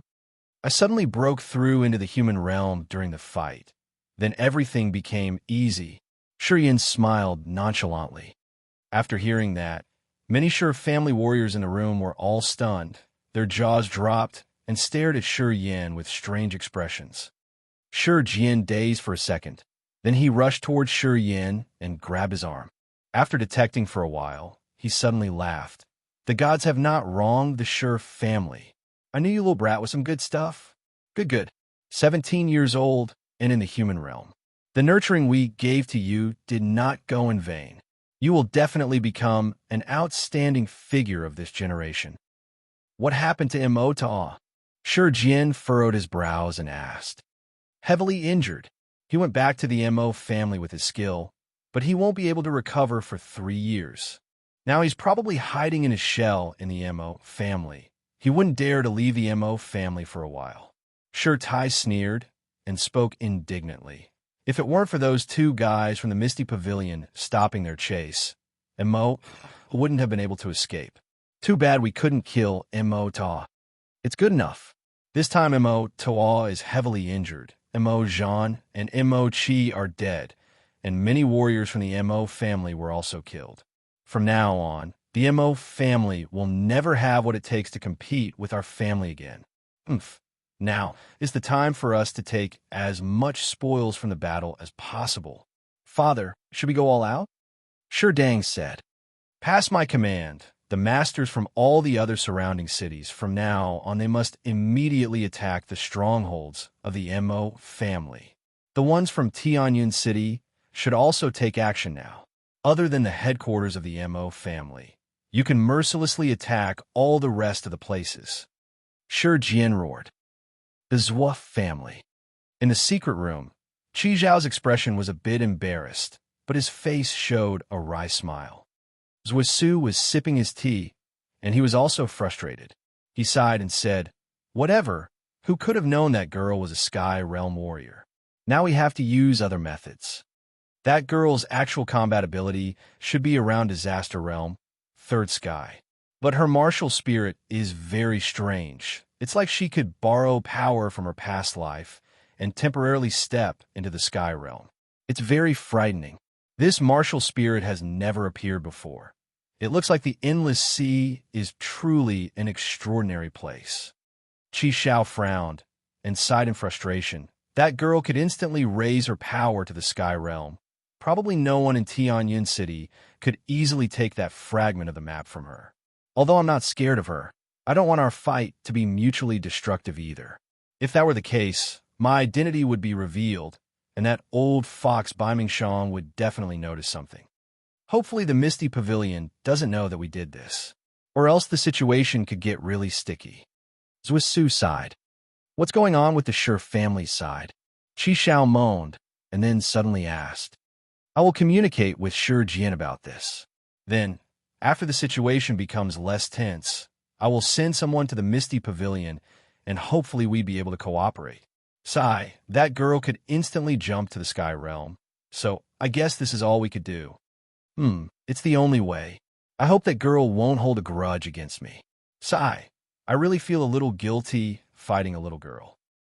Chapter 77, Pounding Energy. Chapter 77, Pounding Energy. As the sun rose, Xia Xinyan returned to the Misty Pavilion. The 2 towering giant men were already waiting in the Misty Pavilion. Seeing that she had returned, they immediately rushed up, asking urgently, Mistress, are you hurt? Shaking her head, Xia Xinyan answered, I'm fine. The Yang family's nutrition pill is truly a unique elixir of the Endless Sea. I am all right now. The Misty Pavilion covered a large area, and there was around a dozen different towers. Although a few had collapsed this time, it still didn't affect the normal operations of the Misty Pavilion. Entering into the highest treasure tower, Xia Xinyan went to level 9 attic. Crow bent down and spoke while gritting his teeth. How dare that Baiming Shang hurt you? Mistress, what do you want to do with the Baiming family next? We don't have to take care of the Baiming family right now. Xia Xinyan looked indifferent. I came here this time for the treasure map to the Gate of Heaven. The Baiming family isn't my main motive. Baiming Shang is in the Sky Realm, and I am only in the Disaster Realm. Even if I use my reincarnation martial spirit, I can barely put up a fight against him. After this, if Baiming Shang is sensible enough, he won't mess with the Misty Pavilion. If not, then once the Shura King Xiaohani gets here, I will make Baiming Shang pay for what he's done. Mistress, the Sky Realm warrior that came this time, shouldn't he be from the Mo family? If the Mo family had a Sky Realm master, they wouldn't have been bullied by the Sure family. Crow hesitated and said weakly, I know it's not someone from the Mo family. Unexpectedly, Xia Xin Yin actually nodded and agreed to Crow's judgment. Then, Mistress, why would you attack the Mo family? Crow asked. His face was full of confusion. If I didn't attack the Mo family, how would we be able to cooperate with the people that actually have the treasure map? Xia Xin lightly chuckled. We had to have a scapegoat. Otherwise, if the Misty Pavilion kept silent after such a big event, won't the others think that the Misty Pavilion is easy to bully? So, Mistress, you wanted to distract people's attention? Crow's eyes brightened, and he immediately knew her true motive. Yes, just let everyone keep their eyes on the Mo family. Then we can easily work with the other side to secretly explore the Gate of Heaven. When Tianyin City becomes chaotic, we can get things done faster. Xia Xin nodded and said indifferently, that Sky Realm Master that came had a strange martial spirit that could form mysterious mists. Although he didn't really use his martial spirit, I was able to glimpse its traits. Do you know any Sky Realm Masters with a martial spirit like that? Qi Xiao. Crow didn't hesitate for a moment, and he immediately answered.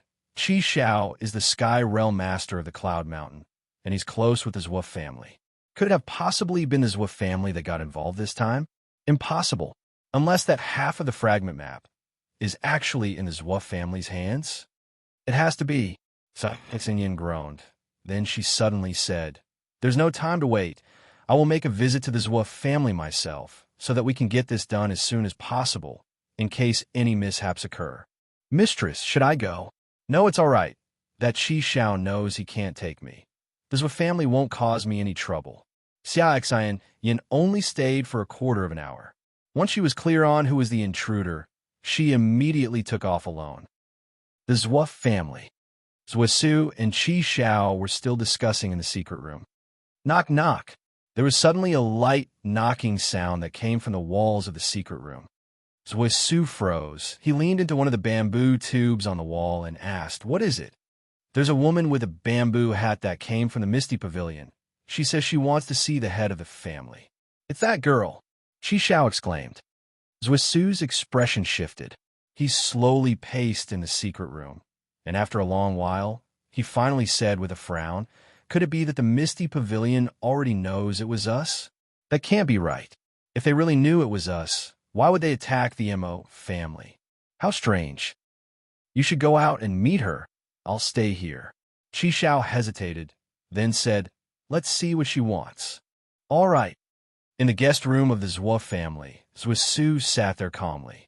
He looked at Xia Xin Yin, who was wearing a bamboo hat, and smiled. How may I address you, miss? Xia Xin Yin. Well, Miss Xia, may I ask for what reason did you come to our family? I don't think the Zhou family has had any affairs with the Misty Pavilion lately. Where's Qi Xiao? Xia Xin Yin shook her head and casually said. Zhou Su's expression slightly changed, but he quickly returned to calmness. He asked in confusion, Miss Xia, for what reason did you ask? Qi Xiao has always been cultivating in the Cloud Mountain. Do you know him? Of course. We fought just yesterday. He left quite a deep impression. Xia Xin Yin sat there naturally and slowly sipped on her tea. Zhou Su's expression kept changing, his smile a little forced. Miss Xia, could you have been mistaken? The person that attacked the Misty Pavilion yesterday, wasn't he from the Mo family? Master Zhou, I didn't come here today to settle the accounts with you. Xia Xin Yin's eyes were a little impatient. On the contrary, I came to sincerely ask you to cooperate. Then, Xia Xin Yin pulled out other half of the dark yellow treasure map and directly placed it on the table between her and Zhou Su. She spoke lightly, half of the treasure map is right here. Head of the Zhou family. If you're straightforward enough, then let's just cut to the chase. We can immediately combine the two pieces of the map, and once we know where the Gate of Heaven is at, we can start moving immediately. Master Zhou, don't waste everyone's time. Right now, everyone has their eyes on the Mo family. We can take the opportunity to explore the Gate of Heaven. How's that, Master Zhou? Xia Xin Yin was a little aggressive.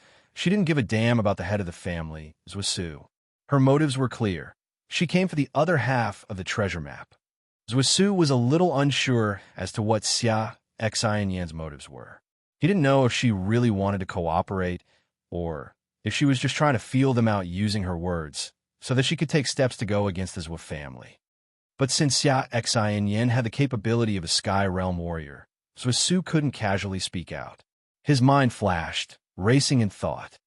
Master Zhua, I don't like to linger on things, and I also don't like putting in personal affairs when dealing with business. Qi Xiao was sensible enough. He knew when to retreat after realizing that I was in the Sky Realm. None of us got hurt, so there's no grudges in this. I came only for the treasure map. I have no intention to cause trouble. Is that clear? Xiao Xinyan's pretty brows furrowed. She stared at Zhusu coldly and became more and more impatient.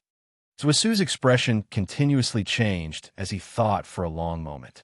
He faintly had the idea that Xia Xian Yin didn't come to interrogate them. Groaning, he gritted his teeth and said, "The other half of the map is not in my hands." "Then whose hands is it in?" Xia Xian Yan's eyes brightened. "It's on Shi Jian." "Then I have nothing to discuss with you. I will go find Shi Jian." Xia Xian Yin took the half piece of the map from the table. She stood up and said, "Master Zhua, sorry to bother you. I will be leaving now. I will go with you." Zhusu immediately stood up, thinking, such a materialistic girl. Changing your attitude, right, after hearing, "I don't have the map. You sure are the owner of the Misty Pavilion, a typical city merchant. Does it still have anything to do with you?" Xia Xian Yin was surprised. Zhusu's expression was starting to darken. He snorted, then said, "Shi Jian and I are in this together. Our family has a part in exploring the Gate of Heaven too. Don't you think it still has something to do with me?" "Oh, then we can go together," Xia Xian Yin said casually. "Wait up. Let me call someone else along."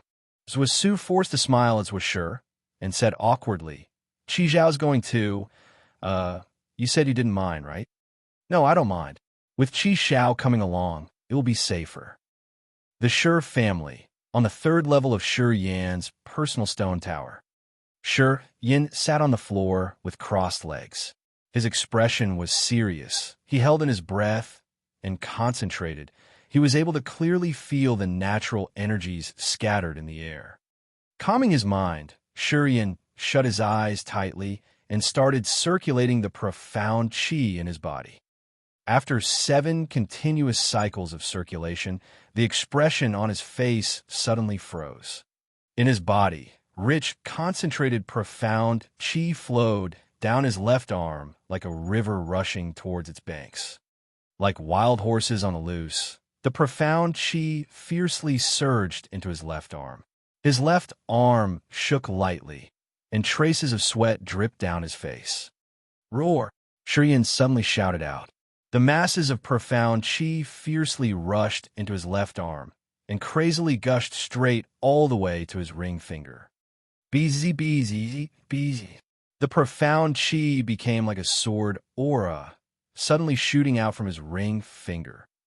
The fierce, profound qi blazed with a bright white light and repeatedly slammed into the barrier in the blood vein ring. Shi Yan's expression was ferocious. His face was glowing in a strange red light, his mind intensely focused. Pooh! A crisp sound suddenly came from the blood vein ring. All of a sudden, the blood vein ring shone with a bright red light. The strange radiance was like a blazing sun, illuminating the entire 3rd floor of the stone tower. A strange pulse spread out everywhere from the center of the stone tower. Chapter 78, Inheritance of the War Devil. Chapter 78, Inheritance of the War Devil. Shi Yin suddenly entered a strange space. Endless gray clouds were floating in the dimly lit sky like an empty ocean, vast and boundless. It was a strange space, immeasurably vast. In this space, a hideous-looking giant was standing with his feet standing on the ground and his head reaching the sky. He was thousands of miles tall and seemed to have been standing there for thousands of billions of years. An ancient aura suddenly exploded out from this extremely huge giant. Immediately, countless bright flames exploded from the meridians all over his body. His meridians were like numerous stars in the sky that moved in their own orbits.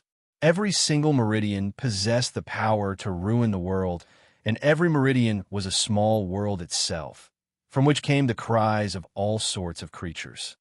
In that boundless space, there were piles and piles of bones, and the ground had turned crimson due to all the blood. Some piles of bones were as high as a mountain. No one knew where they came from. Looking at the piles of bones, many of them were of some odd-looking creatures. Some looked to be having 3 heads and 6 arms. Some looked like a divine dragon. Some had 3 sockets for eyes. Some looked like marine animals, and so forth. They were all prostrated on the ground, as if bowing towards that giant, worshipping it as if it was the sole true God. All of a sudden, a peculiar light flashed across the hideous ancient god's pupils. His right pupil was shining brightly as the sun, as if bringing every creature light and life, giving this world hope. On the contrary, his left pupil was as dark as a black hole, containing endless darkness which symbolized negative actions like maiming, killing, death, insanity, and hatred. From his left pupil, one could see the darkest side of humanity. One eye looked alive while the other looked deadly. Standing between the sky and the earth, that ancient god seemed to be waiting for something. All of a sudden, that pair of eyes noticed Shi Yan. A mysterious power immediately reached Shi Yan's mind and connected the two of them together. In that strange space came the abrupt and terrifying howls of the ancient god. Numerous odd light symbols flew out from his eyes and invaded into Shi Yan's spiritual body, making every one of his meridians shine as bright as a star. Severe pain exploded in each of his meridians, and as Shi Yan's head received a splitting pain, he suddenly woke up. He was still on the 3rd floor of the stone house. The blood vein ring was on the ring finger of his left hand, and the odd red light was slowly becoming dimmer. He sat there with a numb head. If someone came at that time, he would find that deep in his pupils there were odd light spots which looked like small symbols dancing. Xia Xianyan, Qi Xiao, and Zhusu were walking together in the backyard of the Shi family. The 3 were astonished at the same time, as they looked at the stone building 500 meters away, with a shocked expression on their faces. There is some peculiar energy is rippling over there, which seems very old and coming from the times of great antiquity. Xia Xianyan said softly, and her eyes behind her veil were full of surprise. This ancient energy should not exist here right now. Qi Xiao also looked weird as he stared at that stone building with extreme focus. I don't know why, but I feel that my martial spirit was slightly triggered by that energy. Weird, it's really weird. What kind of energy is able to resonate with martial spirits? Xia Xianyan shook her head, thought for a while, and asked, "So a family head, Shi Jin lives in that stone building, right?" "Well, it seems I have underestimated him. He is unbelievable." "No, absolutely no." Zhusu couldn't help but shake his head and said in a weird tone, "That stone building is now used by Shi Jin's grandson, Shi Yan. He likes studying ancient relics. He is a rather extraordinary kid." Shi Yan, Xia Xianyan repeated that name in her mind secretly with some astonishment crossing her eyes, and she nodded. "Let's visit the family head." Okay. Inside the secret room, Shi Jin and Shi Tai, who were busy discussing how to deal with the Mo family, noticed the strange energy fluctuations. Shi Jin's face changed slightly as he shouted in astonishment. That strange energy came from Shi Yan's building. The stir from Shi Yan's stone building was sensed by all the warriors who were at High Realms. After a terrifying cry, Shi Jin pushed open the stone door of the secret room and rushed out. Shi Tai chased behind him in a hurry. They exited the secret room and dashed directly towards Shi Yan's stone building. However, before they got to Shi Yan's stone building, they saw Zhusu, Qi Xiao, and Xia Xianyan. Shi Jin was a little astonished, as his expression was rather unusual. He paused for a bit and asked from afar, "Brother Zhua, why so early?" He recognized Xia Xianyan at once and was a little nervous. Like Zhusu, he had a guilty conscience, guessing Xia Xianyan came to make a punitive expedition against him. "Brother, let's find a quiet place and have a talk." Zhuosu smiled bitterly and pointed at Xia Xinyan to introduce. This is the hidden master of the Misty Pavilion, Miss Xia Xinyan. She has something important to discuss with you. Shi Jian was a little surprised. After a short hesitation, he gave up the idea of visiting Shi Yan in his stone house and nodded, "Follow me." Before long, Shi Jian and Shi Tai showed the three guests to the rock room. Having seated himself in the rock room, Zhuosu coughed and spilled Xia Xinyan's intention. Cooperation. Shi Jian got relieved. After a short thought, he nodded with a smile. That is most welcome. The position of the Gate of Heaven would only be shown by a complete map, and we, the Shi family, never intended to take everything. Miss Xia, you are so generous. A great woman. Yin was straightforward as she took out the half map out and spread it on the stone ground, then said softly, "Shi family head, take out your half." Shi Jian looked to Zhuosu. After Zhuosu nodded, he took out the other half of the map and put it on the ground to match the first half. A bunch of yellow lights suddenly blazed at the joining of the two halves. That yellow light seemed to have some stickiness, as it connected the two halves into a perfectly complete map. The bright yellow light glowed from the complete treasure map. On that yellow map, lines were twisting and changing like living earthworms, the pattern on it shifting completely. It slowly became clear. Soon, there formed a vivid image of a valley.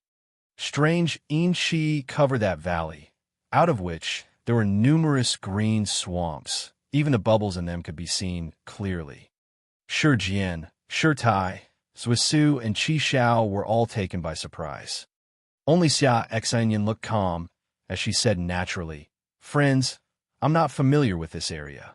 Although the map is clear, I don't know which place is which. Do you have any idea?" "The Dead Swamp. Yin Valley." Qi Xiao's expression changed quickly. After a long while, he announced firmly, "That's it.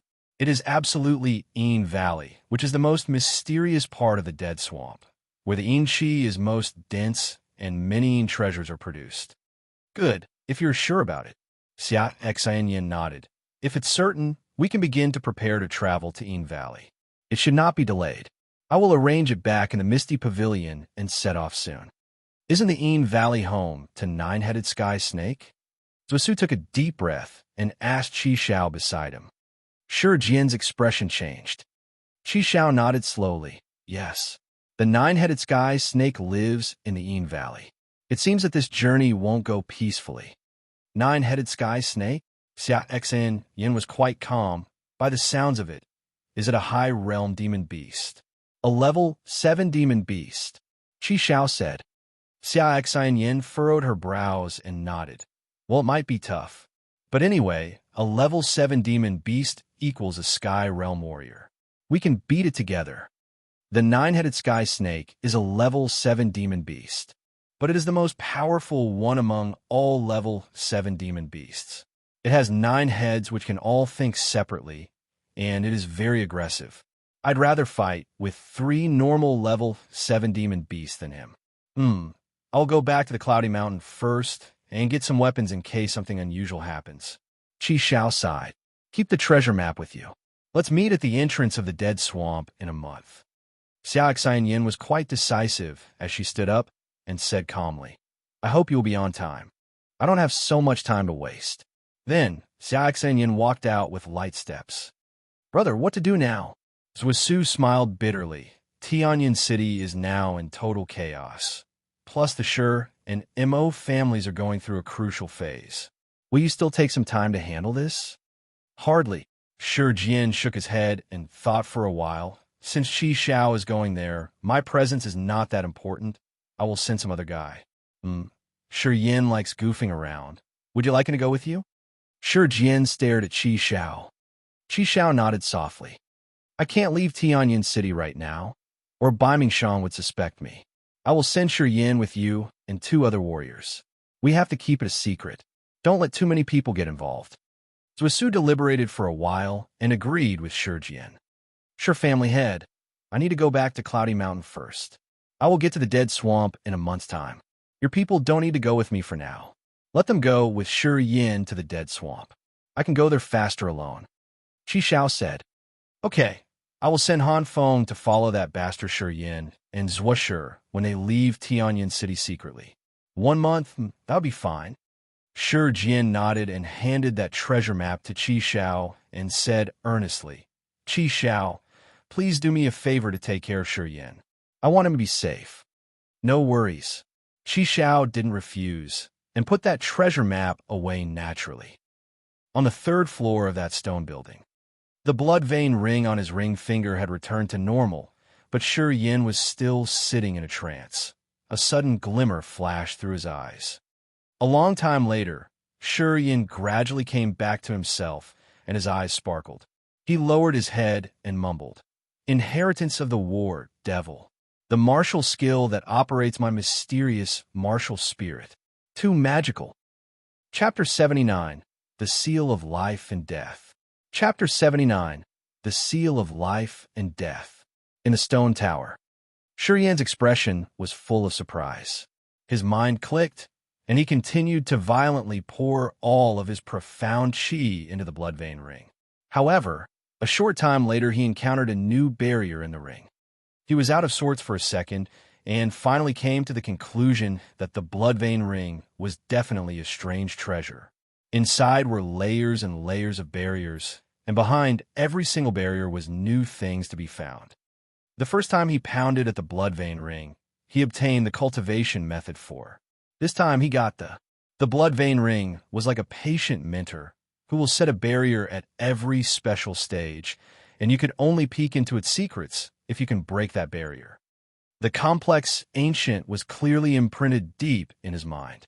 Just like the skill, once he focused on the mnemonics would appear in his mind. Shi Yin couldn't immediately and completely understand the mnemonics of but just from a glance, he could understood that there was an extraordinary martial skill that could utilize his mysterious martial spirit.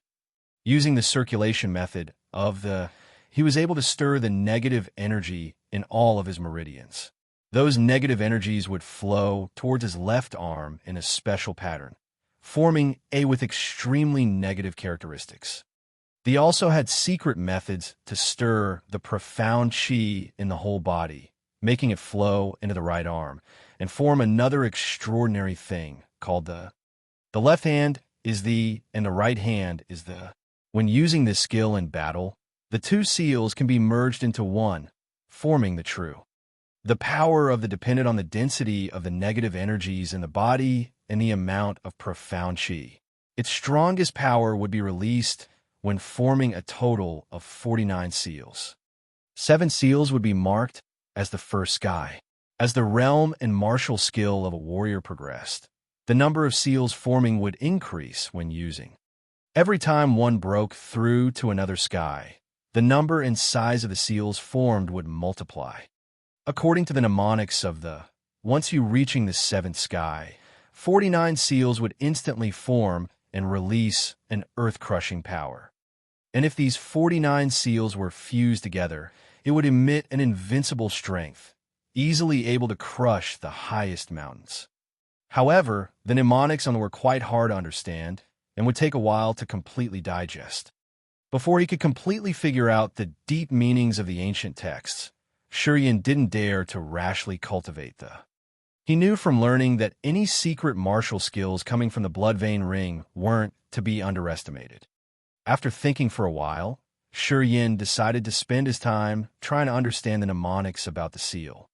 Shi Yin slowly stood up. He furrowed his brows and moved to the window, gazing across at the Shi family's artificial lake. A beautiful figure suddenly appeared into his view. A strange light flashed in Shi Yan's eyes. There was a surprise on his face, and he murmured quietly, "Why has she come to the Shi family?" Far away by the lake, Xia Hexen Yin was wearing a veil on her face, looking every bit the peerless beauty. She was being led by Han Feng to the back door of the secret room of the Shi family. Shi Yin had a strong impression of Xia Hexen Yin, the mysterious woman. Just by gazing from far away, he immediately recognized her, and secretly he was surprised. Led by Han Feng, Xia Hexen Yin quickly went into the garden behind the lake and disappeared into the secret room. Soon, Qi Shao and Zhusu also quietly followed and disappeared through the same door into the Shi family's secret room. After a while, Shi Jian finally walked out of the stone room. His eyes swept to the Shi Yan's stone tower and immediately started walking towards it. Shi Yan's mind flicked. He silently closed the windows and quietly sat down on the third floor of the stone tower, as if he had been deeply immersed in cultivating. "Kid, what was that just a moment ago?" Shi Jian quickly appeared on the third floor of Shi Yan's tower. As soon as he came in, he immediately glared at Shi Yan and asked, "What was what?" Shi Jian opened his eyes, looking confused. "Half an hour ago, there was a strange fluctuation coming from this place. Did you make that happen? You little brat better explain to me." "I don't know. I was just quietly cultivating. I just reached the human realm, and I'm still trying to get familiar with the circulation pattern of the natural energies. Maybe I just accidentally tuned into the natural patterns and caused a resonance of the natural energies." Shi Yan smiled, full of bullshit. Shi Jian furrowed his brows, stared at Shi Yan for a second, then finally sneered. "You little brat, hiding a bunch of secrets, huh? Umph. I couldn't care less. Just don't act too recklessly and screw yourself over." As the head of the family, Shi Jian could immediately see he wasn't speaking the truth. But Shi Jian didn't want to intervene on everything. Seeing that Shi Yan was fine, Shi Jian just allowed him to keep bullshitting. After pondering for a second, Shi Jian told him about the issue that Xia Xinyin, Zhusu, and Qi Shao came to talk about. Then he finally said, "This time, I'm going to let you, Han Feng, and Ku Long go together. We are only investigating the location of the gate of heaven this time, to get to understand the situation. You only need to follow along and get some experience. Remember, don't act rashly. If anything happens, just let Qi Shao and that Xia girl handle it. These two both have the Sky Realm combat abilities. Even if they can't take on a 9-headed sky snake, they could at least keep you guys safe." Shi Yan was surprised. He didn't expect Xia Xinyin to be so generous. Not only did she not blame Qi Shao for the sneak attack, she also stepped on the Mo family in order to divert everyone's attention. In the end, she forgave what had happened and took the initiative to lend her hand. This woman was something. Shi Yan's eyes glimmered, secretly surprised. He frowned, thought for a moment, and said, "Don't worry, I also care about my life a lot. I don't want to lose it. My role is just to fill up a spot in the exploration of Gate of Heaven. I won't put my life on the line for this." "Okay, prepare yourself. Tonight at midnight, you, Han Feng, and Ku Long will secretly set off and meet up with Zhushi at the north entrance of Tianyan City. Remember, you have to be careful. The Gate of Heaven is important, but you are more important to the Shi family. You have to come back safely." "Understood."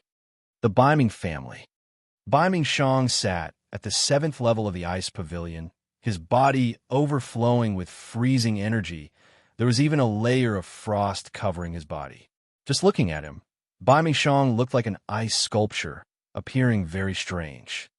Baiming Su, Yin Kue, and Jiu Shan were standing aside, their expressions serious. Other than them, there was also Baiming Su's father, Baiming Xie.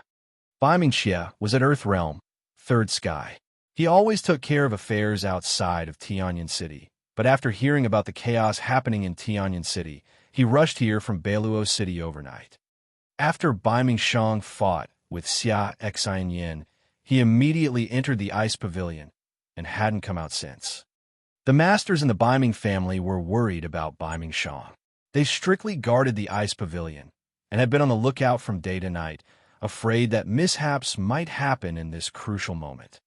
After a very long time, the frost on Baiming Shang's body gradually seeped into his body. "Father, Grandpa," Baiming Xie and Baiming Su both called out.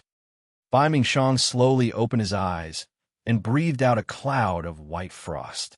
He said, "That girl's martial spirit is strange. She could actually use her power from her last life and instantly step into the Sky Realm. The Endless Sea is truly a holy place for thousands of warriors, and only from that place could such a frightening martial spirit exist." "Father, are you all right?" Bai Ming-Chia asked worriedly. Shaking his head, Bai Ming-Shang said, "Did you find that girl? She mysteriously disappeared last night. We searched all night, but couldn't find any trace of her." Bai Ming-Chia was slightly nervous. He hesitated, and then said, "But early this morning, she returned to the Misty Pavilion. Our spies say that she only stayed in the Misty Pavilion for a short moment. Then she left alone. We don't know where she went. Last night her injuries were worse than mine.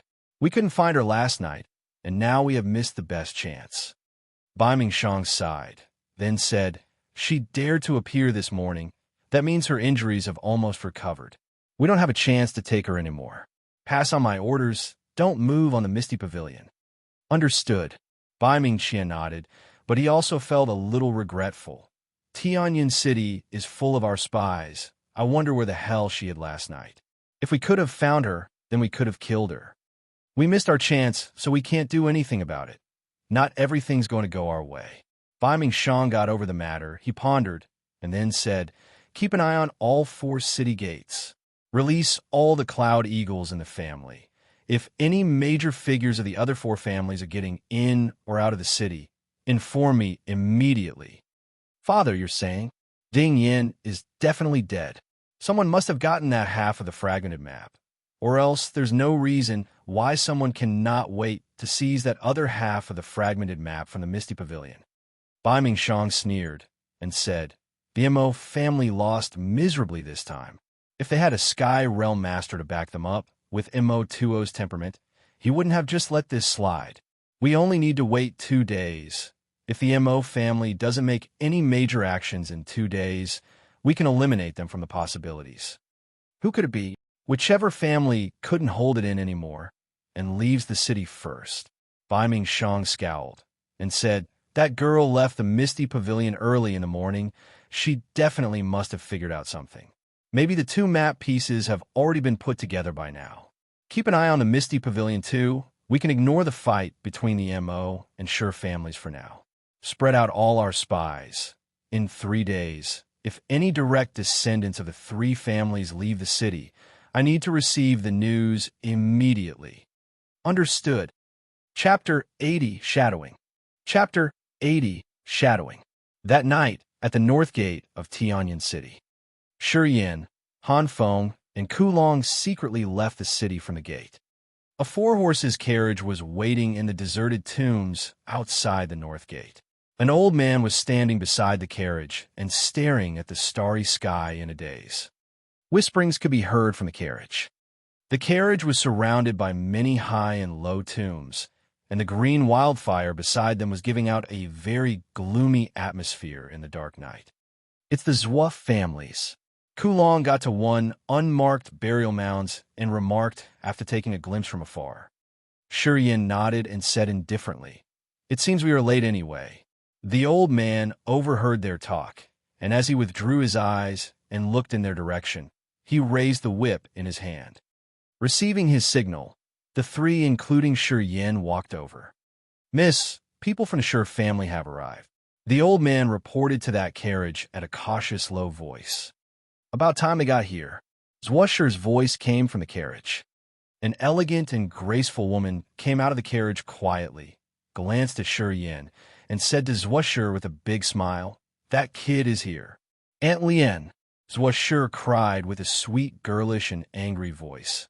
"I told you, there is nothing between us. Please stop teasing me." Okay. That woman giggled and waved at Shi Yin standing beside the carriage. As Shi Yin came near, she said, "Young Master Yin, you 3 didn't take a carriage?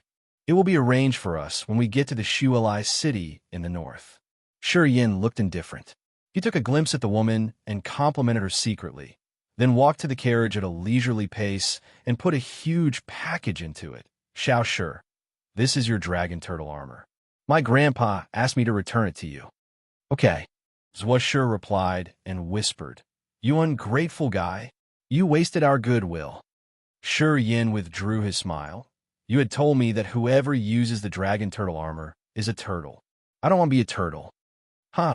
Sitting in the carriage, Zhuoshir couldn't help but giggle.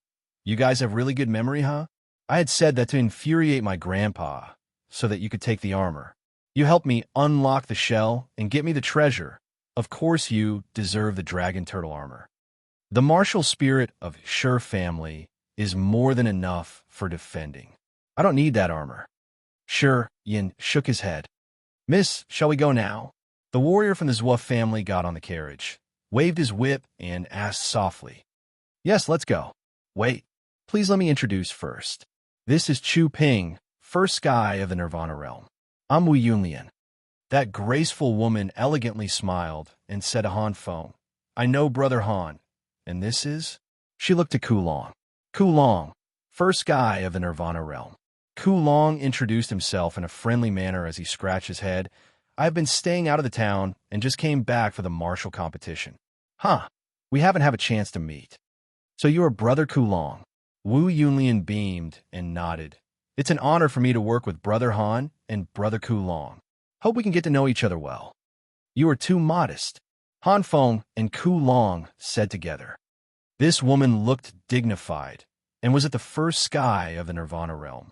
She was a warrior from the Cloud Mountain. Since she was once helped by Qi Xiao, she attached herself to the Zhua family at Qi Xiao's introduction and was rather cared for by Zhua Su and became an intimate friend to Zhua Shi. Han Feng and Kulong knew she was someone of status, so they were both polite to her. Then let's start our journey. Shi Yin looked up at the sky, but suddenly furrowed his brows as he pointed at a dark spot in the sky. What's that? Chu Ping, Han Feng, Kulong, and Wu Yunlian raised their heads together. A cloud eagle. Han Feng's expression changed as he yelled, It's the Biming families. A cloud eagle has perfect eyesight and can see people on the ground clearly. The Biming family is tailing us. Kulong was a bit confused. They knew we were getting out of the town. I'm not sure. Chu Ping was a little surprised as well. He gazed at the departing eagle and said, Maybe it's on the way back the Biming family from somewhere else and happened to be here. It may not be trailing us specially. We have to be cautious anyway. Wu Yunlian sighed softly. We need to be quick. Even if the Biming family is shadowing us, they can't find us easily if we are cautious enough. Okay. Later that night, in the ice room of the Biming family. Father, news came that people from the Shi and Zhua families secretly left from the North Gate.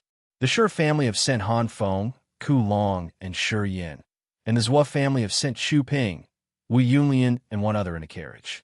It must be Miss Zhua Shi. Biming Qi hurried back to the ice room and told the latest news after a bow. Biming Su was in the ice room too. He was training with the aid of the freezing air in the ice room. Hearing upon the news, he opened his eyes and cried out, It is the Shi family and the Zhua family. Biming Shang looked gloomy as he sat there still, with cold air diffusing in his eyes. After a long time, Biming Shang said, The other half of the treasure map must be in their hands. It must be Qi Xiao who grabbed the map from the Misty Pavilion. That girl in the Misty Pavilion is too wicked and she used Mo Tua to distract us. We would have been cheated if we weren't cautious enough to let the cloud eagle shadow them. Father, what should we do now? I will go after them with Su, to see where they are heading for. Su is going too. It is not peaceful in the Tianyun city recently. I will take Yin Kuei and Jioshan with me this time. It's not safe to leave Su alone in the town. Biming Shang ordered, You stay at home and tell people that I'm cultivating in seclusion. Don't stir any suspicion. Got it. Grandpa, the Zhua and Shi families must have come to a certain agreement with the Misty Pavilion. If Qi Xiao allied with that woman, will you be in danger when in a battle with them? Biming Su took a breath and said indifferently, I've made some preparations. His eyes sparkled. The Dark Master from the Dark World sent a message days ago that he wants Mu Yu die. I haven't replied yet. Biming Shang thought for a while and looked at Biming Su. Is it the Sky Realm? It would be fine with his help. Qi Xiao and that girl can hardly compete with us. They could only choose to cooperate with us to explore the Gate of Heaven. The Dark Master from the Dark World. Biming Su was shocked, but also sad. He whispered after a long while, Grandpa, what on earth do you mean? Mu Yu Dai's martial spirit is great, but it's useless for us. Rather, that Dialin may be able to combine with our ice martial spirit. Staring at him, Bai Ming-shang shouted, "Merely a woman. You can't even let it go?" Bai Ming-su frowned and shook his head. "No, it's just too unexpected. I will give up anything for the Bai Ming family." "Good. You're going to take over the whole family. Don't be so emotional." Bai Ming-shang nodded with satisfaction and comforted. "Don't worry, child. That Dark Master only wants to use that girl to train his martial spirit. He won't care if she is a virgin or not. I will let you two be together for 3 days before I hand her to the Dark Master." "Thank you, Grandpa." Bai Ming-su beamed. "For this time, take Mu Dai and Di Yalan with you. Later, I will hand Mu Dai over to the Dark Master without letting Di Yalan know." Bai Ming-shang said, "Grandson understands." Bai Ming-su walked out of the ice room, irrespective of the deep night, and he headed for the island in the lake directly. Mu Dai and Di Yalan weren't asleep, but kept training quietly. Seeing that Bai Ming-su had arrived, the two girls dressed to welcome him. Bai Ming-su beamed. "Get prepared. We need to be out of town before dawn." "What's up?" Mu Dai was surprised. "The map to the Gate of Heaven is now complete. Someone has already set off for the exploration, so we are to follow them secretly." Bai Ming-su said earnestly to Mu Dai, "Xiao Dai, there are many treasures in the Gate of Heaven, and my grandpa thinks you and Di Yalan should try your luck. Maybe you will harvest a lot from it. It's a once-in-100-year chance. Don't miss it." Mu Dai and Di Yalan's eyes lit up at the same moment. "Many thanks, young Master Su." Mu Dai bowed, with dimple smile on her pretty small face. "I won't forget your favor if I harvest something from the Gate of Heaven." "What are you talking about?" Bai Ming-su pretended to be angry. "Do we need that?" "Well, I'm sorry. I will go get prepared," Mu Dai said with a big smile. "Okay, I will wait for you outside. Be quick. Remember, don't expose yourselves. Let's go quietly." Bai Ming-su reminded and left the lake with a satisfied smile. "Xiao Dai, it came to me suddenly that Di Yalan's face dimmed. The treasure map is complete, which means Ding Yin was found by them. According to their way of acting, I'm afraid he was already." Upon hearing that, Mu Dai realized it as well. Her expression changed with sorrow. However, she was very relieved when she came to the thought that she may get lots of treasure in the Gate of Heaven. "Don't worry, he will be fine. They only wanted the map, not his life. Sister Lan, we have to grab this opportunity. Maybe we can get a good fortune from it, and our revenge," Mu Dai said ambitiously, clenching her fists. "Sigh, I hope he is fine." Di Yalan sighed with profound resignation. "Stop thinking about him. We have to have a good plan to take the most advantage from it." Mu Dai was quite excited. She already pictured the dark world smashed by her in the near future, as her enemies fallen, covered in blood. She was rather very satisfied every time she came up with that scene. She was totally intoxicated by hatred. Chapter 81, Obsession. Chapter 81, Obsession. In the silence of the night, the two carriages slowly left Shualai City, one after another. Shualai City was last city on the way to the Dead Swamp. Between the Dead Swamp and Shualai City was a forest of medium-sized trees, through which a narrow path had been cleared for use by mercenaries and traders. On the carriage in front, Chu Ping was waving his whip in a relaxed manner. Zhu Shi and Wu Yulian's soft giggles could be heard from the carriage every now and then. They seemed to be happily chatting all the way. In the carriage behind them, Han Feng and Ku Long were sitting outside, occasionally uttering some words. Most of the time, they were both on alert and kept an eye on the surroundings. Shi Yin was completely silent in his carriage. For the past dozens of days, apart from meals, Shi Yin hardly got out of the carriage. Every time he got out of the carriage, he wore a tired face with furrowed brows, seeming to be bothered about something. Late at night, the two carriages had stopped beside a brook in the forest. Zhuo Shi and Wu Yunlian got off the carriage and walked to the brook, using the water to rinse their faces. Before long, the two came back with some water to find that it was completely silent inside the other carriage. "What is that guy doing?" Wu Yunlian looked at the carriage in confusion, her expression clearly showing bewilderment. "I have hardly seen him get to the carriage. Apart from those times when he got down and wolfed down his food, He has been staying in the carriage all day, and every time he comes out, he is always deep in thought, showing such a miserable face. What a weird kid. He has always been a weirdo. Zwasher nodded in acknowledgement. He has such strange hobbies like studying historic relics and ancient languages. No one knows what happens in his brain. Wu Yunlian laughed alluringly. Xiao Shi, this guy is really different. Usually such boys would chase you around all day long and wouldn't go away even when you try to drive him off. But this one has never looked at you in these 10 days. He seems unwilling to come out of the carriage. Really strange. Leave him alone. He is a weirdo. Zwasher was really surprised by Wu Yunlian's opinion and realized she was right. Sure, Yin had never looked at her while they were on the road. Though not a self-centered girl, Zwasher knew that she was pretty, and the attitude Yin showed towards her was very different from other boys' attitudes. Yin was at his romantic age, but why was he so indifferent towards women? Every woman cared about such things, including Zwasher. Apart from some confusion, she was also a little angry. Give me some water. Yan's indifferent voice came from the carriage.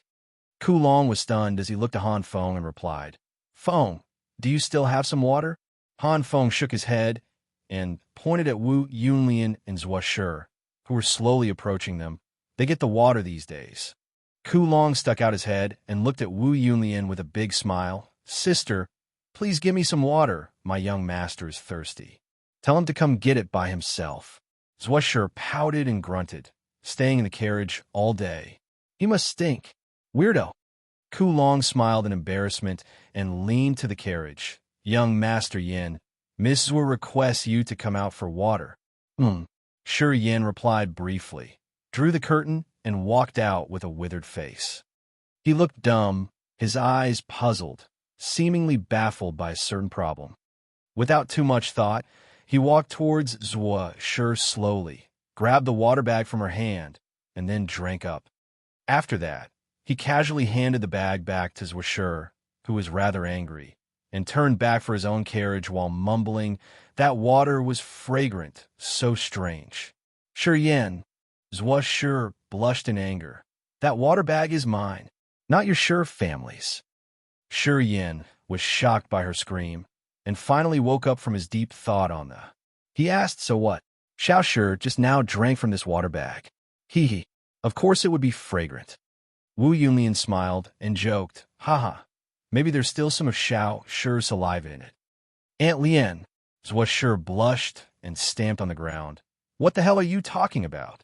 Kulong and Chu Ping were stunned, with their faces turning strange. Even Han Feng raised his head secretly to look in their direction. But soon, the three went on for their own business like nothing had happened, as if no one had heard Wu Yunlian's words or saw Zhu's blushing face. Yin realized it immediately, but he still pretended to know nothing and smiled. It's okay. I'm easygoing. I don't hate your saliva at all. Immediately, he turned back joyfully and got back into the carriage at once, not showing up again. Ha! Ha ha! Wu Yunlian laughed too hard to stand steady as her breast trembled. She suddenly felt that Yin was not boring at all. His casual words were really hilarious. Zua was dumbstruck for a while. Then her eyes widened and she cursed. Yin, you bastard. Uncle Han, let's go. Yan's calm voice came from the carriage. Okay. Han Feng's mouth formed a strange smile, and he urged Kulong, let's go. Their carriage slowly started moving, and for the first time passed by the other carriage. Standing there with a red face, Zua first glanced over at Wu Yunlian, then at the silent Chu Ping, and said angrily, what are you laughing at? What's so funny? It's not amusing at all. You all are so lame. Then she swiftly slipped into the carriage and yelled, Uncle Ping, be quick. Kick their carriage. Give that bastard a lesson. Chu Ping was stunned and looked to Wu Yunlian miserably. Wu Yunlian shook her head and jumped onto the carriage. She comforted Zua. Come on, Xiao Shi. Don't be angry. He didn't mean it. Too rude, he said. Zua grunted with indignation, but was too shy to continue. Yin never took it seriously at all. In the carriage, Yin was leaning back and frowning, while odd texts flashed across his mind. The ancient method of the quickly flashed through his mind. Recently, he had wholeheartedly put all of his energy into learning the method. Even when he was having meals, his brain had never stopped thinking.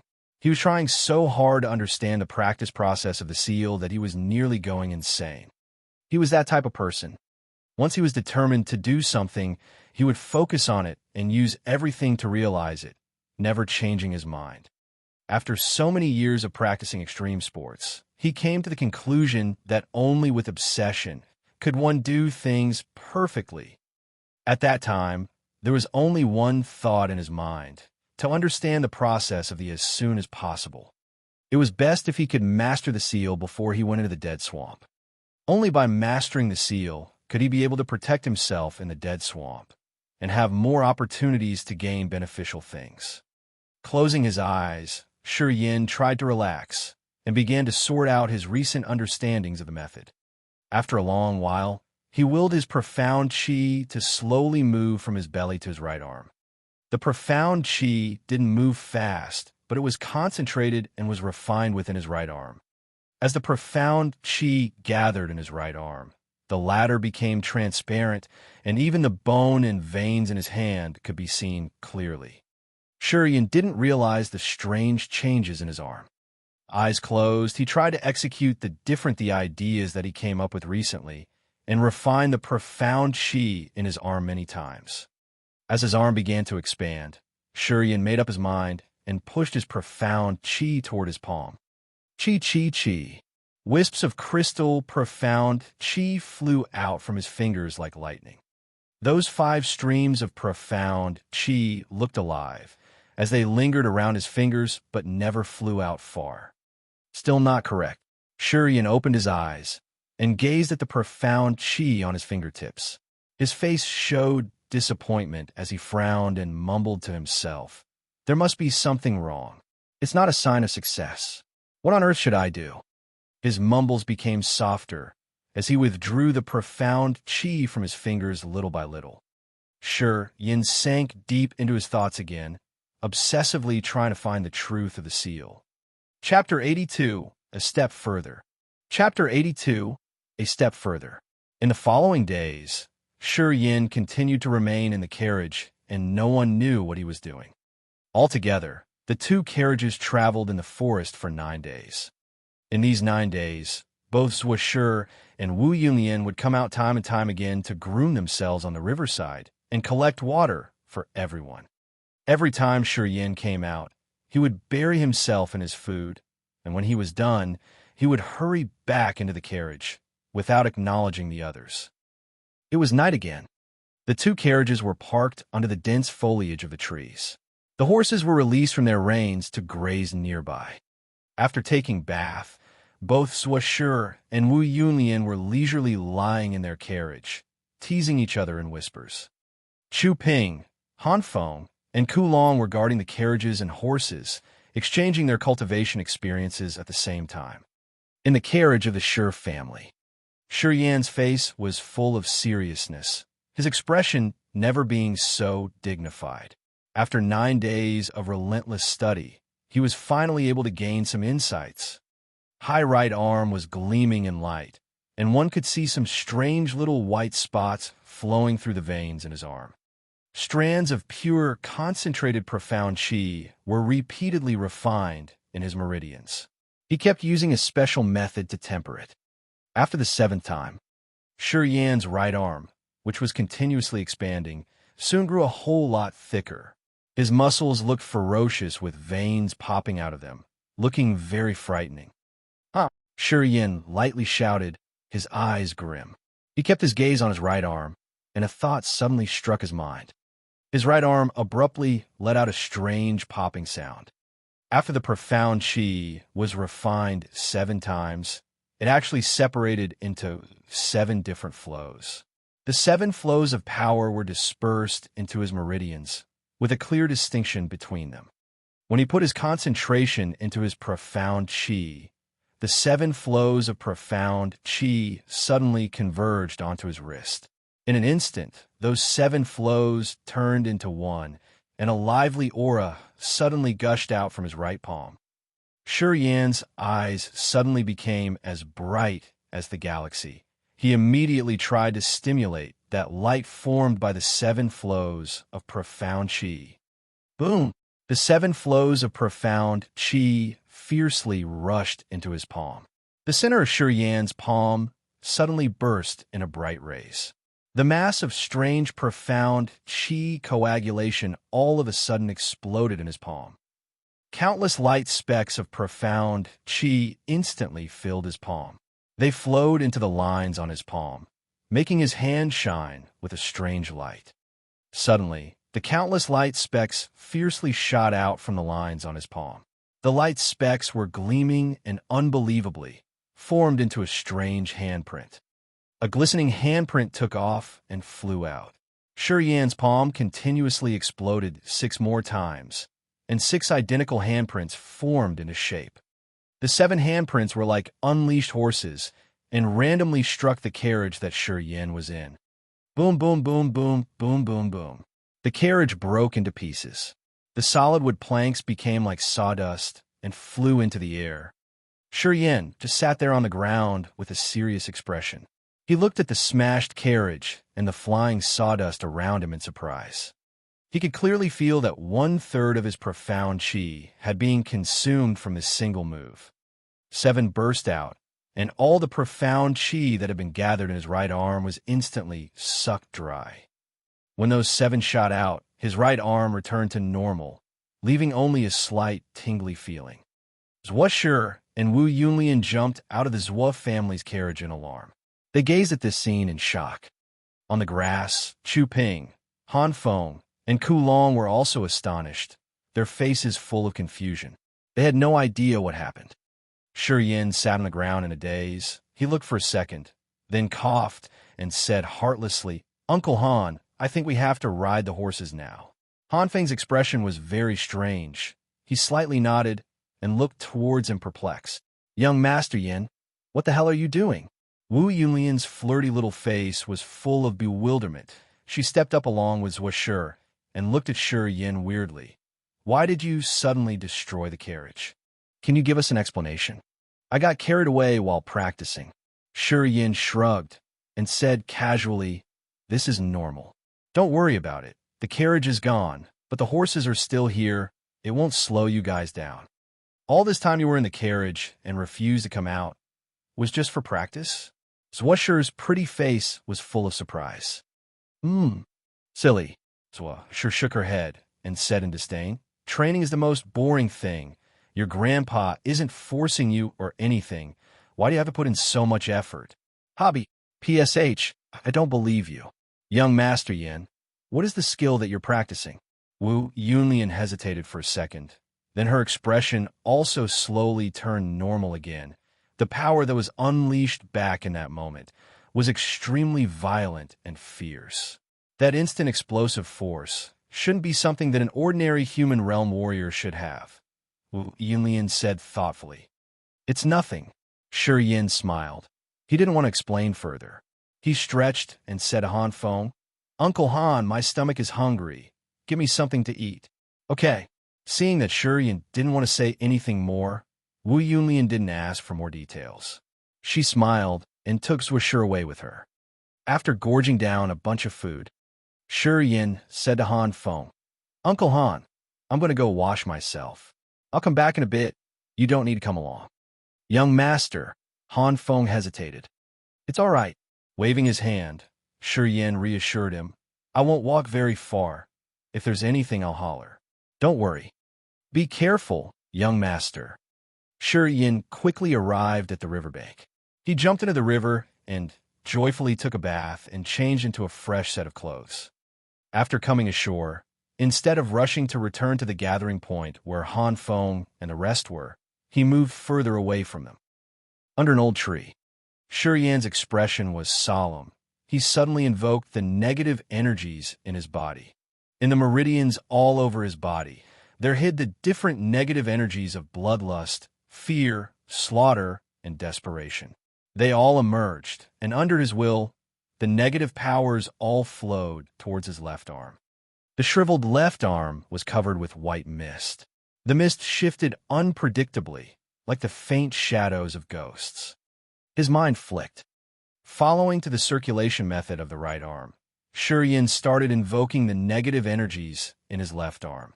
Under his control, the already shriveled left arm became even more shriveled and shrunken. Looking at that, it was like as if there was only a layer of skin pressing on his bones, which appeared very strange. However, as his left arm shriveled up, a mass of extremely evil power started slowly growing. The thick white mist on his left arm shortly turned pitch black. The arm was also frighteningly black, as if it was heavily toxic. A mass of maniacal, evil, destructive power quickly condensed in his left arm. After 7 full cycles, the power in his left arm flowed down into his left palm using the same technique as his right arm, and together they burst from his left palm. Boom, boom, boom, boom, boom, boom, boom. Following the explosion, 7 pitch-black handprints flew out from his palms. The destructive power, along with the thick essence of death, all struck the old tree in front of him. The old tree was as thick as 2 people's waists and around a dozen meters tall. It suddenly collapsed onto the ground. The life force of the lush old tree was instantly cut off. Under the watchful eyes of Yin, the old tree was surrounded by a swirling black energy. The leaves withered with visible speed. The lively old tree looked like it had instantly reached the end of its lifespan and turned into a withered husk of a tree that could not be deader. The leaves that fell from it promptly lost all traces of life. The leaves fell onto the ground, and the surrounding leaves looked as if they were also affected and instantly died. The scene was extremely strange. The Yan's eyes glinted with an odd light, and his mind was slightly startled. He knew that it would be very extraordinary, but what he did not know was that it would have such an astonishing destructive force. This kind of destructive power was not only astounding in strength, but more importantly, this additionally came with the power of death. It could actually cut off the life force in plants. It is already this frightening. If they merged together, forming the true, what would happen? Yin took a deep breath in, but he knew that this was not the time to continue experimenting. He heard the sound of footsteps. Yin immediately knew that Han Feng and the rest had definitely rushed here. His expression shifted for a moment. Then he hurriedly left and quickly took the same route back.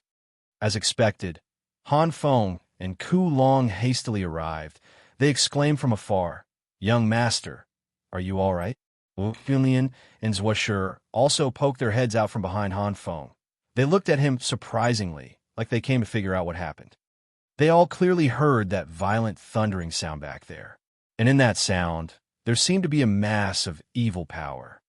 This made Han Feng and the rest secretly frightened, their minds filled with confusion. "It's all right, let's go back." Yin calmly walked towards them, seemingly unconcerned. "I got carried away again while I was practicing. I think it generated some bad phenomenons. But it's nothing. It won't happen next time." "Yin, what martial skill are you practicing? Why do I think what you're practicing is not some ordinary martial skill?" Zhuo couldn't hold back anymore. Her face was full of curiosity. "Who cares if it's ordinary or not? Any martial skill that can kill is a good one." Yin said indifferently. "You little guy, always acting so mysterious. God knows what you're really doing." Zhuo curled her lips, feeling a little discontent. She snorted and finally said, "Come on, hurry up. It's been almost a month. If we're late, that Xia girl won't necessarily wait for us." "Xia Xian Yin." Yin murmured, and suddenly remembered the wonderful taste of that woman's lips. His heart could not help but skip a beat. A shady look appeared on his face, and after a long while he finally nodded and said, "Yeah, we should move faster. Don't worry, I won't slow you guys down anymore." "Yin, you can't possibly be thinking of hitting on that woman?" Wu Yunlian's eyes were sharp. From his micro-expressions, she saw some clues, and then made a fuss. "I'd recommend you to back down. That woman is trouble. From what I see, No man in the merchant union would be qualified to make a move on her. Not even Bai Mingshang. Well, I had already tasted her. Sure, Yin retorted in his mind. Sure, Yin snorted, then said in disdain, no matter how noble or how beautiful a woman is, in the end she's going to lay on a man's bed anyway. Xia Xian Yin is no exception. You are so vulgar. So Shi's face flushed, and she shot a glare at him. How did I not realize this before? So this is your true nature. You are a perverted man too. Bullshit. Wu Yunlian was also upset. I've never laid on anyone's bed. You little punk. Truly nothing decent can come out of that filthy mouth. Then poor you. Shi Yin was surprised. Brat, why are you getting on my nerves now? Wu Yunlian clenched her teeth and said bitterly. She now missed the quiet days back when Shi Yin always hid in the carriage and never came out. 3 li away from Shi Yin and the group, the 2 towering, giant men looked murderous, and then said angrily, Mistress, there is a bastard that's talking bad about you. Shi Yan's voice was quite loud, and although they were 3 li apart, the 3 people from the misty pavilion still clearly heard what he said. No matter how noble or how beautiful a woman is, in the end she's going to lay on a man's bed anyway. Xia Xian Yin is no exception. Xia Xian Yin frowned, as she silently repeated Shi Yan's words in her mind. Her bright eyes flashed with a cold look, and she said indifferently, those people are from the Zhua and the Shi families. We don't need to care about them now. Soon we will meet with them. Then at that time, I will see how arrogant that bastard is. He dares to gossip about me behind my back.